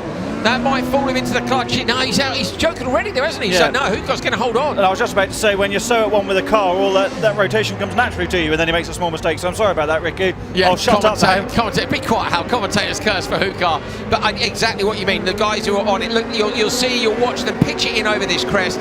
Oh, problems there. Eganson going backwards. Eliasson straight up the inside. Eganson's gone out and got collected there, I think, by Osterberg as well. So Eganson with a tech to be going that slowly. Something has gone wrong in that car, or he's missed a gear or something. Sequential box, maybe a false neutral. Bowdins with a very clear lead. He is, or was, 2.3 seconds up the road from Rinku Hukar. Hukar made a mistake on that last lap. So Bowdin's now on the last lap. So he's gone Joker as well, so he's miles up the road. Sorry, I've forgotten he's gone Joker already. So Bowdin's with an easy win here. And it's going to put him right up there. Where's he qualified? Will he be front row? I think he will, won't he? He's must have qualified. Yeah, when he qualified second. So Merstab's will take pole by winning semi-1. And Bowdin's crosses the line to win semi-2, so that'll be outside the front row. No one can better that. No. That's your front row locked in. Going through with him is Rinku Hukar. I often wonder whether you want to be third or there's is that a puncture for Ellison as he crosses the line? Worth noting, Hal, that in junior Crosscar and Crosscar, Yulalami's the one who's come from the furthest back. He was fourth on the grid and still made the cut. In junior, we had one driver who made it from third on the grid. Otherwise, it's been the front two qualifiers, and that's what we're talking about when we say in Q3 he wants to be on the front row. Your odds of making it when you're on the front row are so much higher. And then obviously you make the cut, you're on the front row in the final, and that's why when we say he must get a good run here, he wants to be P4. If you're wondering, thinking, well, why does he want to be P4? It's front row, or P6 in fact in Crosscar and Crosscar Junior. For sure. Although I do sometimes wonder if third on the grid here isn't so bad, because if you make an equal start on the front row and you get forced wide, you can find a way through on the inside. There's the results. Bowdins, Hukar, Gotherson, Osterberg, Eganson and Eliasson in semi-final number 2. So did Osterberg move out a little bit too early and open the door from that P3 slot on the grid? That's so easy to say from here, isn't it? Yeah, of course. Yeah, we're not knocking Jimmy for it. No, I don't mean you are, but like we stand here going, oh, we're a bit wide there. You're making decisions. And these guys are lit. They are absolutely on it, aren't they? And he's moved out, of course, to try in the hopes that they'll run wide in the first corner. He's moved out hoping he can then slot up the inside. Yeah. But of course, because they haven't run wide, you've then exposed yourself to people passing you, so it is tricky. It's about 5 people standing around a generator here, making frantic phone calls, plugging stuff in and out. Reminds me of Ulu. Yeah. Yes, there was a problem there, wasn't there? And a distraction. Yeah. I enjoyed that weekend. I don't. There's very few RallyX weekends I haven't massively enjoyed. I think I've enjoyed massively them all. Yeah, we're very lucky boys. Hume, Isak Zetra, Cerner, Grana, Tree and Pentinen.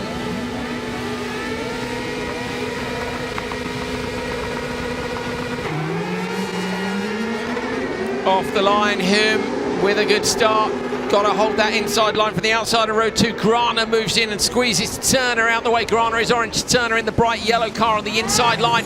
Oh, round the outside, trying for a big move. Pasi Pentinen sends it in, but loses time and goes backwards. Had to have a go though, didn't he? Pentinen is one of the senders, isn't he? With Hukar, with Svensson.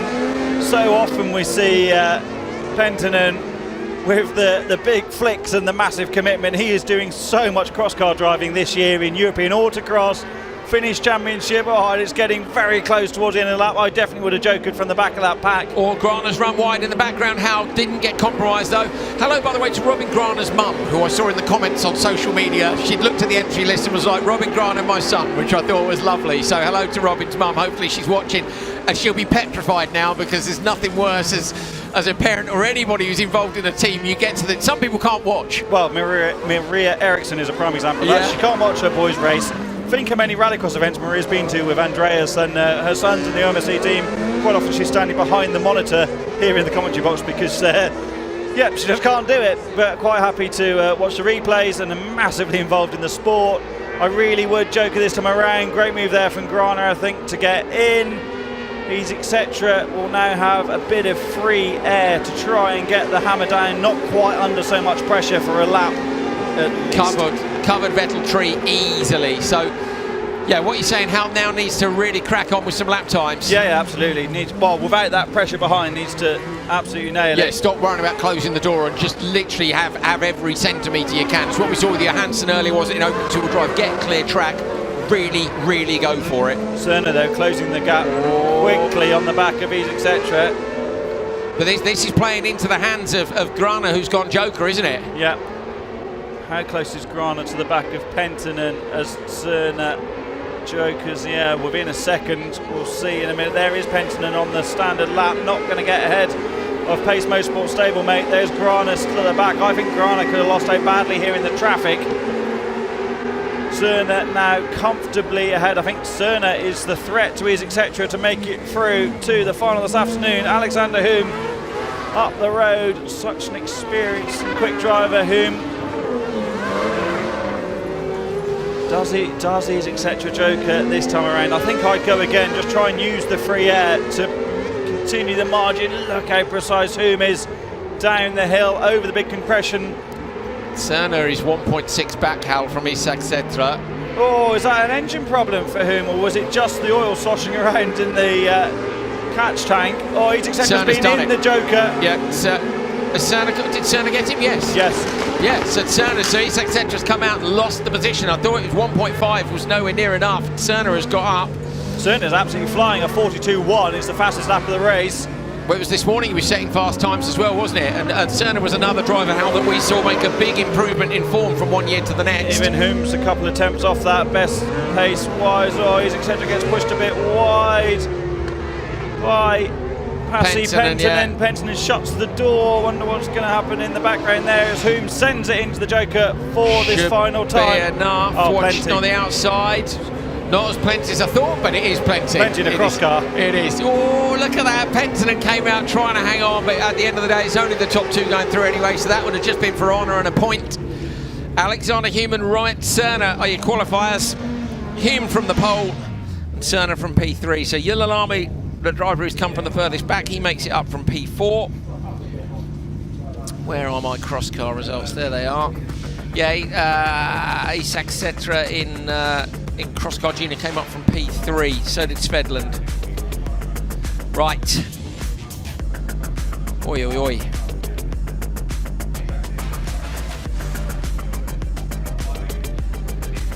Open two-wheel drive coming up next.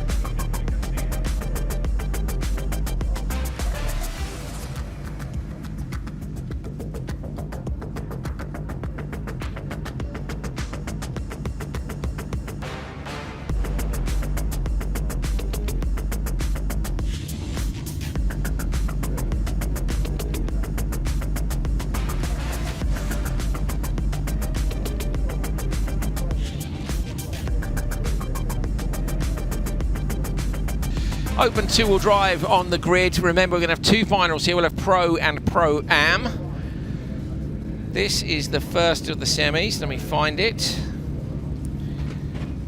Here it is. So Simon Tiger, Lucas Gabrielsen, Jori Seppälä, Thomas Vennerlein and Kenneth Kong and Miska Aaltonen. Simon Tiger with a double win, will want to make it a triple here, but doesn't get as good a start as the Road 2 man. Seppälä tries to come through, but then Tiger finds the grip. And that little gap that he had from being on Row 1 instead of Row 2 was enough. Vennerlein comes up from P4 into P3. The blue Smurf flame spitting machine, and it's only two semi-finals here. So the top 3 from each will go through. Kong lost out badly in the first couple of corners, started down the order of course, but wasn't able to make up ground.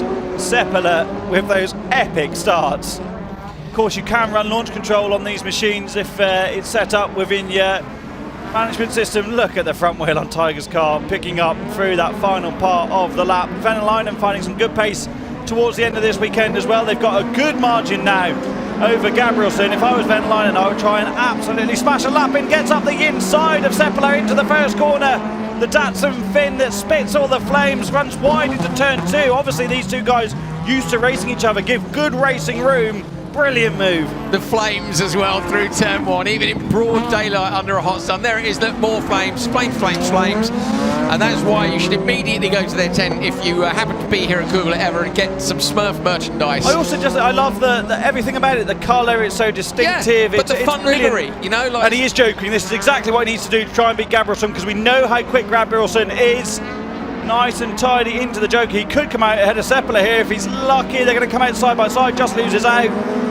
That's enough though, isn't it? Seppala hasn't jokered yet, so Venäläinen, well, top 3 going through anyway. Yeah, but you want to be on the second row to try and make amends in the first corner of the final. And all of a sudden, from fighting mid-pack in the heats, second row of the final, you could be well on for a podium. Oh, absolutely, absolutely. Try and see what did Venäläinen do here. Venäläinen runs wide, loses a bit of time, more flames. What you've got to be careful of here is not overdriving when you're in third. When you know the driver in front's still got the Joker, you see the really experienced operators just calm it down, follow, and then capitalise. Not get super excited thinking, oh, I'm going to be second and overdrive the car, make more mistakes. He was on the podium both times here last year. That was the only events he did. He got a P3 and a P2. Good decision from Tiger's team as well to get him in and out of the Joker while you've got that margin. We talk about that a lot, don't we? People are so tempted to leave jokering until the last lap, and okay, in some scenarios like here, it's quicker to do it on the last lap for overall race time. Forget that, times are gone. You don't need an overall race time in the semi-finals. What you're doing now is managing the risk. If Tiger gets a puncture, an engine problem that slows him down, at least he's got track position. You can defend. You've still got to take the Joker, you're gone. Yeah. So absolutely the right decision. We've seen people get around with crippled cars. You know, our Baccarat in the Focus springs to mind in Estering, you know, got a puncture, but if no one can get past you, you get the position. Absolutely, and if that's enough to go through, then it's a win, isn't it? So and you also see people manage the pace. Now, I'm sure Tiger's not driving as hard as he potentially could, because he's got, the final what's the margin? It's massive. Venäläinen's got a problem. Oh no! Flames to the back of the car now, puncture, the rear right's gone, Hal, it must be, look at the way the car's sitting down low, the rear right must be off the car. Gabrielsen up the inside of Seppala, going to look maybe not. Over the back, yeah, there's definitely an issue. Seppala gets back up the inside of Gabrielsen, in the back of Venäläinen holds on to it, going up the hill, Seppala's out, Gabrielsen's through to the final.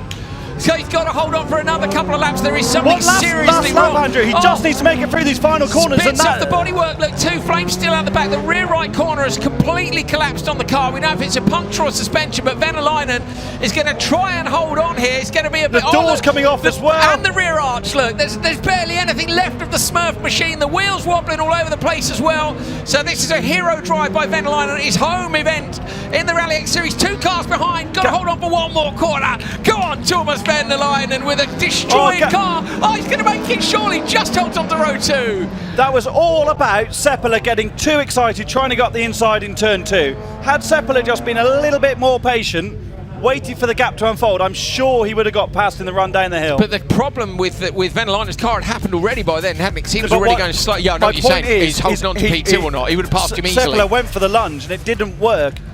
It's so easy for me to say that standing here, but so this is Venäläinen passing Seppala. This is on lap 2. Brilliant move from Venäläinen, who's come alive this afternoon, having been mid-pack during the day. The problem's not there at that moment. I think the rear's just collapsed. That's when we first saw it coming out the final corner. Ooh. So watch the blue Toyota. Great defending here. Both sides are down, Hal. No, I think it's just the right rear. When you lose the right rear, the left rear is going to drop naturally. Because it's got extra weight. Unlucky there, but also massively optimistic. Yeah. I think basically what you're saying is weight. You'll pass him easily elsewhere because me sitting on my box here. It's easy to say that because you've got massive pressure from behind, and you know how quick Gabrielsen is. Yeah. You can't afford to let Gabrielsen get a sniff at where you are in case you can't get past Venäläinen. But then top 3 go through. I don't think you would see a Kristoffersen, a Hansen, a Baccarat type driver. Save that for the final. Make that lunge at that moment. Having said that, I probably would as well. Yeah, cool. What is it you were saying earlier, Hal? I'll put it in television terms, but it was along the lines of, I think if I was in Supercar, I'd probably be a bit of a, wasn't it? I think along those lines. Look, he's struggling to get over the. Oh, okay. Someone needs to go and fix that. He's just driven into the sleeping policeman, which is attached to the generator. But the minutes are not an issue. And our power cables, Peter, Peter, boss, yes. he's just rolled his eyes. Yeah, and also, so basically, the power cable to the house. We're attached to the house here. They're now attaching the rest of the paddock to the house because there's an issue with the generator, and then the cable that goes through to us goes through one of the sleeping policemen on the road, and it's been basically driven out of the way by Venäläinen. There's a couple of the Venäläinen team down there. How looking the team wear, fanning themselves underneath? Well, they might not be in the team because they're brilliant at the marketing side. Yeah, they are. They're very fun. We need to get them over to the UK for a race. That would be fantastic. Oh, please don't do you that may ever just, again. Yeah, sorry, I just forgot to switch my microphone off whilst drinking water from a water bowl. May have mentioned to you before that Hal gets terribly upset about the noise of chewing and things.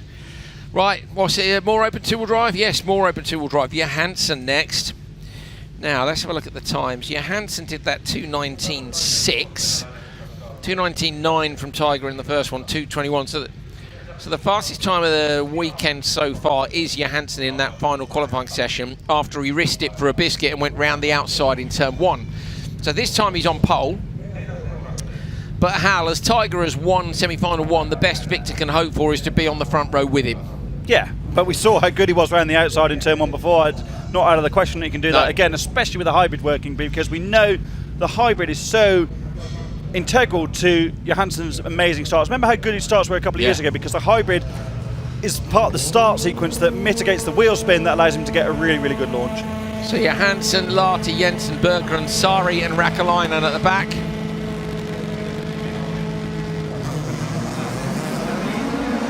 Victor Johansson's big Mercedes steps a bit sideways. Lahti might have the better of him on the run to the first corner here. He does, but Victor stays inside. Got to not run wide enough to let anybody through. Nearly did, ran pretty wide on the exit. Lahti though, great launch. And how good was Lahti here last year? Really did a stellar job against the regulars.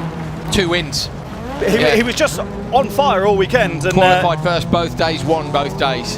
And was so excited. New to the car, wasn't he, in the interviews we had after the race. Was super excited. Johansson will also be very aware of what he needs to do. He can't afford to not make the final because of the Finnish locals here. This is a season-long battle with Tiger, and really has to make the final. Especially if he's hoping to have full performance back, relatively soon. How there's a big old gap here between the front and the back of this pack. So there's 2 3-car races going on here. For me, Christian Jensen is the only risk to Victor Johansson, really. Yeah, and I don't even think the risk's that high. The pace isn't there compared to the leading 2. Lahti, it would be interesting to go chat to him because there's pace there that we haven't seen so far today, I think, from the Toyota driver. Look at the little inputs on the wheel, just like you were talking about in the Crosscar, but the open two-wheel drives are naturally much lazier. I wanted to say watch the front left here as well. You can't see it. You can see there though in the pitch and roll of the body that you know what the front left's doing. It's just pouring at the air, a few centimetres off the ground. Vigo, if you can hear us next time around, would you go across the grass there so we can see the front inside wheel deflecting off the curb? Because that's one of my favourite points on the whole circuit. He probably will. Vigo will be hovering there when he's waiting for the cars to come round on the next lap probably. Here he is, look. That's what we want to see Vigo when he's going around the left-hander. So inside the Joker. That's it. Vigo is such an incredible pilot. Like, okay, I'll stay on the left all the time. All right, okay, that's it. That's what we want. That's the shot we want as he comes around through these next corners. So here we go. So watch this front left. Watch this front left through here. There. Keep it there. Keep it there. Watch it through there. Look, lifts the wheel up. Vigo, you're an absolute legend, mate. That is absolutely first-class drone flying. Bear in mind he's listening to the director and me and Hal. Vigo, you are a legend, mate. Under his umbrella. He's going to be bright red by the end of today, isn't he? But he was worried about being wet because we did think we were going to get thunderstorms this afternoon, but I don't think that's the issue now. The issue is sunburn and mozzies. I don't know a lot about drone pilots, but Vigo is absolutely incredible. He's a weapon, isn't he? He's a Chris Robinson, isn't he? Many other broadcasts. Lahti now on the back of Johansson. Good decision from Lahti's team to get him in and out because had the margin and comfortably through to at least the second row of the final, but Johansson still does need to take his joker. He's going to leave it till the last lap. Yeah, he's got to carry on, hasn't he? He's got to try. He's got no choice, because you need to try and extend the margin somehow. If Larty runs into an issue, you don't want to be held up behind him. Can he do it though? What's the gap now? Was 0.6. No, I don't think so. Larty needs to have a mistake or an issue yet to... He did gap him a bit. Let's see what it is. 1.1. So he needs to do that again and then have a perfect joker. But I think he did have a perfect joker earlier on today, didn't he? Yeah, he did. really smashed it. Oh, BMW going slowly on the outside of the circuit. That might have been Berger, and it is, yeah. You can hear Larty's engine revs peak there as he came over the crest. I don't think Johansson's got enough here. It was 1.1 at the start of the lap. Watch now as the Merc, the 22, he's a bit wide.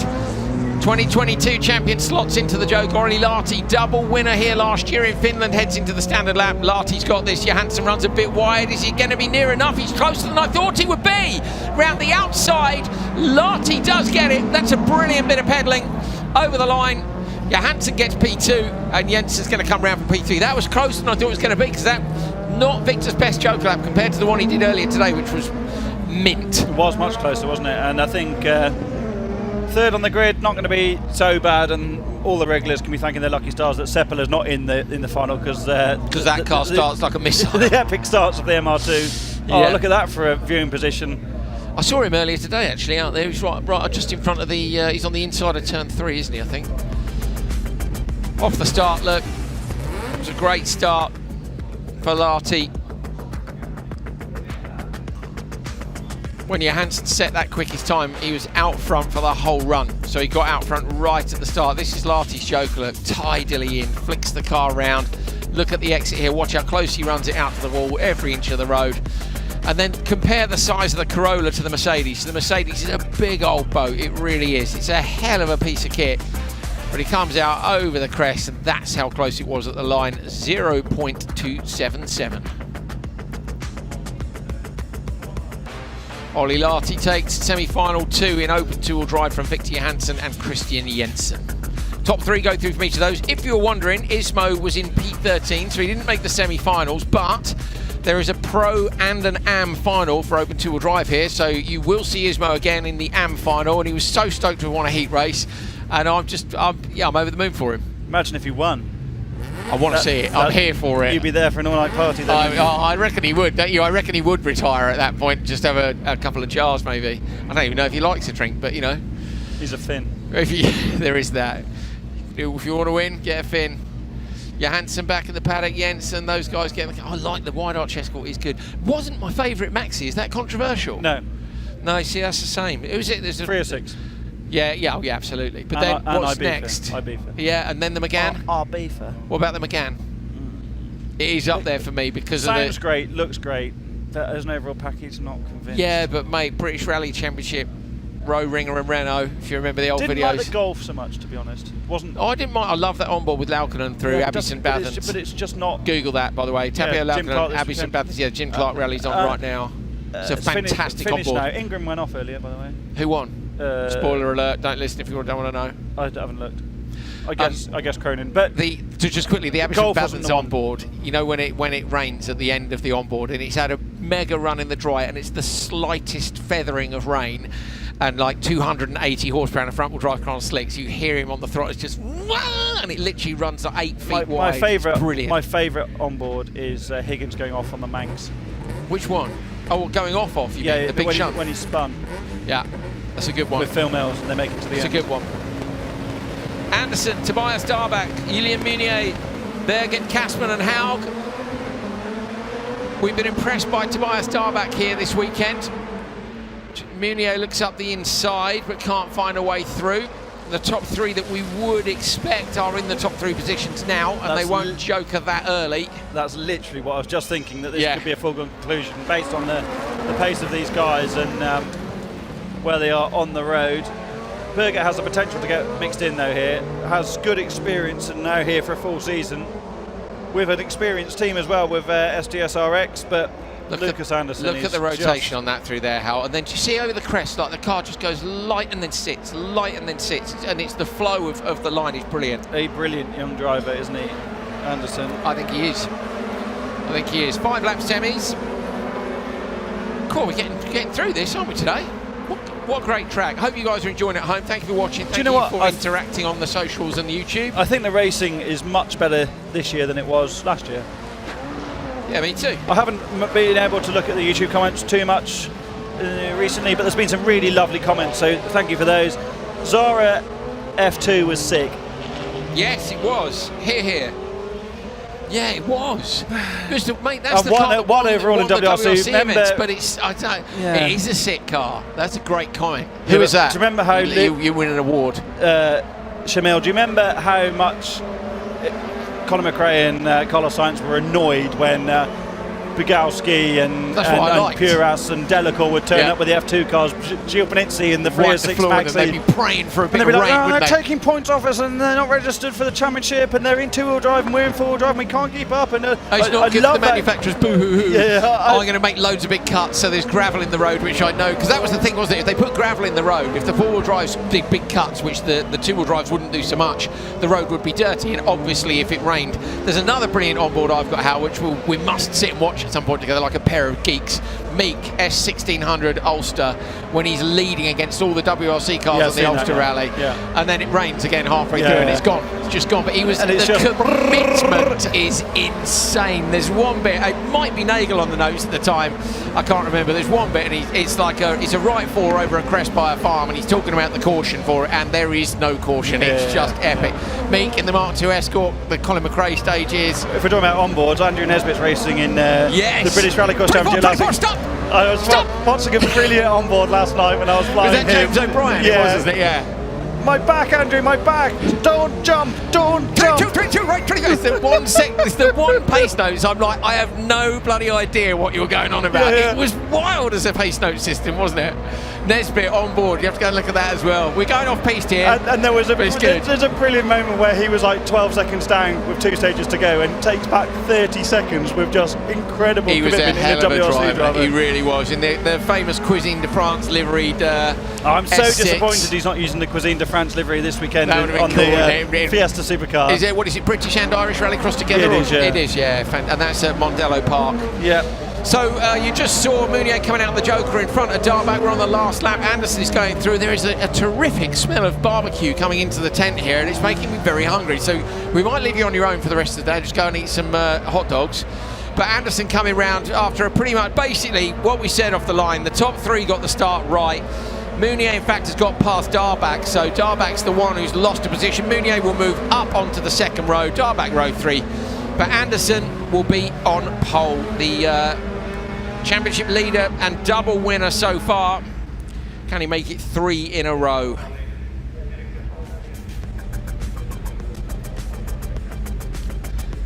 So here is Mounier. Look, Darback is just out slightly wide.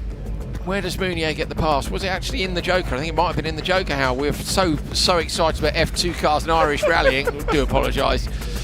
In which case, great drive by Mounier. Hits Anderson with Vigo's brilliant drone flying. If you missed it a minute ago, rewind and have a look. We made a request and it was done on the next lap. That's how good he is. What else have we got? Yeah, so Mounier, I think Mounier got him on the Joker strategy because he merged just in front of him on the previous lap. So Mounier gets Darback by 0.6 of a second, but as I said a minute ago, Anderson will be on pole for the final.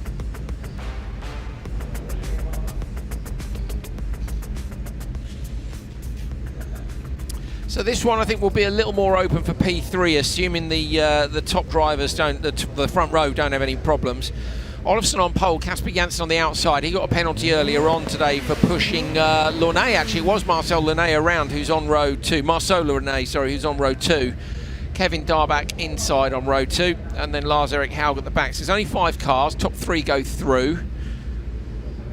Standings at the minute are Anderson from Janssen, so obviously Janssen must go through. Tobias Darback is in P4 in the standings and is through. Julien Mounier is in P3 in the standings and has gone through. And Anderson, who leads, has gone through. So it's a must qualify for Casper Janssen, even though with this early in the season. Hal, there's another. What is that steak now? Smells like it, doesn't Someone it? is really rinsing the barbecue. Properly got it on the go, haven't they? Oh, smells delicious. Okay. Olofsson versus Janssen. Olofsson with tons of experience, last year's champion. Janssen, the Nitro Cross champion, and he runs out wide. Janssen looking for a big cut back on Olofsson. Nicely done. He's going to get alongside him. That's a brilliant move by Casper Janssen off the start. And Lene goes through as well. Lene up the inside, gives Olofsson a little nudge. Brilliant drive by the Frenchman. I think they were door to door. Can he stay inside all the way down to the braking zone? Lene is really low. Oh no, wheels off. Game over. Olofsson gets the place back. That's such a shame. Just the lightest side-to-side contact. They're so difficult, these cars, when they have that lateral load on the wheel, front to rear. That's such a shame, Hal. I was impressed there that he followed Janssen in. I know it was firm-ish into turn 2, but it was impressive. And that's game over, isn't it? Because totally gone. Yeah. So now, will it be a double Darback in the final? Because remember, Tobias has already gone through. Can Kevin go through as well? Lars-Erik Haug being in and out of the Joker, that's the only threat. So for the Darback team, they just need to cover off Haug. Will they do that next time around if he's got the gap? I think they should. Kevin didn't make it. Tobias made both the finals last time. Kevin didn't make either, so it'd be lovely for him to make a final here. 100%, yeah, and I wonder if they, I don't actually know, but Ulrich Linnemann's probably with them as he was at the first round, and that experience will no doubt help when they come to use the Joker strategy. But otherwise, up front, this is a reasonably foregone conclusion, isn't it, with a second and a bit between Janssen and Olofsson. Olofsson in the Joker, I think, in the background. 4 laps to go. And it's that much of a conclusion. Yeah, Olofsson's covered it immediately, so that's a good move by disaster, Olofsson. that's done, isn't it? Yeah, I think so. So all this really is Darback versus Haug, Hal, is the only battle left, and Haug runs out onto the dirt. Janssen, I think Janssen will bother covering off Olofsson. I don't think he will. I think he'll wait another lap, personally. Yeah, I think he'll wait, yeah. So let's keep an eye on the gaps. 2.5 between Olofsson and Janssen. Olofsson needs to bring that down to about 1.5 if he wants to challenge. The gap between Kevin Darback and Lars-Erik Haug was 1.7. I think it might be a little bit less than that now, and he needs to keep it up at roughly that. We were wrong. Janssen goes on this lap, so in tight on the left. Go on, Casper, you tell us. You tell us how wrong we are. Olofsson on the outside, and Casper's covered him off. I guess you don't really want to give Olofsson the clean air, do you? Because he's so experienced at this level. Keep the door shut. So there's your top 2. What's the gap behind? It was, what was it before? It's 1.9. It's gone up by 0.2, I think it is. It's gone up between Kevin Darback and Lars-Erik Haug. So that's about enough, isn't it? 1.9. Yeah, I would say. Come on, Kevin, let's go. I've got nothing against Lars-Erik, but I'm pretty sure Lars-Erik's been in finals before. Let me have a look. Well, maybe not. Yeah. Niels Christian hasn't, I don't think, but Lars-Erik has. No, I don't think he has. but previous to last year. RallyX began before 2023. Well, I've got all the stats here. How long I'm going to look at them now deliberately, just in case I can prove you wrong. You do that. I'm going to. I'm now frantically looking very... And while you're not looking, job done, Darback. Jokers on, Lars-Erik Haug looks up the inside of Darback through the final corner. Doesn't quite get it done into the final lap. And Darback just needs to defend. Haug gets sideways into the gravel that's actually part of the track on the outside of turn 1 here in Kouvola. Bit wide again, gets sideways. Has Darback got too much damage from the contact? I don't think so. Or Haug's got damage. Rear left's hanging off Haug's collapsed, car. Yeah. And I don't think, looking back at the results, Hal, I'm not sure. We will check later. It doesn't look like he's made it My since conclusion 2022. is, I don't know. Exactly. That's a great conclusion, Mr. Ridge. Well done us for looking through paper and not being quite sure. Casper Janssen takes this one. He'll go through to the front row, which is going to give us a great fight between him and Lucas Anderson. Olofsson is through as well, which is fantastic. And Kevin Darback makes his first Supercar Lights final. So both the Darbacks will be in the encounter later on today. Right, we're going to take a very short break whilst you look at these replays and they get that car recovered. Stay with us, a couple of minutes. We're gathering paperwork up, getting ready for the semi-finals of Supercar.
So a couple of comments come in. Stefan Spees, a mate of mine, has been in touch. Stefan, I think, is going to try and come down to Estering at the end of the year. Lives in Germany and had a fair bit to do with racing Volkswagens over the years. He said, hello mate, a few years ago Ekstrom promised a very young cross-car driver to drive his supercar if he could reach the pedals, which he couldn't. Whatever happened to this? So that's Oliver Solly. I would say he still can't quite reach the pedals, but he'll be getting there soon. On to the Supercar Final. Bolevsky on the inside, Varl on the outside. Then you've got Enland on the outside of row 2. Great start by Bolevsky. On the run to the first corner, contact from Enland into the back of Varl. Up the inside, Anton Sepper in the Hyundai now, Enland into Varl again. Varl gets sideways, taps the barriers, runs a little bit wide, but all this has played very much into the hands of Jens Varl. Yuri Bolevsky. I have to say, Sepper's been brilliant today in that Hyundai, arguably the best of the Finns. Really strong performance from him, especially to have Jens Varl behind at this stage of the race. Look at this from Bolevsky, out clear already. So Bolevsky's gapped the wall by a second, and Sepper getting through into that position will have helped everybody else, because Jens Varl here has potential to go very quickly in that car, maybe a little quicker than Sepper. I don't have my qualifying standings in front of me, so I can't remember who went quicker. Bolevsky was the fastest, wasn't he? And then Ollie Eriksson went quicker at the end. Yes, he did, yeah. Climbed up to second in the intermediate. Yeah, I meant really between Sepper and the likes of Varl. Yeah. Varl had that incident, of course, earlier on, didn't he, with Ollie Eriksson in Q2. Yeah. Varl jokers this time around. So you're following Enland, who has been spectacular and sort of wild, but fast in equal measure. So Varl's gone.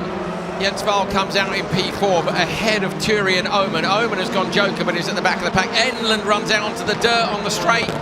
Up in turn 1, Jens Varl is right with Enland. He would like Enland to joker on this very next lap. Remember the top 3, and Enland's going to spin, but holds on with big throttle input. Sendland to the max there, through the dust over the crest, down into the braking zone. Varl all over the back of Enland, looks to the inside, coming out of the hairpin.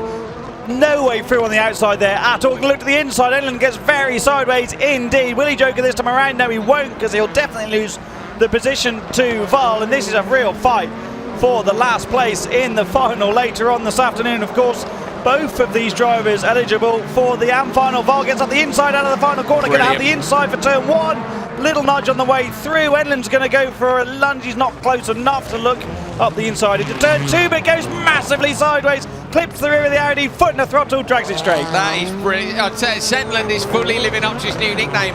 Or Varl gets kicked sideways by that bump up at the top of the hill. You see a little input.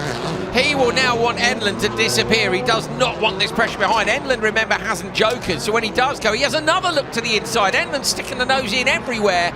Meanwhile, up front, Bolevsky's banging in the laps. It was 2.5 clear, and I suspect it's going to be even more. Sepper has gone joker.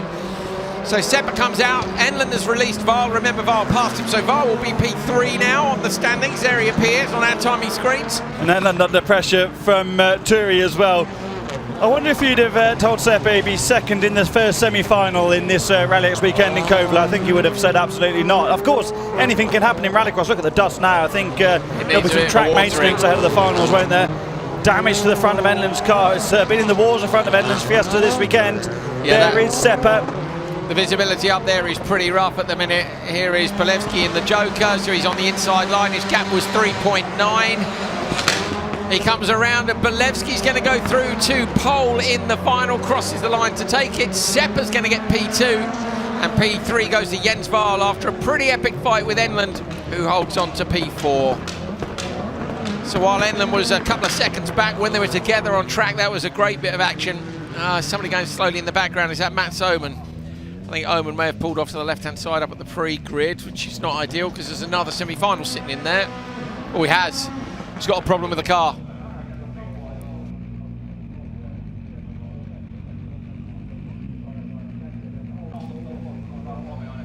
So they'll be sending someone over as quick as they can to get that sorted. Let us know as soon as you know what's happening.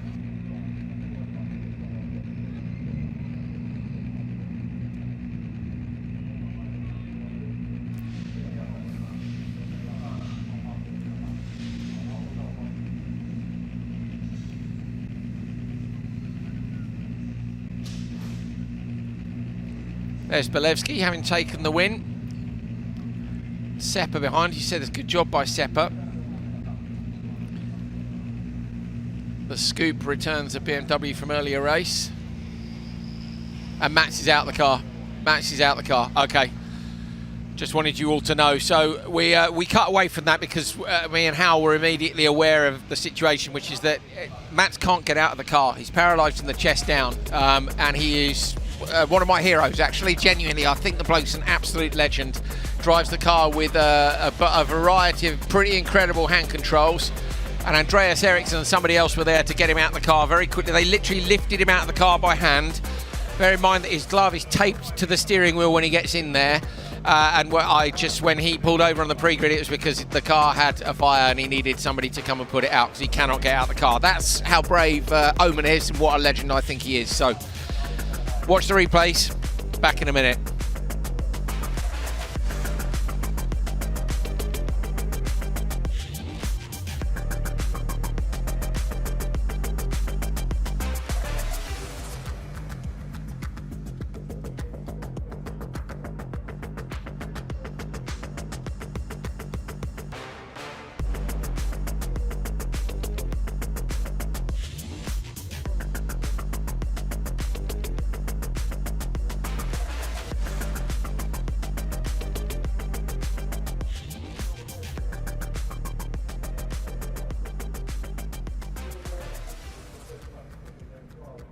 Me and Hal are feeling a bit emotional about that. I'm blown away.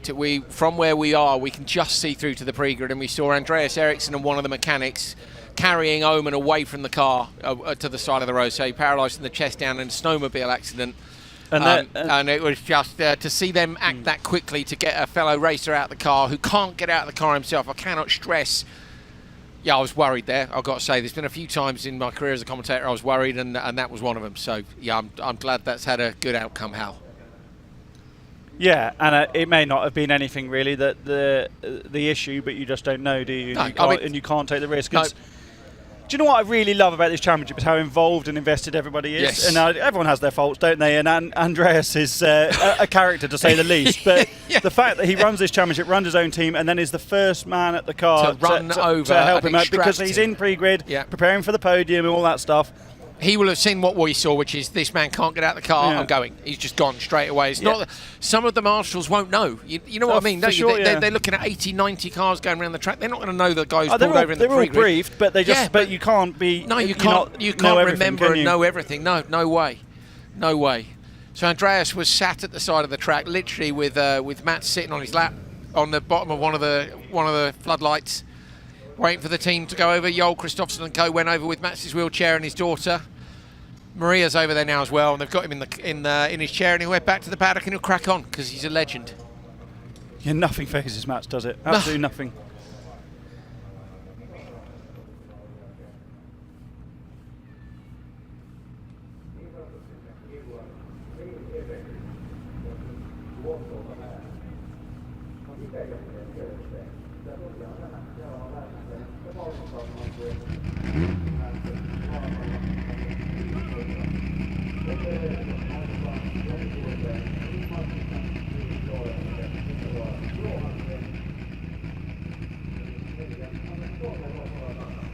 There he is. What an absolute legend. Look, she's unwinding the tape from his gloves because they tape his fists closed because he can't use his hands properly. Per Bjornsson from JC, team manager ostensibly under Joel Kristofferson, straight there as well. Last spotter as well. Yeah. In Nitro, so double Nitro champion spotter. I just love it. I absolutely love it. Look, they're literally untaping. There he goes, untaped his fingers. Now the other hand, one goes on the lever, push forward for brake. I think it's push forward for throttle, pull back for brake.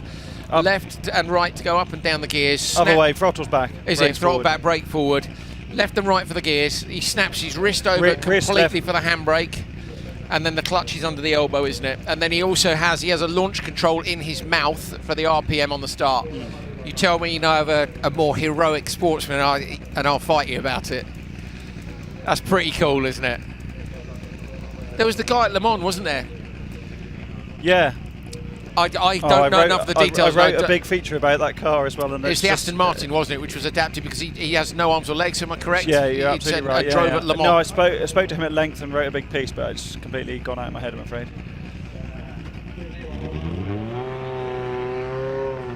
I think what's cool about it is representation.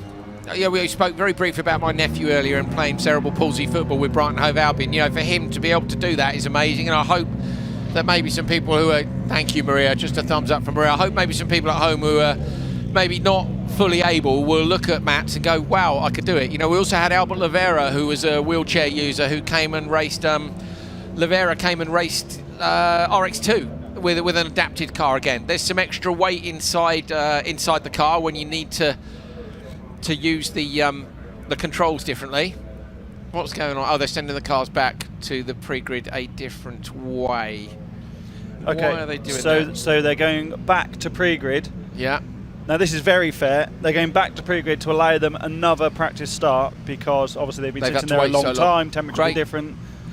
This championship is very flexible, I have to say, and I don't think that would happen anywhere else. So they're going back to do another pre-start because you've been sat there a long time. It's only fair you're allowed to do it again. And some of that flexibility, so you guys are aware at home, is TV windows. So we can go as long as we want on YouTube within reason. Of course, like, for instance, with a TV window, if you go a minute over, many broadcasters will leave you, which is why World Championship and so on aren't able to be so flexible. But it's nice, and that's why a lot of people like racing in this series. But the reason is that half of them were on the grid and half of them weren't. Now, had they all done the pre-start, that's fine. Got you. Because then they're all at the same situation. But you've just done your tyre clean, can be seen as a tyre warm. Yeah, and then you get a better start. It's not fair. Yeah, because but someone's done it 20 minutes ago while they had the incident. On with cold tyres on the grid. What a brilliant decision. I've messaged Rainus, he hasn't received it. Oman's car is still stranded on the grid as well, so this may be a little, I wonder what's little moment. What's up with that? Right, we're going to just leave you with some pictures for a minute, and we'll be back as soon as there's something to get cracking with.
There we go then, the break is over. So the delay was because, believed to be an electrical issue and fire with Oman's Audi. And because of the hydraulic gear change system he's got in the car, that meant that it was stuck in gear, so they couldn't push it off the grid. So they've sent the recovery vehicle on to lift it off the pre-grid to not do any more damage. And Rainer says, we send the boys for a tyre clean because, like I said, not all of them were in the grid at that stage. Very fair. Great job, Rainus and the RallyX crew.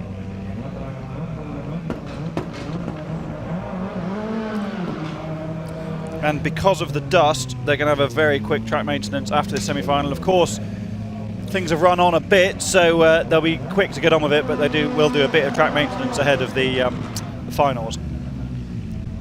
Talk of one of our producers just got in our ears and said that the rain might be coming. I can't see it on the iPhone, but it has got slightly cloudier. I think we'll be all right.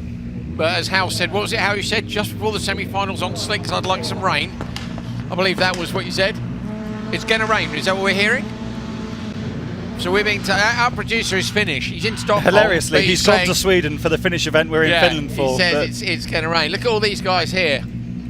We got a bunch of kids behind the commentary box. They're all here watching the what they're rallycross. spectating in the background is Lunet's car's in the middle of the paddock with his broken wheel, and the biggest paddock recovery vehicle you've ever seen with Omen's car on the front of it has just squeezed through a tiny gap. Tiny gap. Awesome driving from the machine driver. Get him out on the grid. He fobbed you right off, That's mate. brilliant, waving at the kids. Andrew just waved at a kid and he gave him the most cursory wave back. Whatever, mate, don't care. Okay, Ericsson, Tam, Tapine and Martinson. Toren and Johansson. Ericsson got a good start, almost looked like he bogged up into second, but holds on. Oh, Toren looking up the inside, wasn't he? On, round goes Tam. Was that contact from Toren behind? I think that was a bit too far, personally. I think Reynolds will be having a look at that afterwards. Well, Tam's got to go now, hasn't he? But I think that's far too far back, Hal. That's a real shame for Maiko Tam's championship aspirations. And he's a pro now as well, having won the Pro-Am series last year, so he hasn't got an Am final to go in later on this afternoon. Disappointing day for the TT Motorsport team. And he was P3 as well in Tjerp, so okay, he didn't make the final the first day in Tjerp, but there we go. So through the right-hander, Kevin Eriksson coming through. He will be going up against Bolevsky if he can hold on to this position right the way through to the end of the race. I love seeing the cars run right to the berm on the outside of the penultimate corner. You're really on it when you just touch the gravel there. There's Toren, got going again. Oliver Eriksson, sorry Hal, getting excited. Did you call him Kevin? I think so. Did I call him Kevin? I can't remember. Maybe. It's a long day and we're only halfway through the event. It's fine, everything's fine. Not halfway yet. Nearly. Another good strong performance this from Martinson. Our timing screen's having a bit of a hiccup at the moment because Ollie Eriksson's fifth and clearly he's not. But Martinson is having a strong run here because Ollie Eriksson is right up there with the best rallycross drivers on this planet in the current era, and Martinson going with him in a car that he's not totally familiar with. Toren also right there, despite of course he didn't spin. Sorry, it was Tam that span. Toren found his way through that gap after the nudge in the rear on Tam. I do think he'll get penalised for that. That could change who makes the final. Hal, do you remember what Eriksson said to me about tyres? About how he would need to manage his tyres during the course of the week, and he's got 4 used tyres which were on the FC2 because they're now the same size rim as a supercar, same size tyre. Oh, he was sideways for Ollie Eriksson, absolutely nails the apex down the hill, runs it wide into that last section. Beautiful, but maybe not totally intentional. Yes, I wonder, is he doing one last run on today's tyres because he said I might put new ones on for the semi, or has he thought about it and gone, you know what, my best chance of a win I think is brand actually new his tyres bad in the final. heat might have done him a favour there in that he doesn't need the really good tyres in this race. Yes. Look at the competition. That's not take nothing away from the rest of them. Which is why he can back off a bit. So he's either on the new tyres backed off, as in not using well, he's them not too backed hard. off, and the car looks really loose to me. Look at it. So I reckon the old ones. But then also, when he had the rim off, he would have lost a tyre there anyway. Did they get Joker tyres? I can't remember. Look at how sideways he is through. I think he's on the old tyres. Yeah, I would agree. I think he's on the old tyres. So he said new tyres in this. Look at this. Look. I'm sure you're allowed to replace a tyre once you've had one destroyed. What you replace it with, I don't know. Yeah, good point. Yeah. I mean, look, out miles in front of Martinson. And so he should be, to be fair. Of course. So he should be. Of course. Right, how far back is Tam? 6.8 off, 7.4 now, so Tam might have a problem. But Toren is the next driver in his sights. Johansson was a DNS. Just trying to think if Maiko Tam can make it or not. No, Tam's going backwards, Hal. Weather update. Peter Hellman says, I can smell the rain up on the roof by Vigo. Remember the ribbing I got for saying I could smell the intensity on the grid in Neeson? Well, I liked that. Well, I liked that. Peter can smell the rain, and you know what? I know exactly what he means. Breeze. There is rain. There is rain. There's drizzle coming in at the back of the commentary box. Damn it! It's just 5 minutes too late. Tapine up the inside. Or round the outside, sorry, Martinson who takes his joker. It's Eriksson who takes the win. Tapine at his home circuit finishes second. That'll be a second row start in the Pro-Am final. Martinson makes it through. Toren doesn't, so... And I think Tam will be feeling a bit aggrieved there about whatever we'll penalty, see the start again. Whatever penalty Turenne might get. Have a look, mate. Have a look at this. So watch for the yellow and black Polo, which actually gets a brilliant start from the back row. And he lunges to the inside. Does he hit him? It drives for him, I think. Yeah. Touches a brake, then get back. Yeah. So it's the tiniest of touches. That's a penalty there all day long, isn't it, I think? You're going out for that, sunshine. The trouble is, doesn't make any difference to Tam stays over as anyway. Yeah, what's frustrating is Turenne doesn't lose anything. What's he going to do? Get put to the back? Well, it doesn't make any odds because he's not made the. It is annoying. But that's racing, isn't it? And that's often what happens. It is. It is. Right.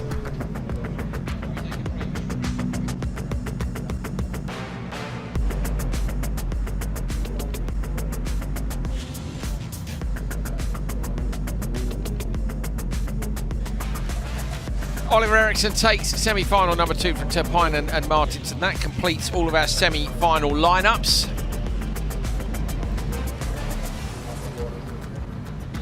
Supercars are coming back to the paddock and they're getting themselves ready for a bit of re-prep ahead of the final. Are we going to see rain coming in or not? It's kind of rainy out there, but it's not looking terrible. I mean, it's not pouring with rain right now, but it is a little bit overcast compared to earlier. So you might get wet finals, which would be great fun. So join us. Obviously, we've got our normal 5 classes, but we've also got a Pro-Am 2-wheel drive final, which you're going to see Ismo in. Come on, Ismo. And a Pro-Am 4-wheel drive final as well for open 4-wheel drive. So we'll be back very shortly indeed. We're off to frantically print stuff and find drinks and so on. Don't go anywhere. Finals for round 3 of RallyX 24 coming up.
That is Ismo, the famous comedian, pulling up to the final of Pro-Am two-wheel drive. He's at the back of that final, but that's fine because this is his first ever rallycross event. He's not scared of a car. He's only one spot off a podium. Yeah, well, that's exactly where I was going. He came last year and had a little go, didn't he, in the brake? Nearly stuck it in the wall. Then he had a little test earlier this week. Literally, I think he said 2 hours with a few laps here and there. I mean, 2 hours in a rallycross car is quite a substantial test. If that's well, it depends if it was a 2-hour test or 2 hours in the car. But it wasn't 2 hours in the car. I'd be exhausted if I'd driven for 2 hours in a rallycross car. Well, don't forget he's been gigging as well. And when we say gigs, it's big gigs. So he's a bit of a ledge. If you were watching earlier, he won a heat race and he was very excited about it, as were me and Hal. Can he get a podium here? He's up against Lucas Gabrielsen and Thomas van der Leyen on the front row. And on row 2 is Miska Aaltonen and Ismo Leikkola.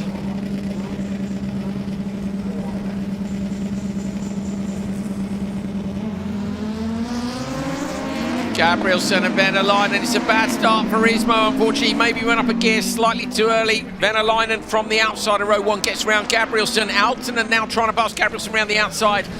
The track's been heavily watered.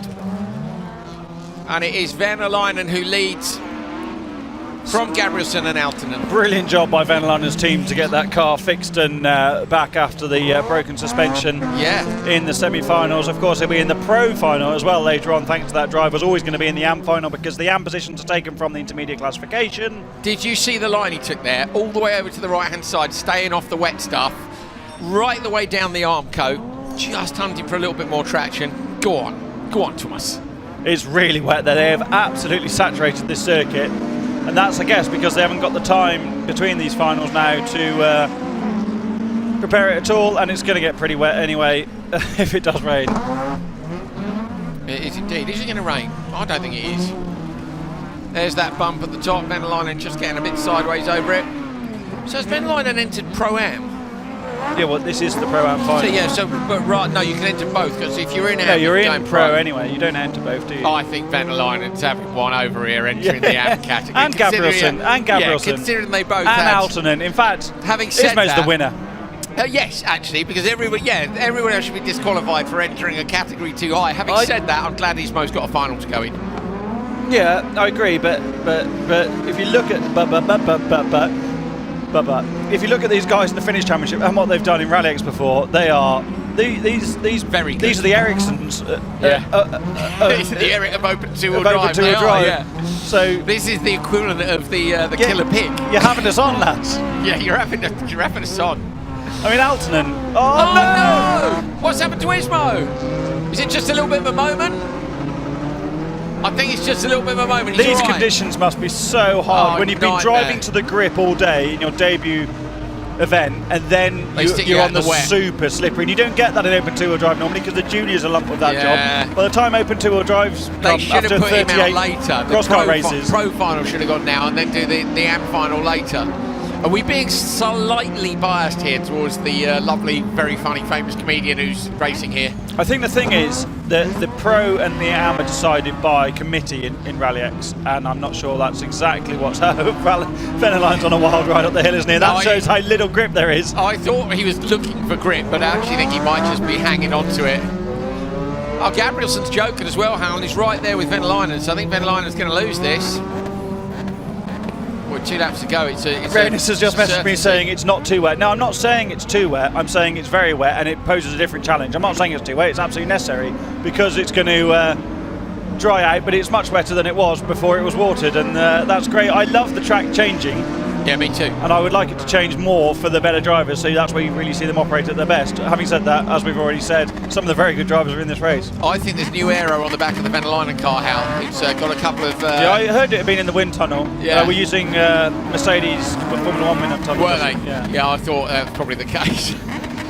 No, I think there's new end plates on the wing. Have you ever, 100% new spoiler. Well spotted. Yeah. Spoiler alert. Did you... Is it Rod Burley from... who's the Mini driver from down that way as well? Oh, I don't know. You do know, Blue Mini does tons and tons of stuff from the southeast of England. Anyway, built his own wind tunnel with a fan and some sand, and love that sort of stuff. You can imagine the guys in open two-wheel drive doing that. Brilliant. Gabrielsen going to take it then from Van der Leyen and Aaltonen.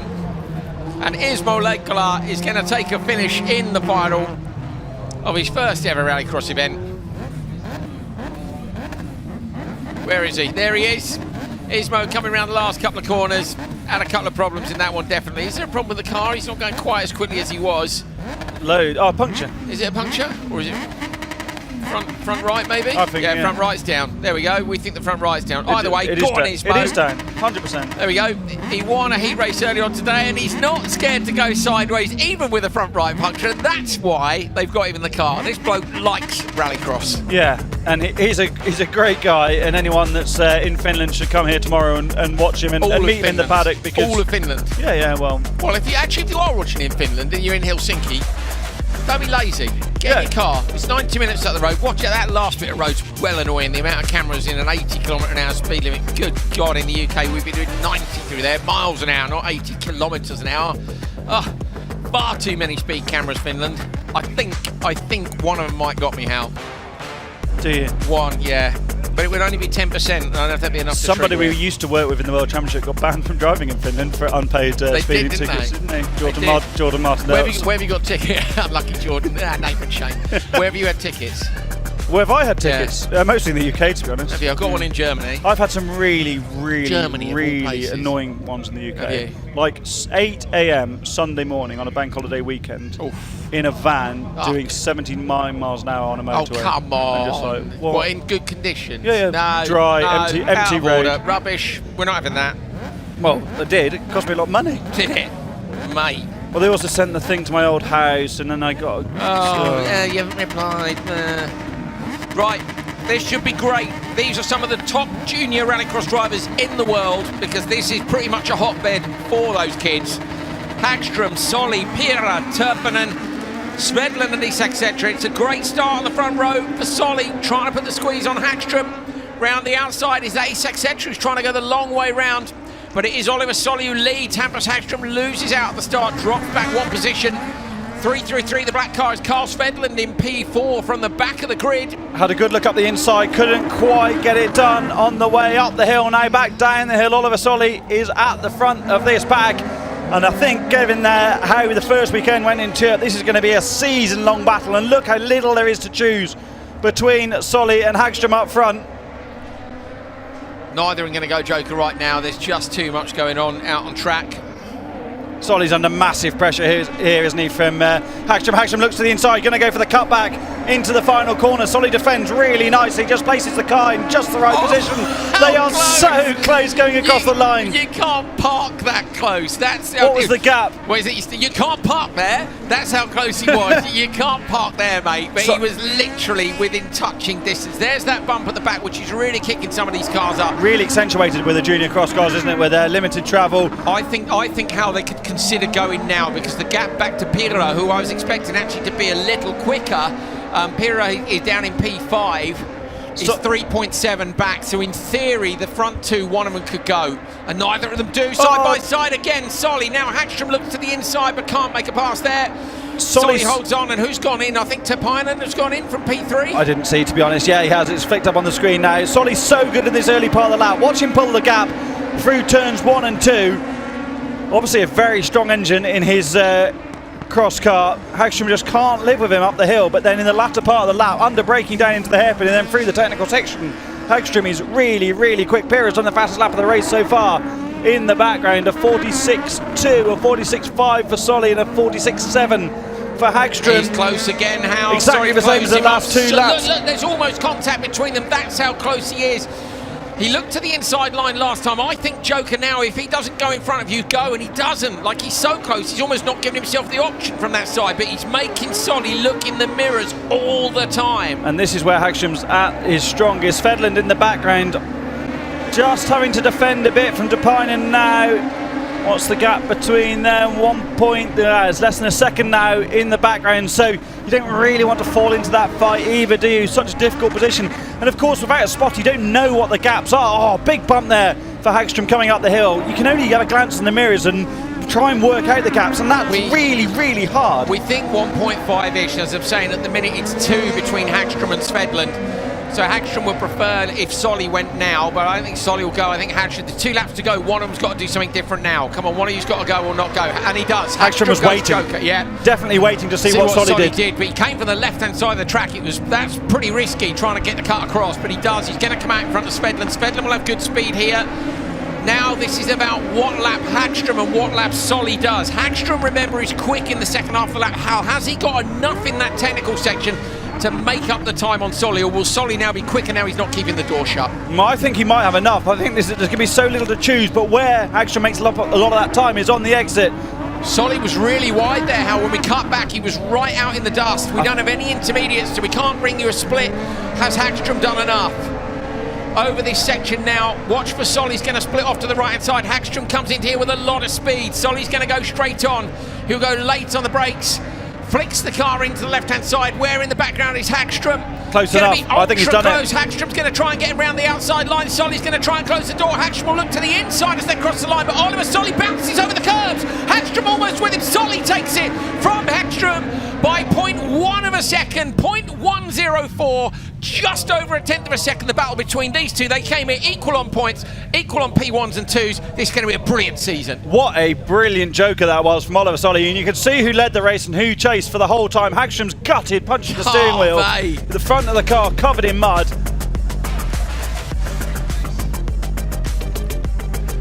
This is having a quick look back at the Open two-wheel drive AM final earlier on, and now Very I believe quick look.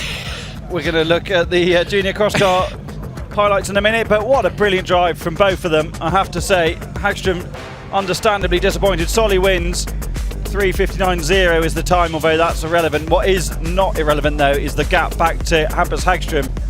1/10 of a second over the line. Pauli Tapainen at home on the podium from Pira. First podium, Hal, I believe. Svedlund and Isek rounding out the finishers, just 4.6 seconds behind. Yeah, it's a first podium for Pauli as well, so that's cool, isn't it? Peter Hedstrom, who's running Hagstrom's car, pops into the back of the studio to grab some bits and bobs. An experienced team behind his operation, and there's so little to choose between those two, isn't there? Brilliant. Yeah, I thought Hagstrom had done that. Brilliant joker lap from Solly. I'm kind of gutted that Yololami, Uito and Hallinan have gone, you know, because then you would have been looking at a proper tear-up. But that's the progression. That's what we want, is to see them move up. This will be a good one. Eekmerstad, Boudins, Hume, Hukart, Cerner and Yololami. Yololami on the outside, racing at home here, the championship leader. What can he do? Eekmerstad's got a great start. Yololami's going backwards down the straight. Eekmerstad on the inside, line contact there, and around goes. It's Hume who's gone round off the side of the track, and Hukart's gone with him. So Hume and Hukart have had an absolute disaster. Yololami is still in there, but he's down behind Romat Cerner back in P4. That was a bit of carnage. Hukart's moment went on for ages and ages and ages, didn't it? And eventually he turned left and didn't quite manage to get it back onto the main circuit. Boudins didn't have the best of starts.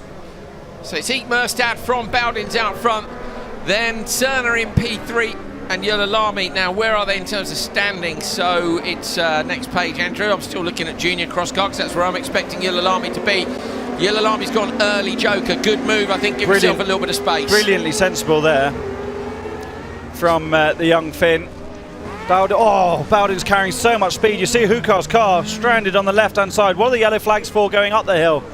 I didn't see last time around. Can't see what's there. It must be Hume. Must have got out of the gravel trap and then retired, surely, if there's yellow flags up the hill, because Hume's not moving either. I don't know where the car is.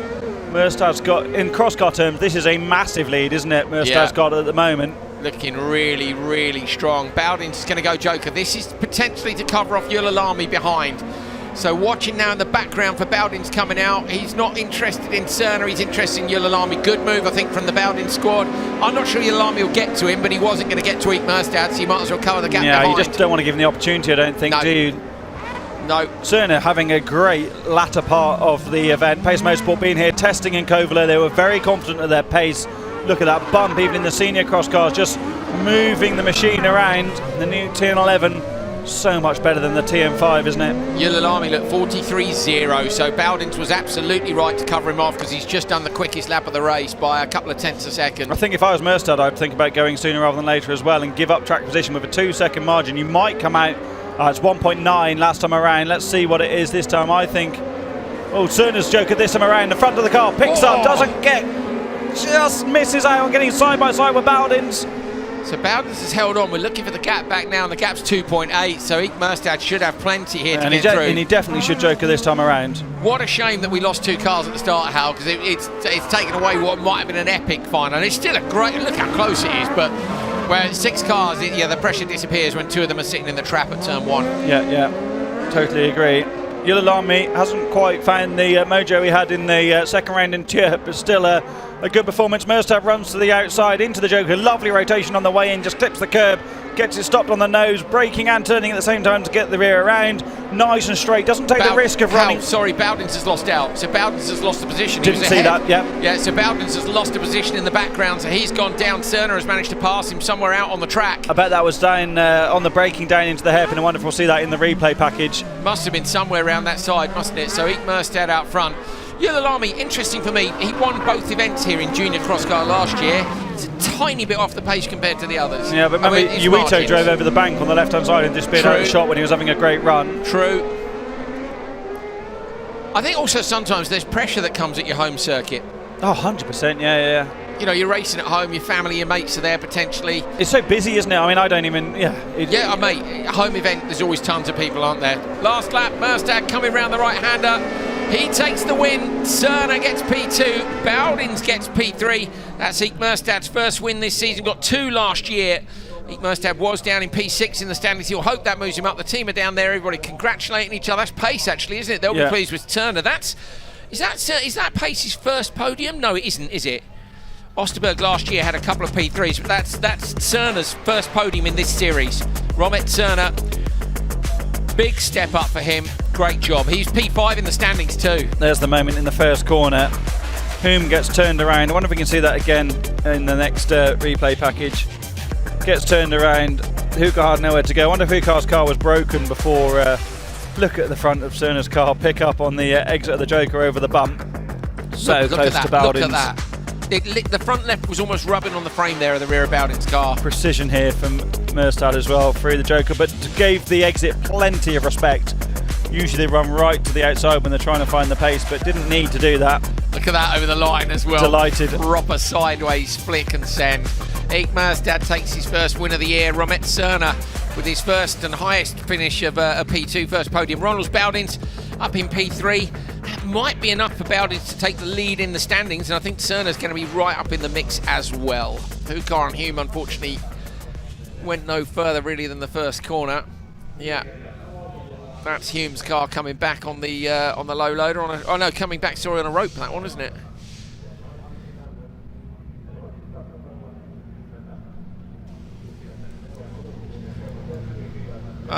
We'll get these cars out of the way. Let's have a look at the championship standings. And I was right, Ronald Bowdens was in P3 in the standings, but he moves to the top. Svensson didn't make the final, did he? So Svensson was out. Jonathan Yulilami had a good result, but not a great result.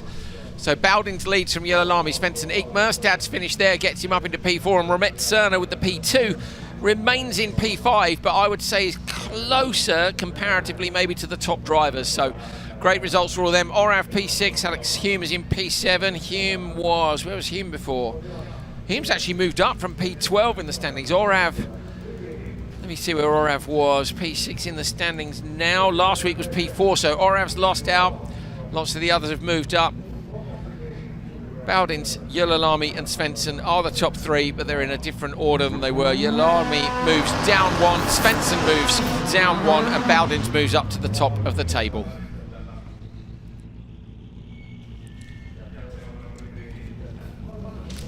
So this is now the Pro-Am final for four-wheel drive. Correct. And which of these drivers, Hal, have made it through to the Pro Final 2? Let's have a look. I don't have the Pro Final actually yet. Oh no, it wasn't out when I printed the grids. So well, we'll know, we can see from the intermediate. Yeah, Jens Fahl will have made it. Belevsky, oh no, so we haven't got semis. So Tapinen has, Enland has, Seppa has, Martinson has, Omen, we have to assume is broken, but we don't know, and Val has as well. So I think everyone in this will be doing the next final too. Let me find out. Interesting. We'll get that printed off. They say they hadn't published the grid at the time. Well, yeah, that's the royal we, where Hal does all the printing. But I go and buy the ice creams. Ice cream, singular. Luckily, yeah, that's true. Oh no, I was wrong. They're not all in it, of course. No?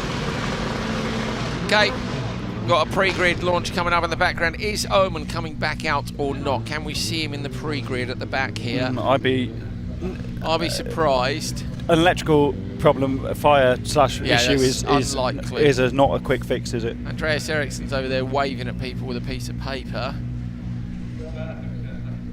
That's a scary prospect, isn't it? Being waved at by Andreas. With a piece of paper. Is he waiting for If that's an, Omen? if that's an invoice, you'd be hiding, wouldn't you? Yeah. I still owe him for a drive shaft. Omen's car is in. Omen's car, is that Omen's car out in the pit lane? It is. Yeah, it is, yeah. But I don't think he's in it. No, Omen's out.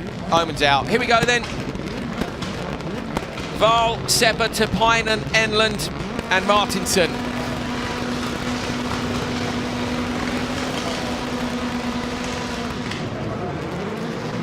All those revs dropping down. It's a great start by Enland on the outside. Val's got a good one too on the inside line. Enland trying to come around the outside of Anton Seppa. Seppa runs a bit wide. That opens up the door to Pine and goes up the inside of Enland, who's sending it already. Out in the dirt at 90 degrees to the track. Unfortunately, he's opened the door to Martinsson. So Sendland doesn't get it right on the first lap. Val leads this one. P2, Anton Seppa. What a shame for Martin Enland. He actually lost out by making such a good start there because he'd drawn level with the front pair, had nowhere to go, stuck on the outside, really wanted to come out the throttle and tuck to the inside, but couldn't do it because he was already on the outside. So, yeah, victim of his own good start there. Val really in the handbrake coming into the penultimate corner. Martinsson in the Joker, followed by Enland. Enland wouldn't have wanted to do that and get stuck in the traffic if he's going to try and make it to the podium this afternoon. Yeah, maybe committed to it early, Hal. It's tricky to know, isn't it? Obviously, we didn't see them on the way in. And when he's rotated the car to 90 degrees to the direction of travel, there's probably not a lot he can do at that stage. There isn't, is he? Just hanging on to it. So Seppa yeah, he's putting a bit of pressure onto the back of Seppa. Seppa's been brilliant today. I've been really impressed with the Hyundai. Okay, it's not the GRX machine, as we know, but Tapainen's in one of the greatest rallycross supercars ever built, especially for its era. Goes into the Joker this time around. Tapainen. This is to cover off Martinsson and Enland, but also to get some clear air. Oh, he might get this done. Martinsson round the outside, and he does. So Tapainen has managed to do it. Tapainen holds on to his position, but now he's under pressure from Martinsson, so that's going to take the pressure off Seppa in front. Something's happened to Enland, doesn't he? He's dropped out of that shot. I wonder if we can hang on to one of these. Yeah, he's just in the background there, still sliding around all over the shop. Has he got a puncture or something happening on the rear? That rear quarter's looked a bit funny all day, hasn't it? Very low. Bit tatty, certainly, so that'll be where he's dragged it down a few of the banks going sideways. Go on, Hal. Did Val win Supercar Am in Norway last year? I think he might have done on his debut. No idea on last year, I'm afraid, mate. I don't have Supercar Am standings for last year. That's one that I don't have. You had one job. Yeah. I email Hal the stats after every event when I sit in my office doing them. Hold on a minute, Hal. Let me look it up. What's his name? Who are we after? Jens Val. I think he won in Norway, didn't he? Jens Val. Let me have a look. I'm looking at Nicholas Duvenard now. Yes, he did. Yeah. Yes, he did. Round 7, so he won. So it won't be. No, round 7. That wasn't Grennan, was it? No, that was Julius. He only did one event according to this.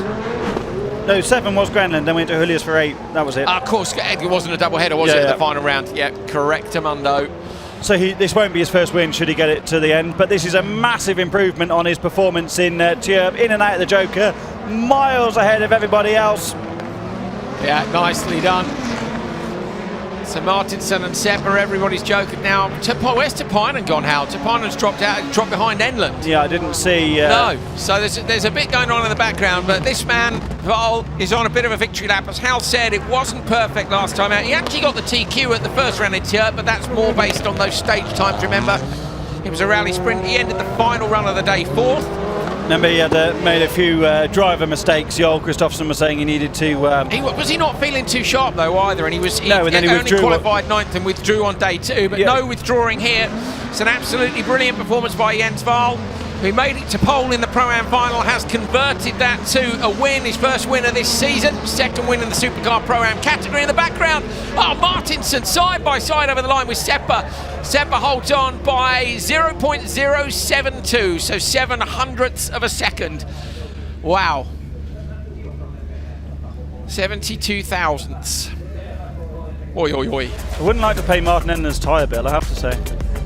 I'm wondering if he's going to have any left for tomorrow. Look at Enland here. This is still the end of the first corner. He just went on the outside, had a good start, and then got stuck in the dirty gravel. I fancy his chances in Esteringhau. Yes. He's not scared for the around the outside business, is he? He just needs somewhere with this. Estering is something I'm very much looking forward to. Yeah, me too. You haven't been there for a while, have you? No, I haven't. When did you? I didn't go for the. We discussed this, didn't we? I didn't go for the Euro event in 19, so I was at Nitro, and then you guys went last year. Yeah, last year. Yeah. Or Euro. Both. Where? Yeah. Oh no, there was no World there. Sorry. So I've not been because since that was 18, post then. Linden Hill, so it was the World drivers. Some of them were racing in RX2E. Yes. And then World restarted in South Africa and Hong Kong. So they raced there for fun, didn't they? Because it wasn't a championship round. Well, they were for practice. Yeah, they were all doing their bit. Yeah. Okay. James Vowell takes the victory in four-wheel drive Pro-Am, 3:36.591. Seppa and Martinson so close at the line, split by hundredths of a second in the fight for second. Martin Enlen just misses out on the podium. I think Martin will be reasonably disappointed with that, and Tupainen failed to finish. Oman, of course, didn't take the start. Right. Here we go. Hal, who was in the AM final? Venäläinen was. Who else? Was Lahti in it? No. No. Yes. No. He's a pro. Yeah. Oh, I don't even know where my grid is for that. That's fine. So Tiger and Lahti, Johansson, Venäläinen, Gabrielsen and Jensen. Could be a good encounter this. Venäläinen gets the car sat down, but I think he's broken it. Venäläinen's broken something off the line. Tiger's got the inside line on Lahti. Lahti gets a little nudge wide, gets two sideways. Oh, Jensen trying to make some moves here. Looks up the inside now. Johansson's trying to round the outside move. Can't get too much rotation on the car there. He'll stick the rear end out in the gravel. He's going to get past Jensen. So Johansson holds on to P3. Venäläinen is out the back door, and it is Tiger who leads. Such good traction from Johansson's Merc. That hybrid really comes into its own when it's really low grip, and you can feed in the throttle, the electric motor working alongside the internal combustion engine. He's got that absolutely dialed on setup. And I have to say, Andrew, I really feel like Victor Johansson's driving like a man that wants to win this championship this weekend, isn't he? He's putting the car in places maybe he wouldn't do normally. He knows it's an important weekend to minimise the points loss or to try and get ahead of Tiger. Stem the flow to Simon Tiger, who of course has got 2 wins already this year. Those first 2 rounds in Tierre. And unfortunately for Victor, while we go to his absolute home circuit next, Simon Tiger's from right up there in the north of Sweden as well, so there's no real advantage. Has he been there before? I yeah, guess 100%. Yeah, brilliant. A battle of the northern Swedes. I'm looking forward to going there. New track's always fun for us, isn't it? Yeah, I've been to quite a few new tracks now with RallyX, and Grenland I loved. It becomes increasingly difficult to go to new venues when you're boring and have been around a while, so it's really exciting to go to new tracks. We genuinely do get excited about it. I know a lot of the fans don't like new rallycross tracks, as in, you can't build that track at a Grand Prix circuit, but going there as somebody who's working on a series and seeing, Venäläinen's coming back past us, how rear suspension on the car completely collapses on the deck. Same side again, the right rear, so that's the side. Maybe they had to lash it up, and they'll fix it up overnight. So lash it up, by the way, is a British term. Well, it's 2 terms. So you can go on lash, which means go drinking, but if you lash something up, it means like a temporary bodge job. That's no good as an explanation, is it? Because a bodge job is British as well. A hasty repair. There we are. That's incomplete. Yes. Yeah, so basically he's lashed it up, he's bodged it, mate. And it means you haven't done a work team job. No, you haven't. It's not factory team. Simon Tiger coming out in front of Lahti. Johansson having jokered already. He's going to get the overlap on Lahti here, it looks like. Good job by Johansson. As Hal said, that will stem the flow, but it is still going to be advantage Simon Tiger with 2 laps to go, should it stay like this. We've barely talked about Tiger today, have we? Because he's been out of the battle for anything other than the lead, but he has been very, very good. Didn't go fastest in Q2 or Q3. Yeah, 3 different winners actually. Gabrielsen was the one, of course, and Johansson got the last session. Johansson lost a point to him in Quali How. Gabrielsen hasn't really featured in either of the finals though, has he? He's just not really clicked. Super competitive in the Finnish Championship. Larty, who was so fast here last year, taking the Joker. I think the fact that Larty really dominated last year and that he hasn't quite got the ultimate pace of the regulars this year just shows how much Simon Tiger and Victor Hansen are moving this game on all the time in open two-wheel drive.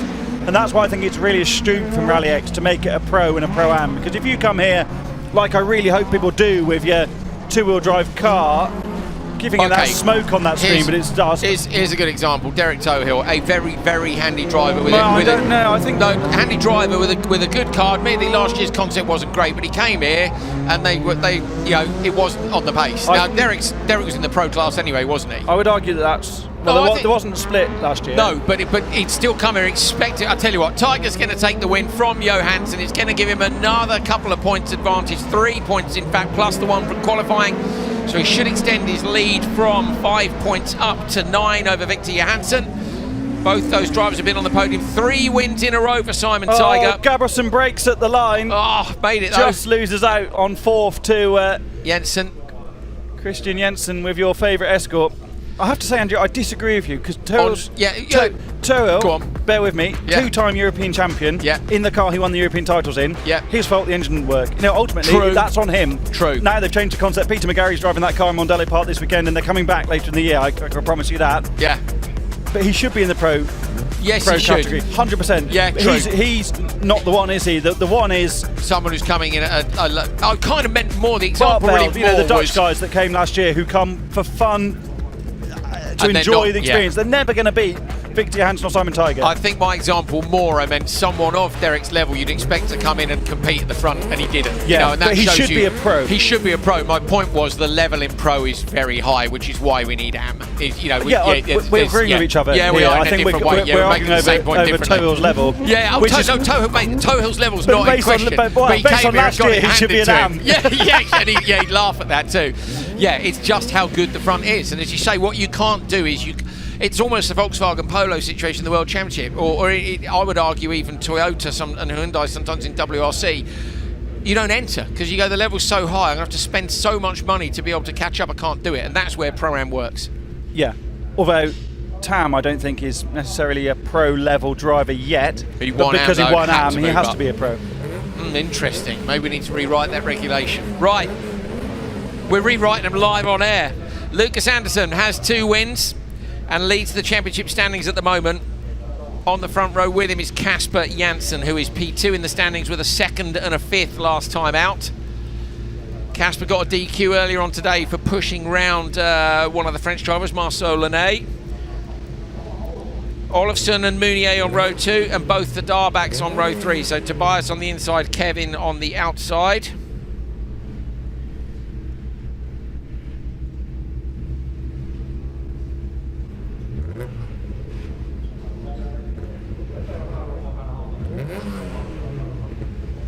Marshals are still on the grid, so we've obviously still got something out on track.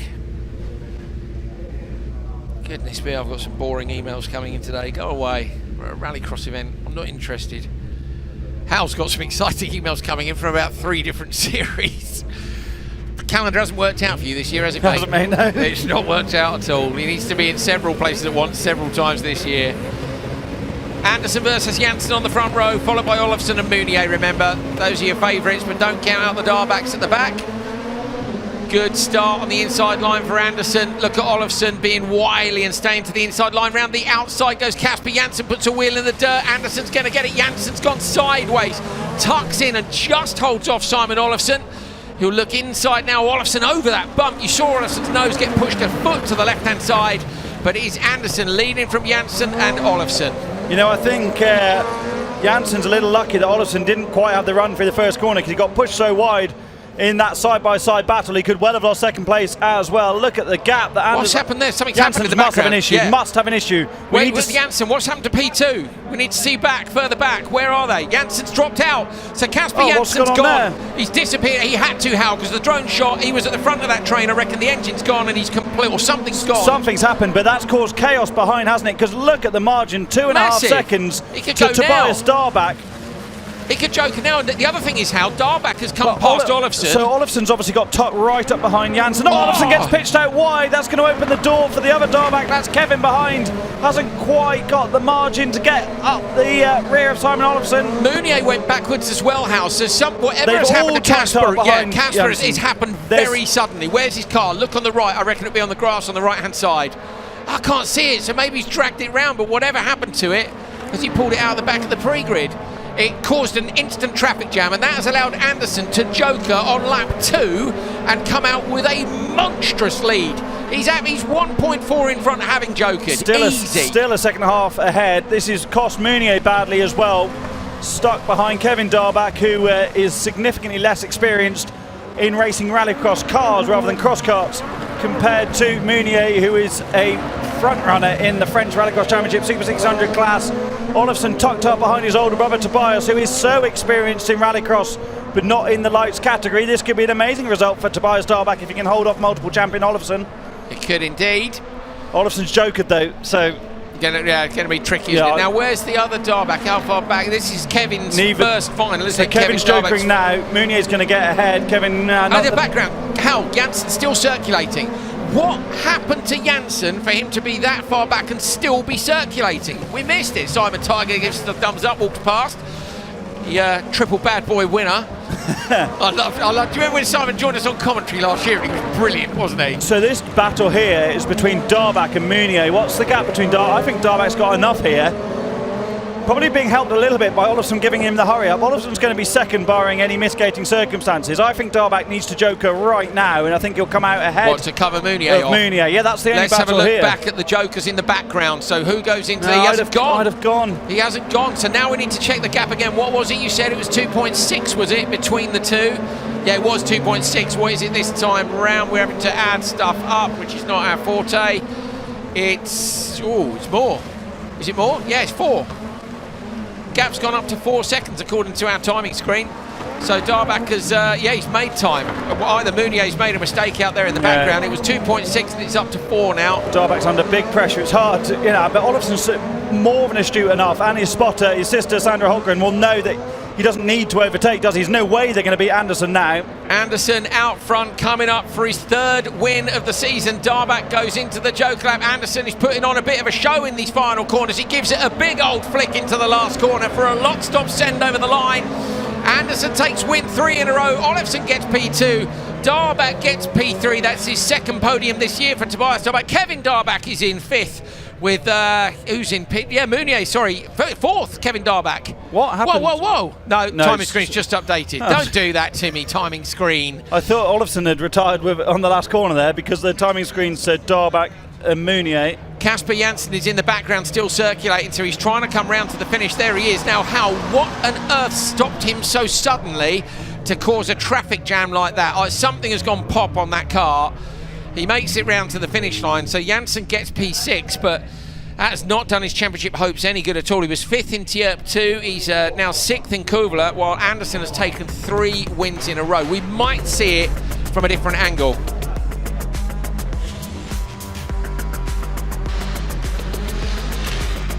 So this is early on, isn't it? This is Janssen on the opening lap.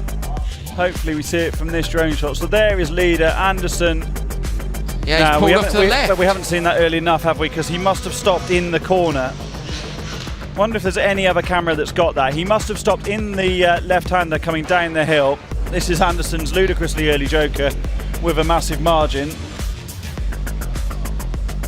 That was the first time I saw. I have to admit, I didn't even look at the timing screen to see if Janssen was still going round. So when he stopped, because he stopped so suddenly, Hal, it was, look at this from Anderson. He was flicking that about from 2 corners back. My favourite thing about that race was you predicted terminal engine failure. Yeah, his engine's gone. That was schoolboy error. Oh, I've done that many times. Instant. The thing is, I was looking for something that's instant and would slow the car down immediately.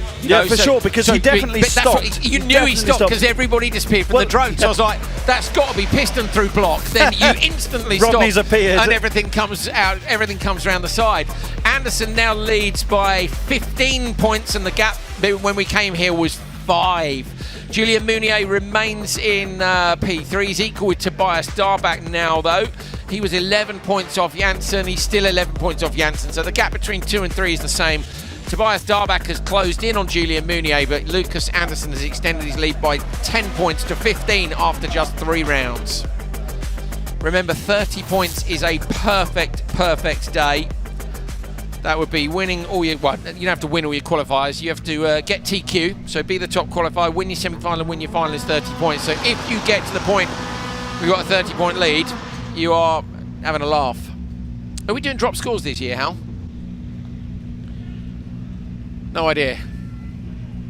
I don't recall off the top of my head. No, neither do I. Oh, no, it's all right. Don't worry. I feel terribly let down, but I'm not too upset. Oh, it's a bit of a rusty old wind in the air. You can here. always tell when the Supercar / open four-wheel drive final is next, because everyone disappears from the paddock to the side. We're the only people left in here, except Maria, who won't go and watch. Yeah, she's here with us. She's by the track. She's just facing the other way. Who's your money on, Andrew? Oliver. I was going to say Kevin. He's not in it. My money's on Kevin. Is it? Yeah. Kevin. Okay. No, my money's on Oliver. That's what I was going to say. I'll have to go for. The thing is, though, Hal, Bolevski's on the inside, and if he gets a clean start, Oliver's got to get him on the Joker strategy. Who are the other people in the final? It's going to be tricky to go early because of Martinson, so it closes things up somewhat. So Bolevski, Eriksson, Seppa, Turpainen, Val and Martinson. But for me, it's about the front two. Oh, they're all super low in the RPM. No one's risking too much there. Oliver goes out super wide, turns in, trying to come around the outside, going to give up position to Turpainen. Turpainen passes him. Oliver went out too wide, got on the loose stuff. Now he's going to have to try and find a way past Turpainen super quickly. Can't joker on this lap because he'll end up in behind Martinson. So it's a tricky start for Ollie. Too sideways, wasn't he? Really went for the throw around the outside. Trying to make it work, but Levski stopped. Eriksson spun. Seppa hits him up on 2 wheels. Turpainen takes the lead at his home event. Disaster for the 2 leading drivers here today. Turpainen's got a problem, broken steering or broken rear wheel. So Turpainen's out as well, and that puts Bolevski back in utter carnage on the opening lap here of Supercar. Has Bolevski got away with that at the bottom of the hill? Seppa survives as well despite the contact. Martinson's been in and out of the Joker lap. Has he? Yes, I think he has. Yep, smoke up front. Oh, mate. Bolevski wants to count his lucky stars, doesn't he? Ran wide. He just got collected. Oh, Wally Eriksson, he just can't get a break, Ollie, can he? No, he can't. He's very good. I feel like it's been like that for the last couple of years. But the trouble is it starts to weigh heavily on you, and I don't want it to. You know, you want to see him at his absolute best, which is what we saw earlier on today in the final qualifying session, isn't it? When he came in and won the session with the fastest time of the day. But we don't know where he is in the background now. We're looking for him. He's still circulating it. No, he's down as a DNF. So Ollie must have pulled off. I guess he's at the back of the pre-grid, but he's showing on our timing screens as a DNF. And unfortunately, this is it's not quite game over, is it? But Val in P3 behind Anton Seppa. Oh, problems now. No, is that not? Is it just I've dust? been caught out by that so often this afternoon. I think it's just dust coming up the hill. I thought it was, I thought the same in one of the open two-wheel drive finals. So Bolevski then, as you say, Hal, got a massive get-out-of-jail-free card. You can't even see the damage on the car, really. No. I'm looking forward to seeing that again. Still a couple of laps to go at the end of this one. Bolevski here to prepare for his European Championship Challenge, where he's going to take on some pretty handy opposition, certainly in the form of Patrick O'Donovan, who finished 3rd overall last year, won in Julius. Seppa. Is the entry list out yet for Euro? Yeah, it is. Yeah. Who are the big names? Bolevski. Livinovic has moved up from RX3. Svardal won last year in Norway. He's back. Has Val got a... No, I'm going to predict a puncture that's not actually there. It's so difficult to tell. So I tell you what, I think Val might have a front left puncture, but I don't know. Well, Seppa is going to... there is something going on at the front. Oh, no, it's maybe just bodywork. Maybe it's just the wing. Into the Joker lap goes Yuri Bolevski with a couple of laps to go, keeping it much tighter than he was earlier on. He could, first corner, say Ollie Eriksson was a bit too wide, and that just gave him a bit of breathing space. Val goes Joker, comes out now behind. No problems with the tyres we can see from here. Seppa, this is some performance from him, isn't it? Amazing. And it's not by luck. It's not because of the damage. He's been right at the front all through the day. 7th, 4th and 6th in the qualifying session. So it's been... Oh, no, he runs wide. There's a problem for Seppa. Runs out into the gravel. Is that a problem? Val comes through. Commentators' curse is in full effect today, isn't it? It really is. We both bet on Eriksson. He's had an absolute mare in the final. Val's gone back through. So behind him, what is going... So Bilevsky coming round, having absolutely had a massive get-out-of-jail-free card. He is going to take the win here in Kouvola. Val is going to get P2. Seppa with some sort of a mechanical issue on the very last lap. He's denied P2, but he will get a podium at home as long as he makes it. Crawling round to the line. Seppa does get a home podium. Fantastic for him. But carnage in the open four-wheel drive final. Not really how I wanted to finish today, but that's the way it goes. Martinson's still circulating. No, he's not. not. No, he's not. There he is.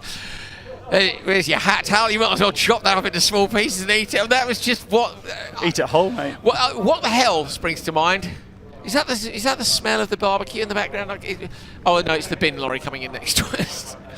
Seppa out the car here, so looking underneath Hal, so that suggests transmission. Prop, maybe?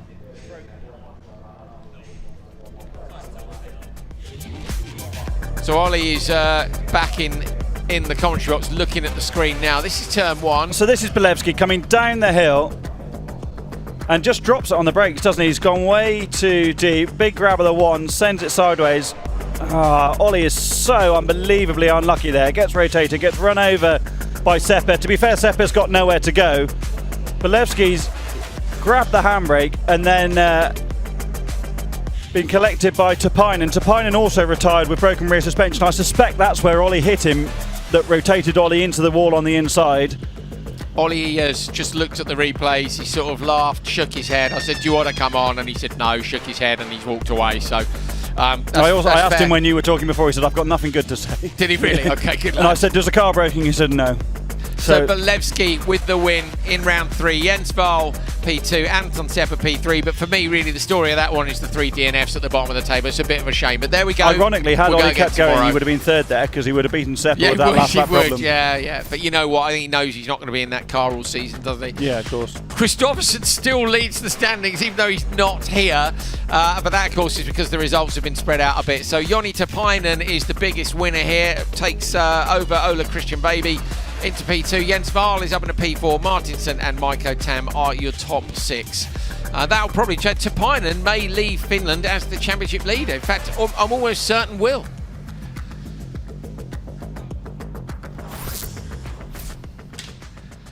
That is the paddock. We are down at the far end. I can probably wave actually. How shall I step out? Hang on a minute. Right, have a look at the end of the OMSC tent. There I'm waving. Can you see me? Well, you can see all of you. There's my little arm. Woo! Sorry. Back in the studio. They done. There's Matt Soman's car down in front of the paddock. Finals, meh. Today. Not always. That's no, not all of them. No, but some of them I think were good. Generally anticlimactic. The heats, most of the semis racing. has been brilliant. Yeah, I think a massive mega track. I wasn't disappointed after Chirp. I did. Yeah, the racing wasn't as good as we often see. The racing today has been, for the most part, brilliant. And unfortunately, sometimes you have a bit of a carnage finals, Supercar final, and you just feel. It's normally the semi-finals is where everyone loses their head in the semis because they want to make the final. Then you get used the to be final. semi-final 2 in the World Championship. Carnage was all you'd be like semi-1, a bit boring. Semi-2, right? Let's have a punch-up, and it would be mega. But there you go. That's the way it is. Look, we hope you guys have enjoyed watching anyway. We love this track, Kouvola. Thank you for getting in touch on YouTube and on Instagram as well. Hal, anybody we need to answer right at the end of the day? Nice people only, obviously. The crowd are coming through the back here now. Look at these people. They've all been sitting in the sunshine all day, having a lovely day. Yeah. We know. Lucky them. Podiums are going to be up behind us. There's an FC2 parked here as well. No questions. Just statements. No further questions, my lord. No? Right, that's it then. Statements and observations. Statements and observations. Don't forget to like and subscribe. Yes. That's so important for this championship. Peter just walked behind us basically and waved at us. So thank you very much for watching. I'm Andrew Coley. This is the legend that is Hal Ridge. Great day, mate. And we're hoping that we're going to see even more brilliant action from Kouvola tomorrow. So come back tomorrow. The finals will be a bit more fire. We'll see you then.